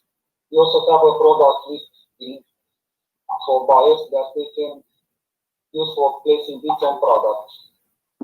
We also have a place bid request page. You can also make it to several suppliers at once. Besides, suppliers can also see what bids they received on their dashboard, and they can also make product lists with images. Peter, I'll have to interrupt. Your time is up. Well, the video is already finished. May I stop sharing the screen? Okay. Yeah, sure. So, the Do video you have finished. questions for him? It was hard to tell from the video and the presentation. What stage are you at with this at the moment? The development has advanced, and in my opinion, because I'm a full stack developer, it is not far from a minimum viable product. The main problem for our project is the business part, like project management and business strategy. And our team is starting collaboration with the Novid20 organization, an organization that helps the startups, the technological startups. We need further legal guidance. We will also begin the European Union mentorship on our project for further guidance and about how to reach our customers. So the business part has to grow on our project. We also have to reach our real customers. By now, we have had a few people who came to our platform from the real world, rather for testing purposes. So we have not reached real suppliers and buyers yet. This is to be done in the coming future, reaching the real users. Thank you, Peter. You can log off now. We'll move to the next team. So I'm inviting Team Daco again. May I leave the meeting? Yeah, please. Okay. Thank you. Thank you.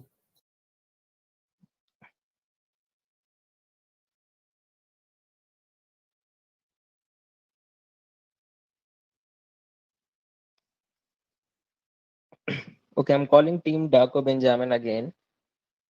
He's ready with his presentation. Jury, are we done with this first?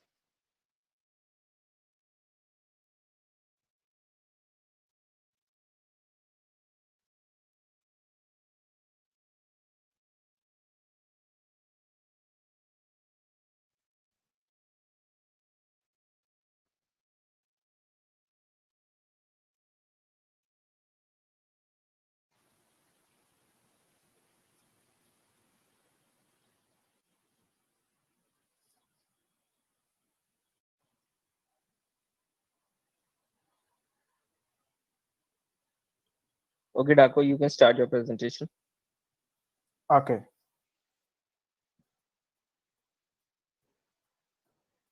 Trying to share the screen.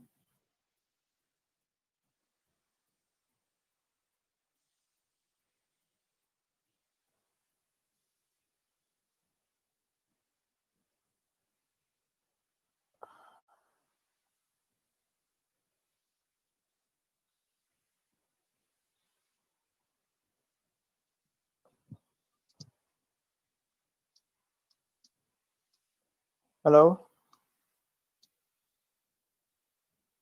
Hello? Yes. Hi, Dargo. Can you hear me, please? Yes, we can hear you. Yep, we can hear you. Yeah, but the share present now is build. I cannot. I don't know why. If I click, if you make the window full screen, it might work. You can continue without your okay, presentation. entire window. Okay.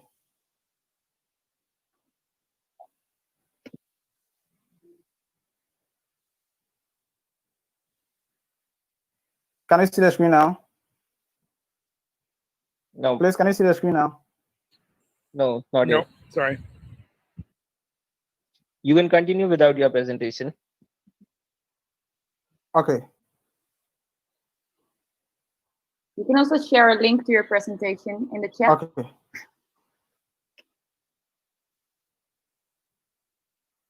Okay, so yes, my name is Ivan Zdako, and then my team is GBD team.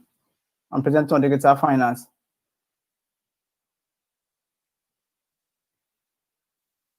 Please, can you see the screen now? Hello? Nope, can't. No, we can't see the screen. Please continue. You're losing your time. Okay, so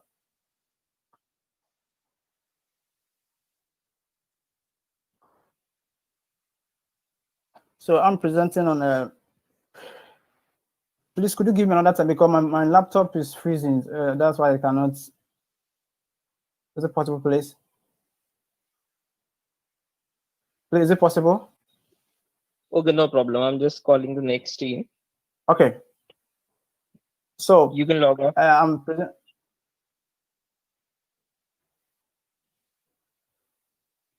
Okay. Ivan, you can log off. I'll call you back if Right. the jury allows.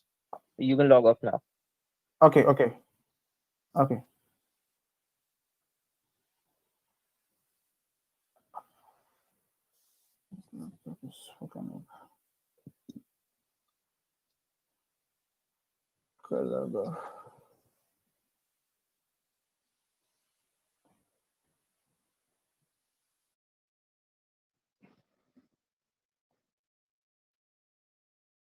Okay, we have the next team ready. They're from Mexico, and the team name is Biocycle.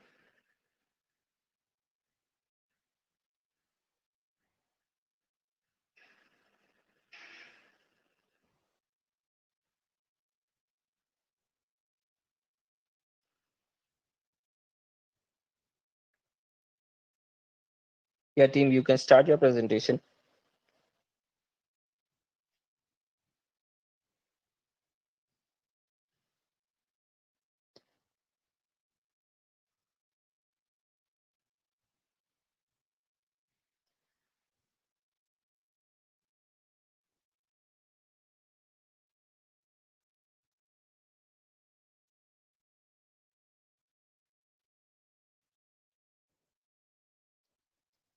We can't hear you. Yeah, please unmute yourself. Can you see the slides? Yes, we can. Yes. Okay. Can I start? Yeah, please go ahead. Okay. Biocycle. As we know, the emergency department face a lot of pressure every time a patient arrives to the room. It's almost necessary that the patient is accompanied by a relative who knows your health and can provide relevant data. There are guides which need to be followed in order to assure the patient's health, but sometimes these guides are not enough. We are Biocycles. The team members are Madeleine, degree in biotechnology design, Jorge Patricio, degree in biotechnology health, Brian Villafuerte, business administration product, Erin Seraz, technology. We are a group of people who want to innovate and propose a benefits idea in order to assure people's health even in pandemic situation. What motivates us? With technology, we can provide an efficient health service. where the medical staff and patient can access to medical records and prevent diseases. Problem: with the presence of the pandemic, it was possible to identify vulnerable groups and identify the risk of sickness according with their health record. Sometimes important information might be omitted and it's complicated to give a correct diagnosis and monitoring of the patient. Solution: this is a platform where private hospital and clinic and patient can interact between to record the history, clinical history. Functionality: you can access to a website, a hospital and patients, click in the website and register your data, and you can access with network with doctors and many different people from health services. Our value proposal: we are virtual office, administrative system of shift schedule, and virtual triage. Market: here in Mexico, nice. We have 3 million people who access to these private services, and this is our market. Commercial viability: $315 and subscription for a private hospital and clinics. Our competition are medical chain, prescriptor, and Hewlett Practice. Our difference are virtual office, administrative system of shift schedule, and virtual triage. The other have only have a medical prescription or this research or trial for patients. Build a network of shared medical knowledge, and that's all.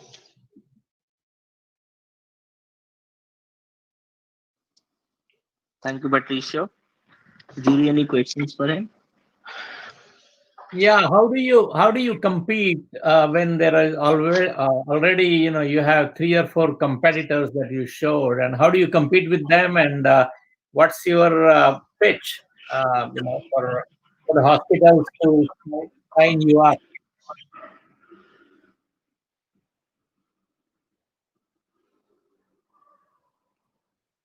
Hello, I'm Arlene. With this project, we want to give to all the personnel staff like a new resource in which they can give their patients a follow-up and monitoring them. We have already made our investigation about other companies, but here what we want to implement is a new platform which has a lot of contact.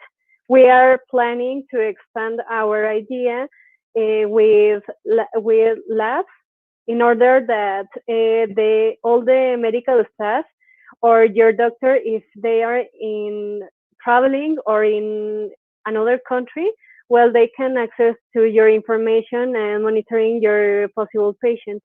This is like our value proposition.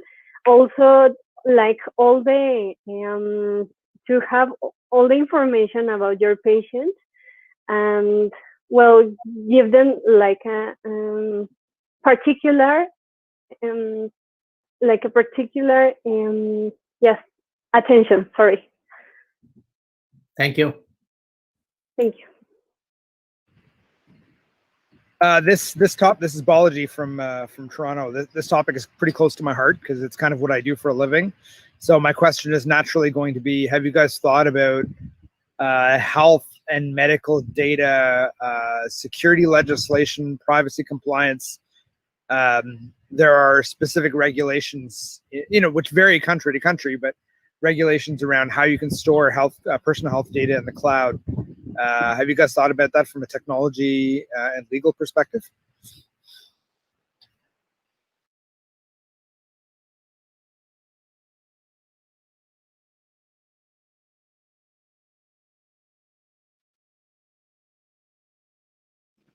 Okay. Well, here in Mexico, we have some regulations about clinical history and all of these kind of data, but they are like some initiatives or like some principles that here in Mexico we want to implement.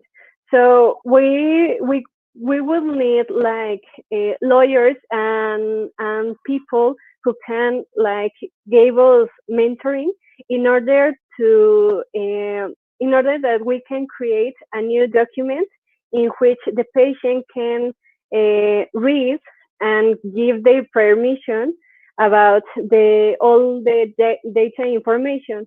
So if the patient gives their permission to this to the platform or to the medical staff to give use of the information, we need to create a document, a specific document, in order that the patient can be calm with their data, and it will be better. So it will be like an accord.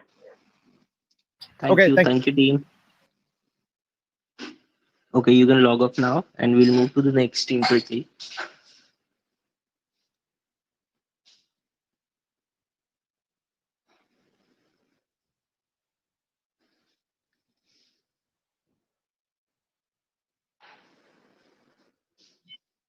We have the next team from Mexico, Team Reach Lab. Okay, present Reach Lab. Yeah, Fatima, just wait. I'll let you know when to start. Okay, give me 1 second. Julia, are we done with this course? Yes.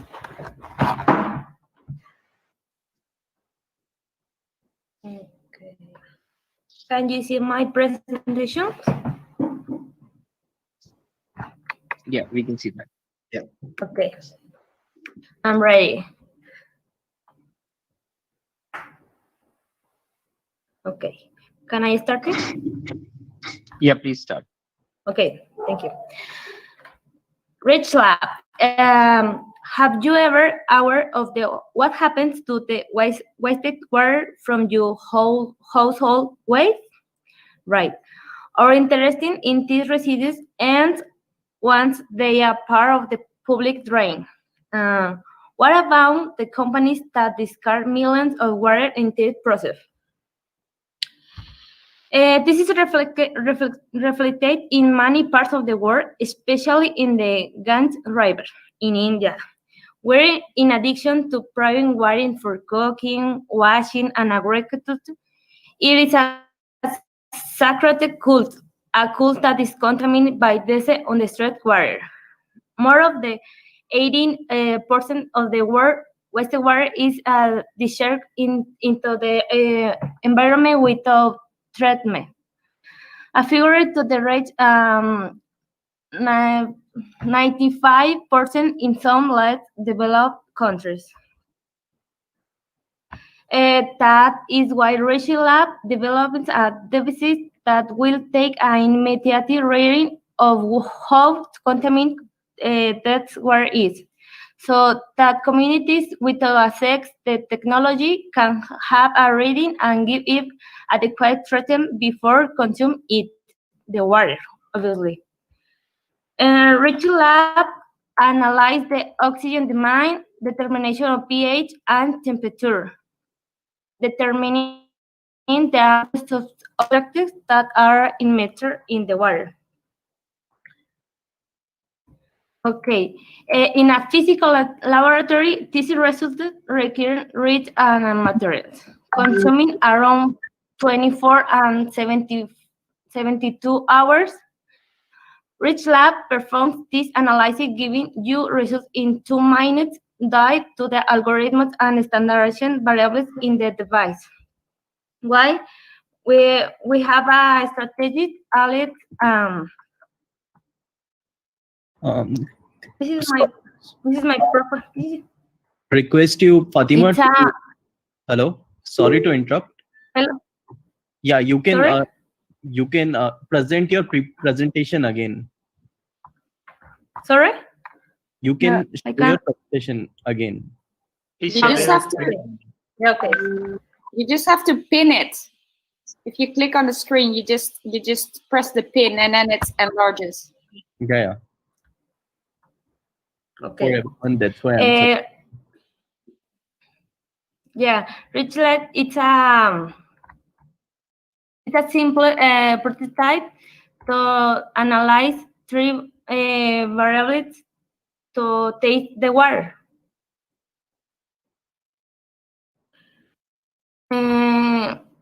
This is a beginning of water treatment network in order to achieve the goal units and sustainable development project. Okay, can you heard again the presentation?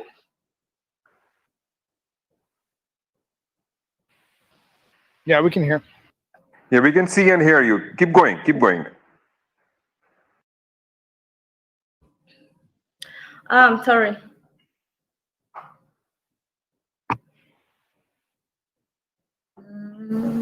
Give me 1 second.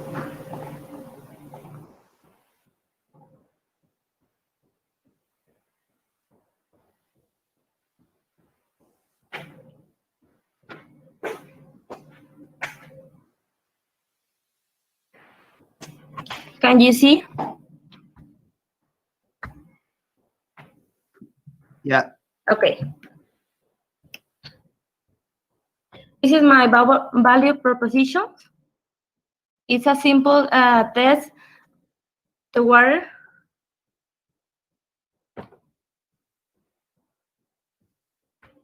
Okay. My prototype analyzed three aliens. It's a chemical oxygen demand, determination of pH, and temperature.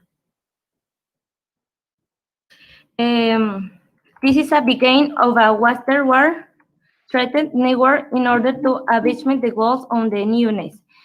Sustainable development project, universal access to safe, affordable drinking water for all by 23. Our customers say, our customers say it's a people that they don't have technology to analyze the water. Thank you, My Fatima. team. Your time is up. Okay. Judy, any questions for them? So Fatima, good presentation. I have a question on your value proposition. You said you reduce the time, right? So what percentage of time reduction your startup can offer? Okay.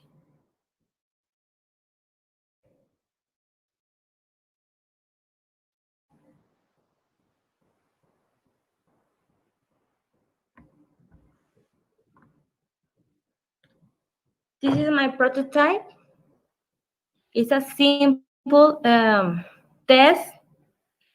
You have a result in 2 minutes with 3 variables. So if it's so simple, then anybody can copy. So why would somebody come to you?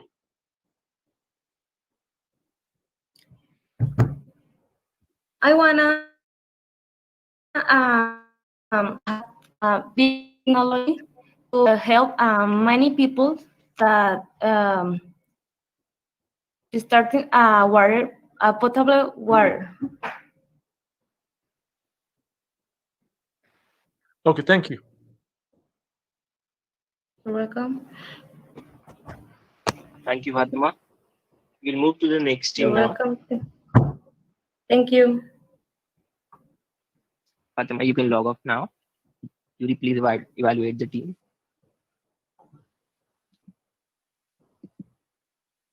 We have the next team from Mexico, Sintonia.live.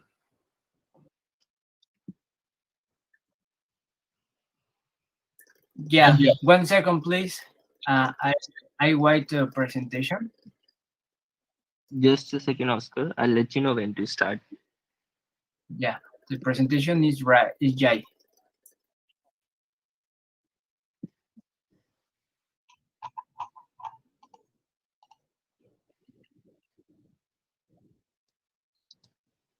Jury, are we done with this course?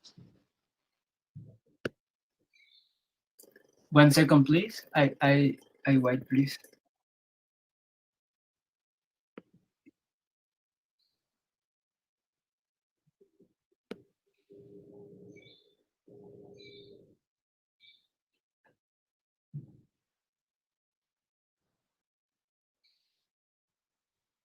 Okay, please go ahead.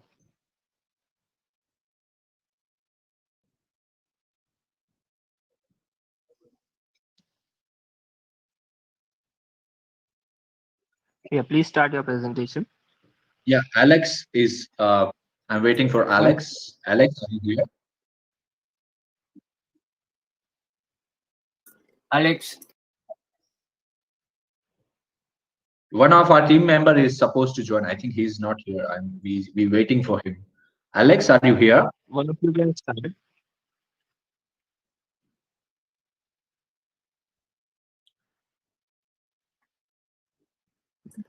Is Alex Eunice?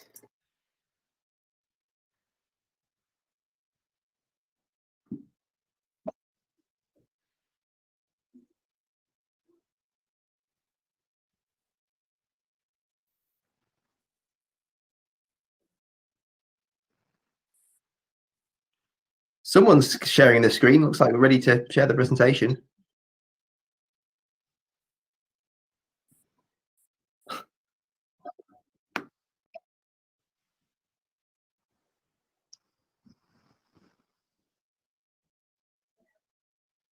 Can any one of you start the presentation, or shall I call the next team? All right, I can just go on with the introduction. All right, so let me present Sintonia. All right, this is what we know. There exists that which we do not know, that we do not know. And there is that we do not know, that we do not know, we do not know. All right. It would be the 9th commercial power on the planet, exporting goods and services for more than $646,000 million, doubling the oil exports of Saudi Arabia. It would have the 4th global force in the world, as it would employ about 144 million people, almost the same amount of work throughout the United States. Sintonia Live. It is a disruptive digital platform to promote sustainable development in the cities of Mexico, Latin America, Europe, India, and universe. Co-create intercultural spaces and be able to share and transmit knowledge. Promote creative projects or startups in the orange economy, circular economy, and the digital economy. Okay, big problem. Recently, on June 23rd, 2020, during the COVID pandemic, a 7.5 earthquake affected Mexico City, Oaxaca. Now, solution. Being able to rebuild Oaxaca communities and promote the development of sustainable communities around the world. We promote digital disruption, develop networking networks globally. We will develop an e-commerce platform called dreamhacking.org. We will carry out a networking tour to promote the development of sustainable communities around the world. To support society, we will develop socio-cultural tourism projects, Tourism 4.0. Promote the development of creative companies and startups, design thinking. Promote the development of collaboration in intercultural festivals. promote the use of blockchain, cryptocurrencies, and digital means of payment. Thanks to the lack of opportunities and support of governments, we will promote the development of musical cities. At this development engine, based on people's talent, on the richness of cultural heritage of humanity, we call it the orange economy. The size of market, we believe that there are endless opportunities to create decent jobs and sustainable developments for almost 107 million people in Latin America and the Caribbean. To generate wealth and employment, 6.1 percentage of the world's population depend on these intellectual creations. If this number were a country, it would be the fourth largest economy in the world, reporting around $4.3 billion, growing 134 percentage between 2002 and 2011. All right. Why at this moment?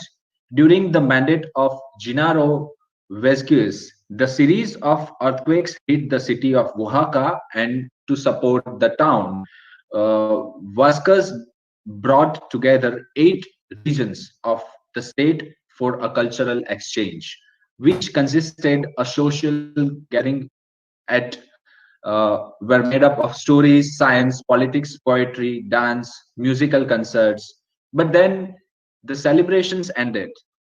The history repeats itself today, where a group of young artists decides to rebuild the affected communities of Oaxaca and world by COVID-19 with this.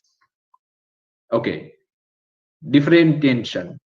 With the vision of transmitting an encounter of different energies and ideas, connecting the society of Oaxaca with the world through cultural and artistic challenge to achieve an inclusive and influential meeting for society without distinction or prejudice for all the ages.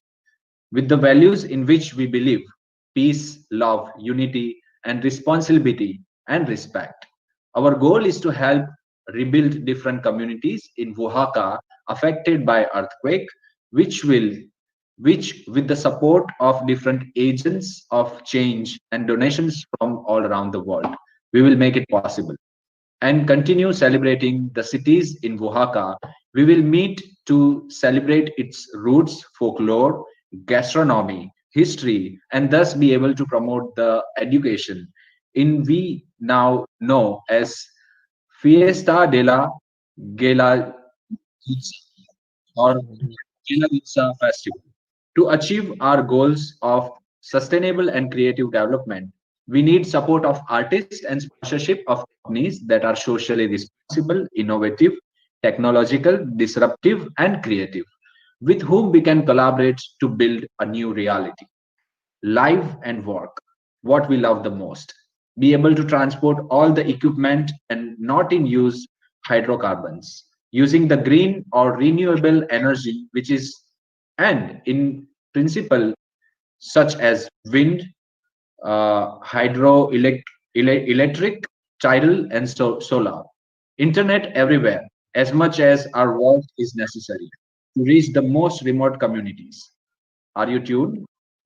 All right. Now I would ask one of my team member to continue the presentation.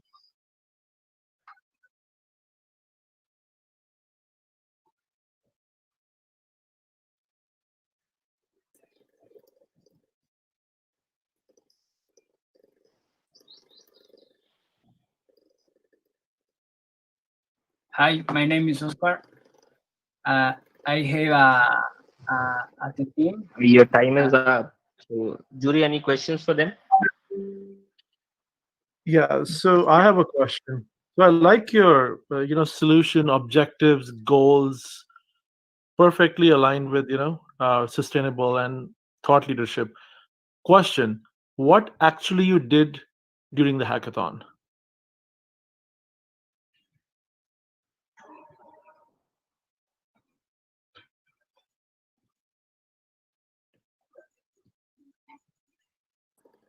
What is the question? That's the question. What What did you do last 2 days? What have you developed or prototyped? Or your vision is good, but what actually you did last 2 days? Yeah. This a project work on in June 23rd, before the earthquake, and developed a platform in Sintonia.live. I described in the message for you view the platform. Yeah, the platform is live, Sintonia.live. You can go and check. And we've been talking to some of the great artists on different parts of the country. Let me repeat my question. Did you develop the platform in last 48 hours? What actual work was done in last 48 hours? For develop for new business plan for the Oaxaca name place for tourist #1 before the health, and now what new strategies for development and platform for e-learning and work on in dreamhacking.org. Okay, thank you. Thank you, team. You can log off now and we'll move to the next team. All right, thank you. Thank you for listening to us. Namaste and Jai Hind. Thank you very much. Thank you. So we have the next team from Sri Lanka, Team Hand Indeed.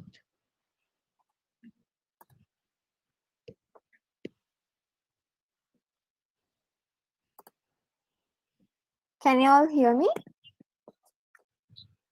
Yes, we can hear Hello? Can you all see the presentation now? you. Not yet.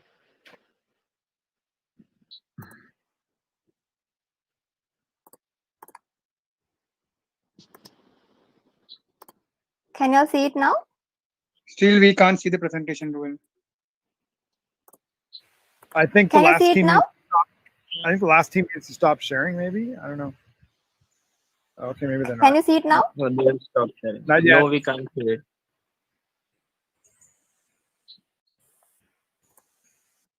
Ruvani, can you share the presentation link on the chat?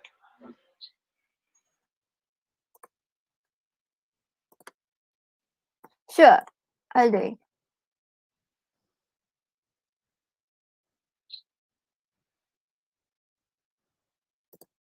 But I can't post anything in this chat. Okay, can you see it now? I tried again. No, we can't see it. Yeah, there is a presentation link in the evaluation form. So, Sorry? It's a Google Drive. Yeah, Google Drive link. Thank you. Yeah. So I think we've got it. Yeah, we can follow it on the drive, and you can lead us through the presentation. Okay, so I try to post it in the chat, but I can't do it in the chat. It's okay. Just present. No problem. Okay, now can you all see my? Slides. We've got the slides. Can you all see now? No problem, Ruani. You can start your presentation without sharing your screen. Okay. Okay. Thank you so much. I'll start now. We can see we can see the presentation. I'll start. We can see it. Okay, then great. Okay, I'll do it now. Friend in a need is friend indeed. I'm pretty sure that you all have heard this saying. So, would you like to be that friend? If so, this is the chance for it. So, I'm Roni Surya Peruma. I'm the team leader of Hand Indeed. So, let's see how our idea works. In 2018, we did a survey and asked people, would you like to donate blood, tissues, organs, and cadavers? Then the answer was yes. Then we asked, have you donated them before? The answer we got was no. Then we asked, why? The only answer we got was, we were not aware about the procedure. So that answer made us to come up with this idea. So there are a lot of people who are in waiting list due to lack of kidneys, livers for transplantation. And also, there are a lot of people who are willing to donate blood, tissues, organs, and cadavers, but there is no common platform established in our country to do so. So, for an example, if a patient wants a kidney for a transplant, he should search it from social media. So the need of one single platform to build connectivity between the donor and the regulatory bodies. So our idea is to make one single platform to give awareness and registration of blood, tissue, organs, and cadaver donators. So our unique value proposition is there's no single platform yet in Sri Lanka to donate all these stuff. So let's see how good is our idea. So this is a digital platform to give awareness, and it's easy to registration of blood, tissue, organs, and cadaver donators, and a user-friendly platform for people who like to donate. And it's a great opportunity to save lives who are in waiting lists to help people whenever they need. So let's see how the process of data storage and data sharing with relevant government institutions we are going to do. So we would talk with Eye Donation Society of Sri Lanka, Blood Bank, medical faculties, Ministry of Health, and get the affiliation and get the endorsement of those bodies and all promotion activities and approval of the health ministry. So then what are we going to do here is we are going to get a list of donors who are willing to donate and what they like to donate and pass those details to the relevant regulatory bodies. So we are not going to keep any record of any sensitive information such as medical histories. So for this, we need to get the help from an official body like ICTA, the Information and Communication Technology Agency too. So funding requirements, it's all running costs like staff, salaries, rent, technology stuff, PC, laptop for those stuff. And through promotion, we use the social media campaign. In first stage, we are hoping to do the social media campaign. And so the second stage, we are going to meet people and like consultants, private hospitals, and also for the financial aids like from HEMAS, Technomed, like to get the sponsorship, and also to keep a separate account for the volunteer donors to donate financial aid. And also we can use creating brands of t-shirts, caps, pens, and collect that money, and we can put that money to use on behalf of the needy people who take wheelchairs, crutches, operation, and stuff. So marketing and promotions we are going to do through Facebook and social media platform, word of mouth, and through ads and emails. And the user journey is like registration through our website, and the donation, the users will be guided to the website on how to donate. Also once a year or during birthday, an email can be sent as a reminder, and we will be giving a certificate as a reward to every donor. If he needs any help in future, we will give them the priority. So this is a SWOT analysis we made. So at the moment, we don't have any competitors, so there won't be any threats. And Thank you, Rohani. there are a lot Your of time is up. opportunities. Okay. Okay, thank you so much. Yuri, any questions for them? Is this a social enterprise, or do you have a business model you're planning to pursue with this? This is a social model. Okay.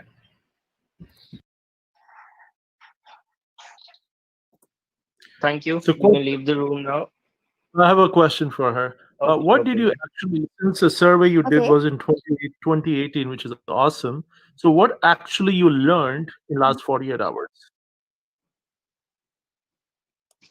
So me and my team member was doing our best to get the information and all stuff, and that from the survey we done in 2 years ago. And the thing is, both of us in the point of developing the website is a bit issue. So we were trying to sort that problem. So if we get the website thing done, this will be easily work out in our country. That will be a great help for a lot of people in our country too. So that's it. Okay, thank you. Thank you, team. You can log off now. We'll move to the next team. So Thank you so much. Team Daco is ready. Would you like to allow them to present? Yes, please. Yeah, I'm fine with it. Okay, Daco, you can start your presentation.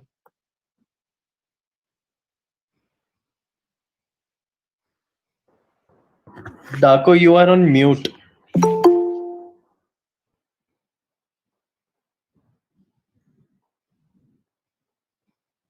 You're on mute. Daco, please unmute yourself.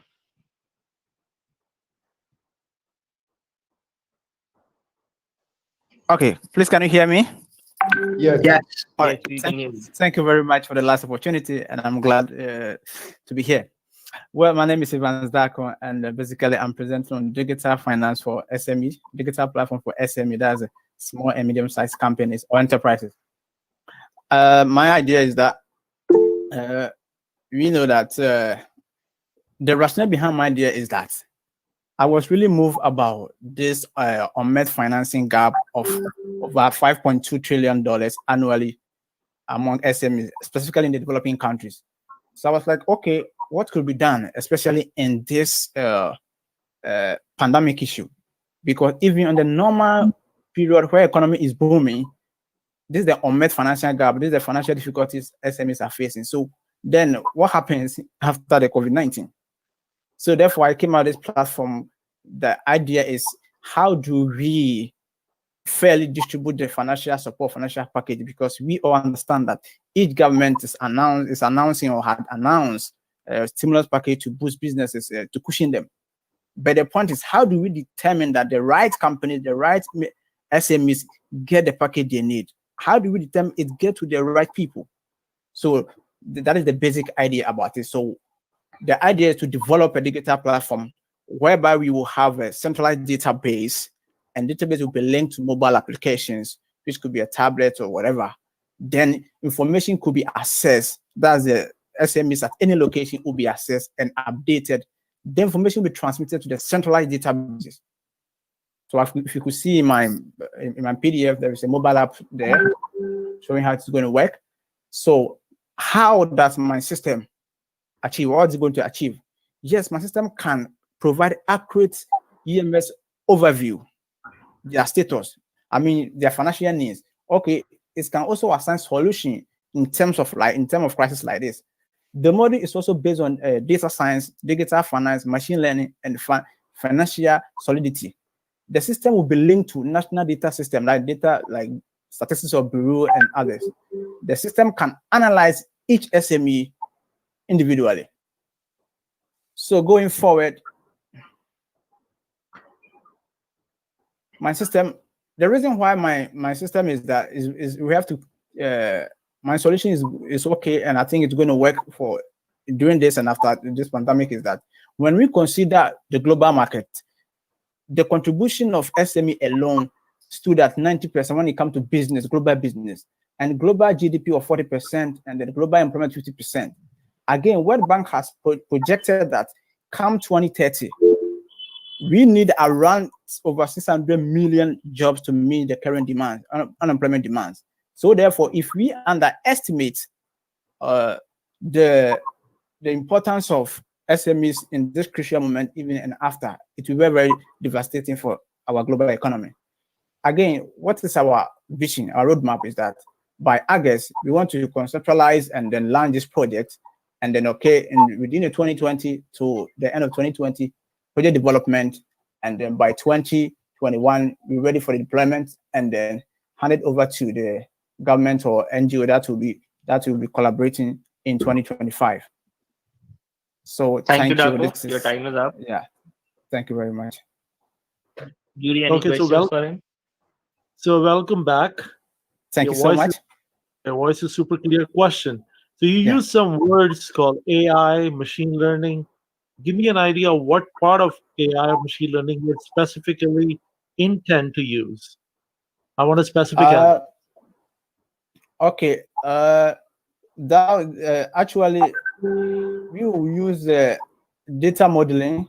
That is where Python and other software, because we handle a set of sophisticated data. So the technical experts, also those with the more of IT field, will look at that. Okay.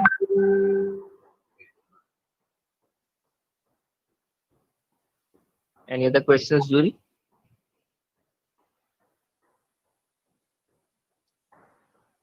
Thank you, Daco. You can log off now. Okay, thank you so much. Thank you very much for giving me the chance. Bye-bye. I request all the jury members to please evaluate him.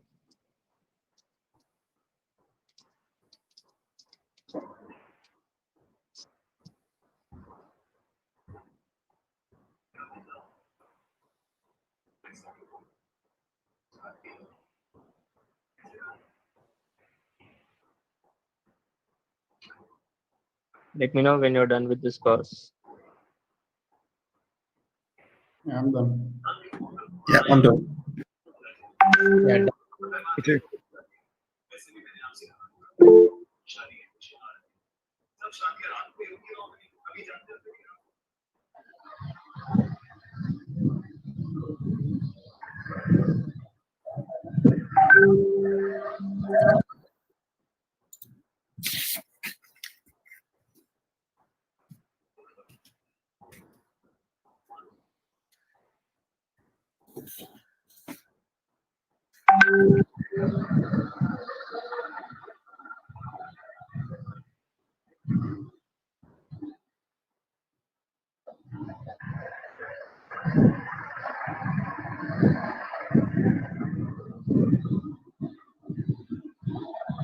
Hi, thank you everyone. My name is Rohit. If some of you, or rather, I have interacted with some of you in the past. Some of you are seeing me for the first time. I work with Incubate India. Thank you so much for your time today. It's a great Sunday evening here in India, depending on whatever time zone you are in. We are grateful for your kind support. So while results are being calculated, and it will only take about maybe 2, 3, 4 minutes at the max on the outer, and then we'll quickly announce the results.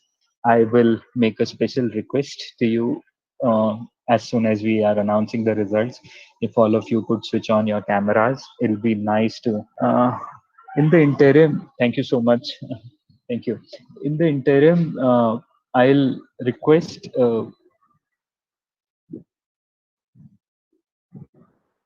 I'm just trying to see if she's here or not. Yeah, I'm requesting Miss Roselia Atiega to just talk to us. She's the ex Prime Minister of Ecuador, if I've pronounced and said it right, ma'am.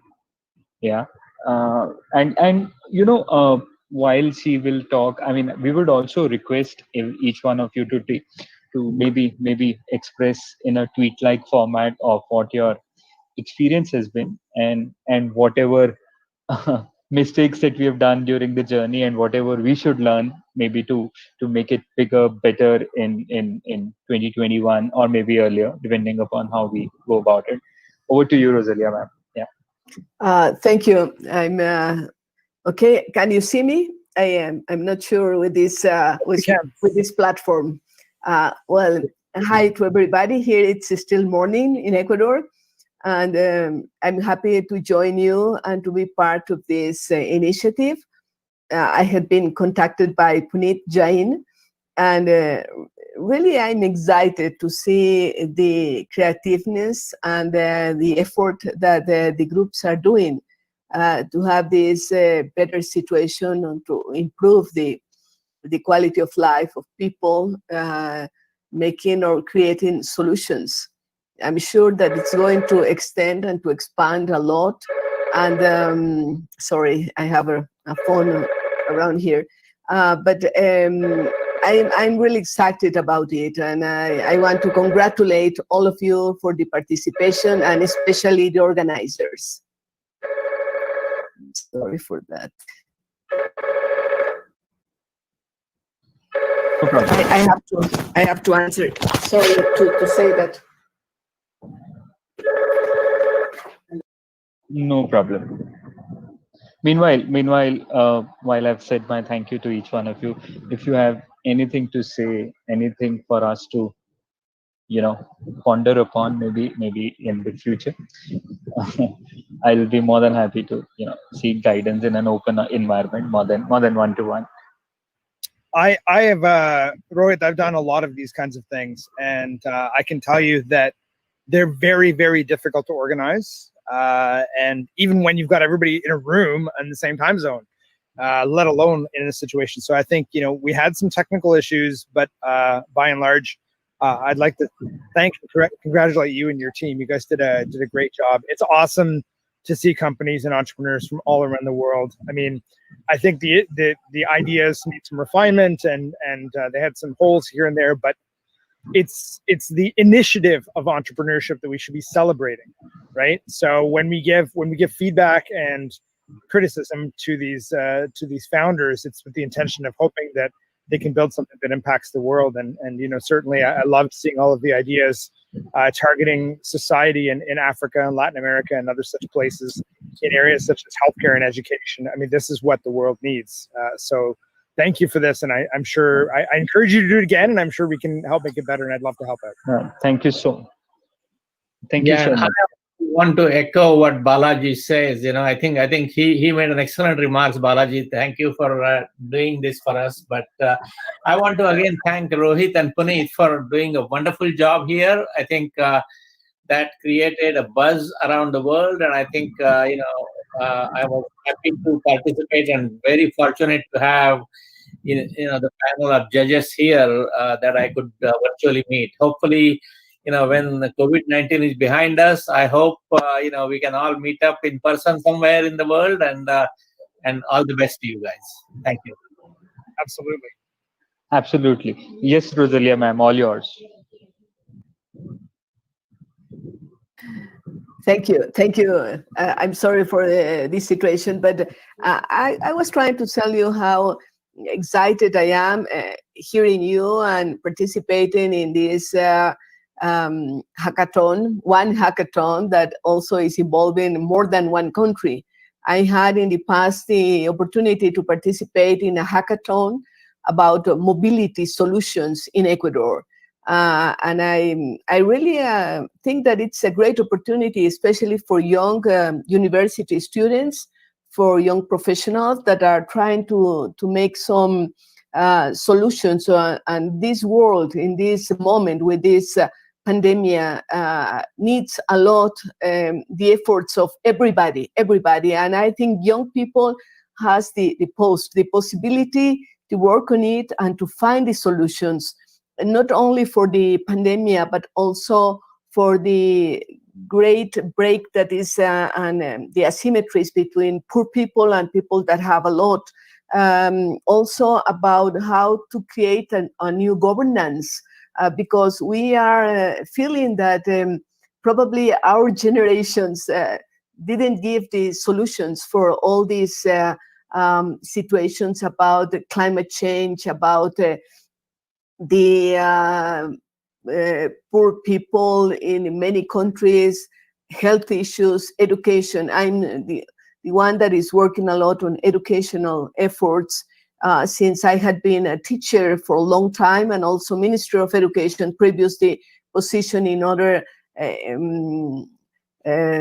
situations in my own country and also around the globe. But I'm a lot convinced that we can find the solutions if we can improve quality of education of people all around the world. Then again, congratulations to this group. Also congratulations, and I'm very happy to meet all of you, these people from different parts of the world. And well, my commitments and my decisions to continue supporting some initiatives. And thank you very much.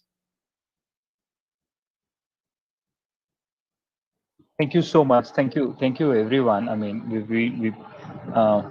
we're getting a lot of messages also on. Thank you, Rodrigo. Thank you. We'll, now that you have written, we will keep disturbing you more often than not. No, it's fine. I think that the opportunities that you can see in Africa, India, are the same opportunities we have down in Latin America. And we need to get more people on board. And I know that there is a lot of entrepreneurship going on. We just need to communicate better so we can get them into these kind of events. Because everything I saw, you can replicate in our countries without a doubt. I know Rosalina will agree with me. This is the time of opportunity where we're starting live with a clean canvas. It doesn't matter if you're big, if you're a small company, if you're an entrepreneur, or you're just starting. Everyone has a clean canvas right now to draw the future, and I think there is a possibility here. So anything you need, please rely on me, and I'll help you guys. Absolutely, we will reach out to you.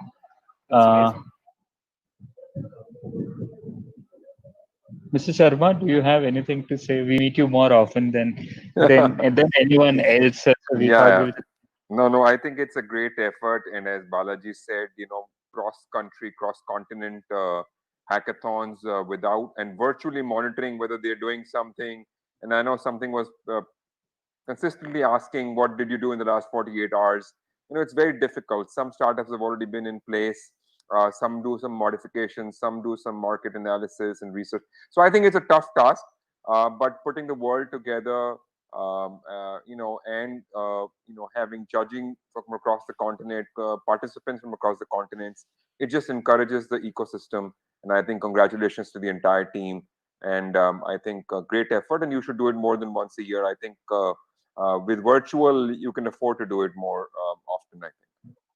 Absolutely. We're discussing 1 or 2 hackathons in US. We will quickly reach out to you for guidance. Raymond, you do a lot of hackathons. Is any feedback? I mean, I'm just trying to buy in 2 more minutes for us to announce the results. He's not here. Is he here, Raymond?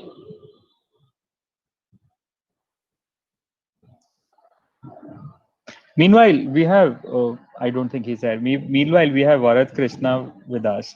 He was the first one we went to and said, be a partner with us and let's kind of do it together. He represents 100 open startups here in India. Sir, any feedback, anything that you have for us?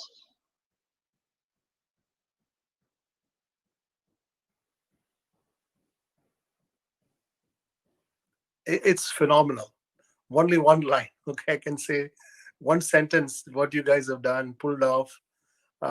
You came to me, I remember, and we decided to co-brand and work together. So this gives us a good understanding of what are the challenges and what is the expectation from the various ecosystems. So this is a good learning.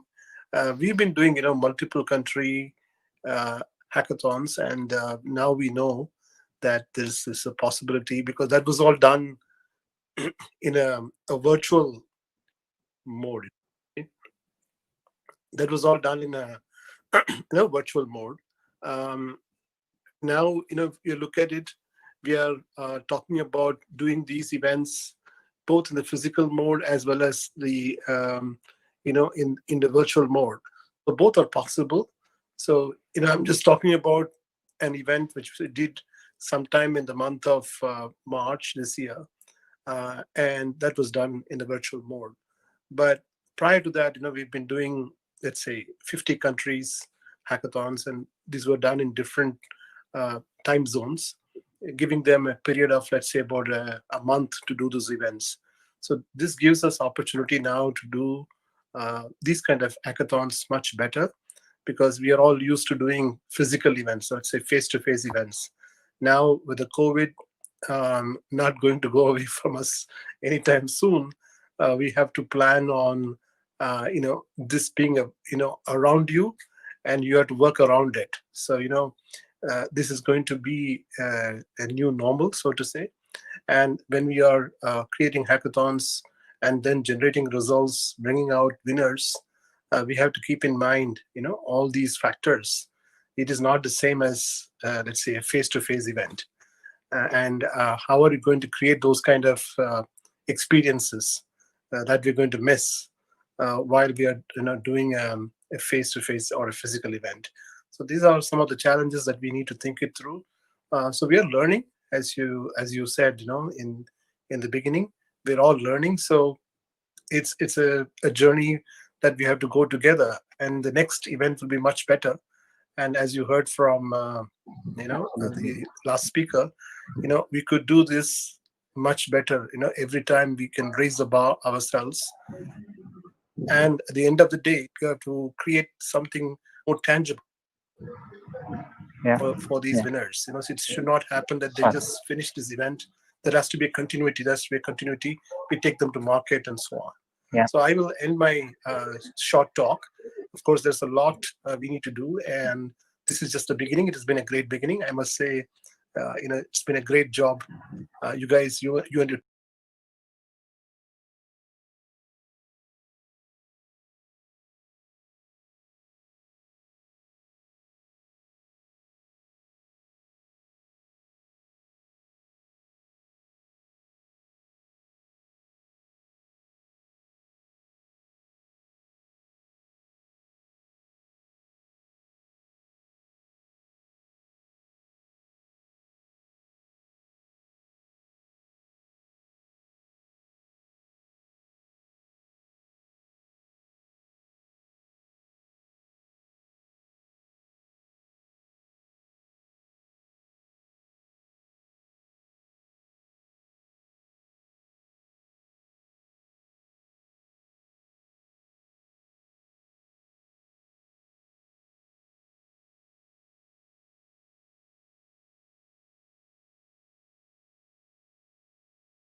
way they want to.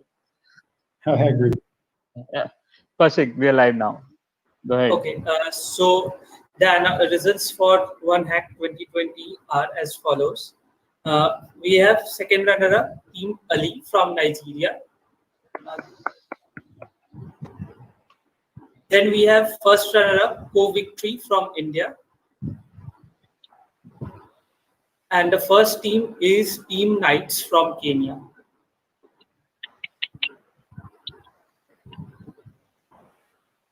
Yeah, can we? These guys are not in the room, right? No, they aren't. They're on YouTube. Okay. Okay. Just copy paste the results here, Puneet, and then we are sorted.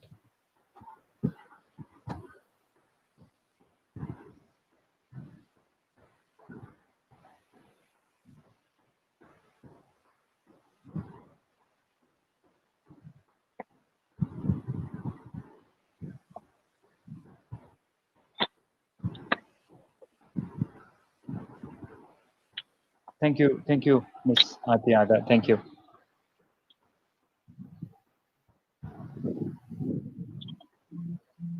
Just putting it here, the results, and maybe everyone can see, and then maybe 30 more seconds to say thank you to each one of you, and then you will wind off.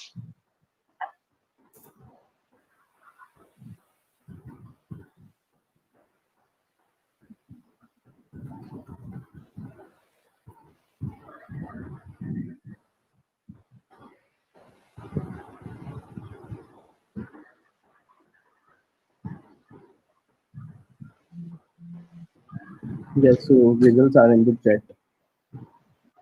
Congratulations, Knights. Congratulations, Cov Victory 20. Congratulations, Team Ali.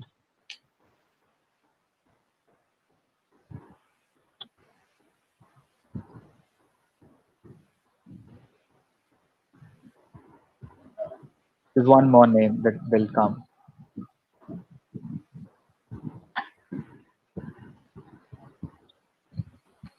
I would appreciate if you could send our way the presentation for Knights and Cov Victory so that we can see what they're all about. What we will do, Rodrigo, is send out all the decks to you in any case for you to connect with them, or rather they should connect with you for guidance, mentorship, etc., and that's what we'll do in any case. Fantastic. Thank you very much. Thank you so much. So everyone, looks like everyone needs to run now. Thank you so much. I mean, the way we do it here in India. Thank you so much for your time, effort, guidance, mentorship to us. We're extremely grateful and we appreciate all the help that you've given us. Thank you so much. Thank you. Thank you. Thank you very much. Thank you. Thank you. Thank you. Thank you. Thank you, Paulina. Thank you. Thank you. Thank you, Thank Bharat. you. Thank you. Thank you, Thank Vince. you, Puneet. Thank you, Rohit. Thank you, Mali. Thank you, Dr. Javadekar.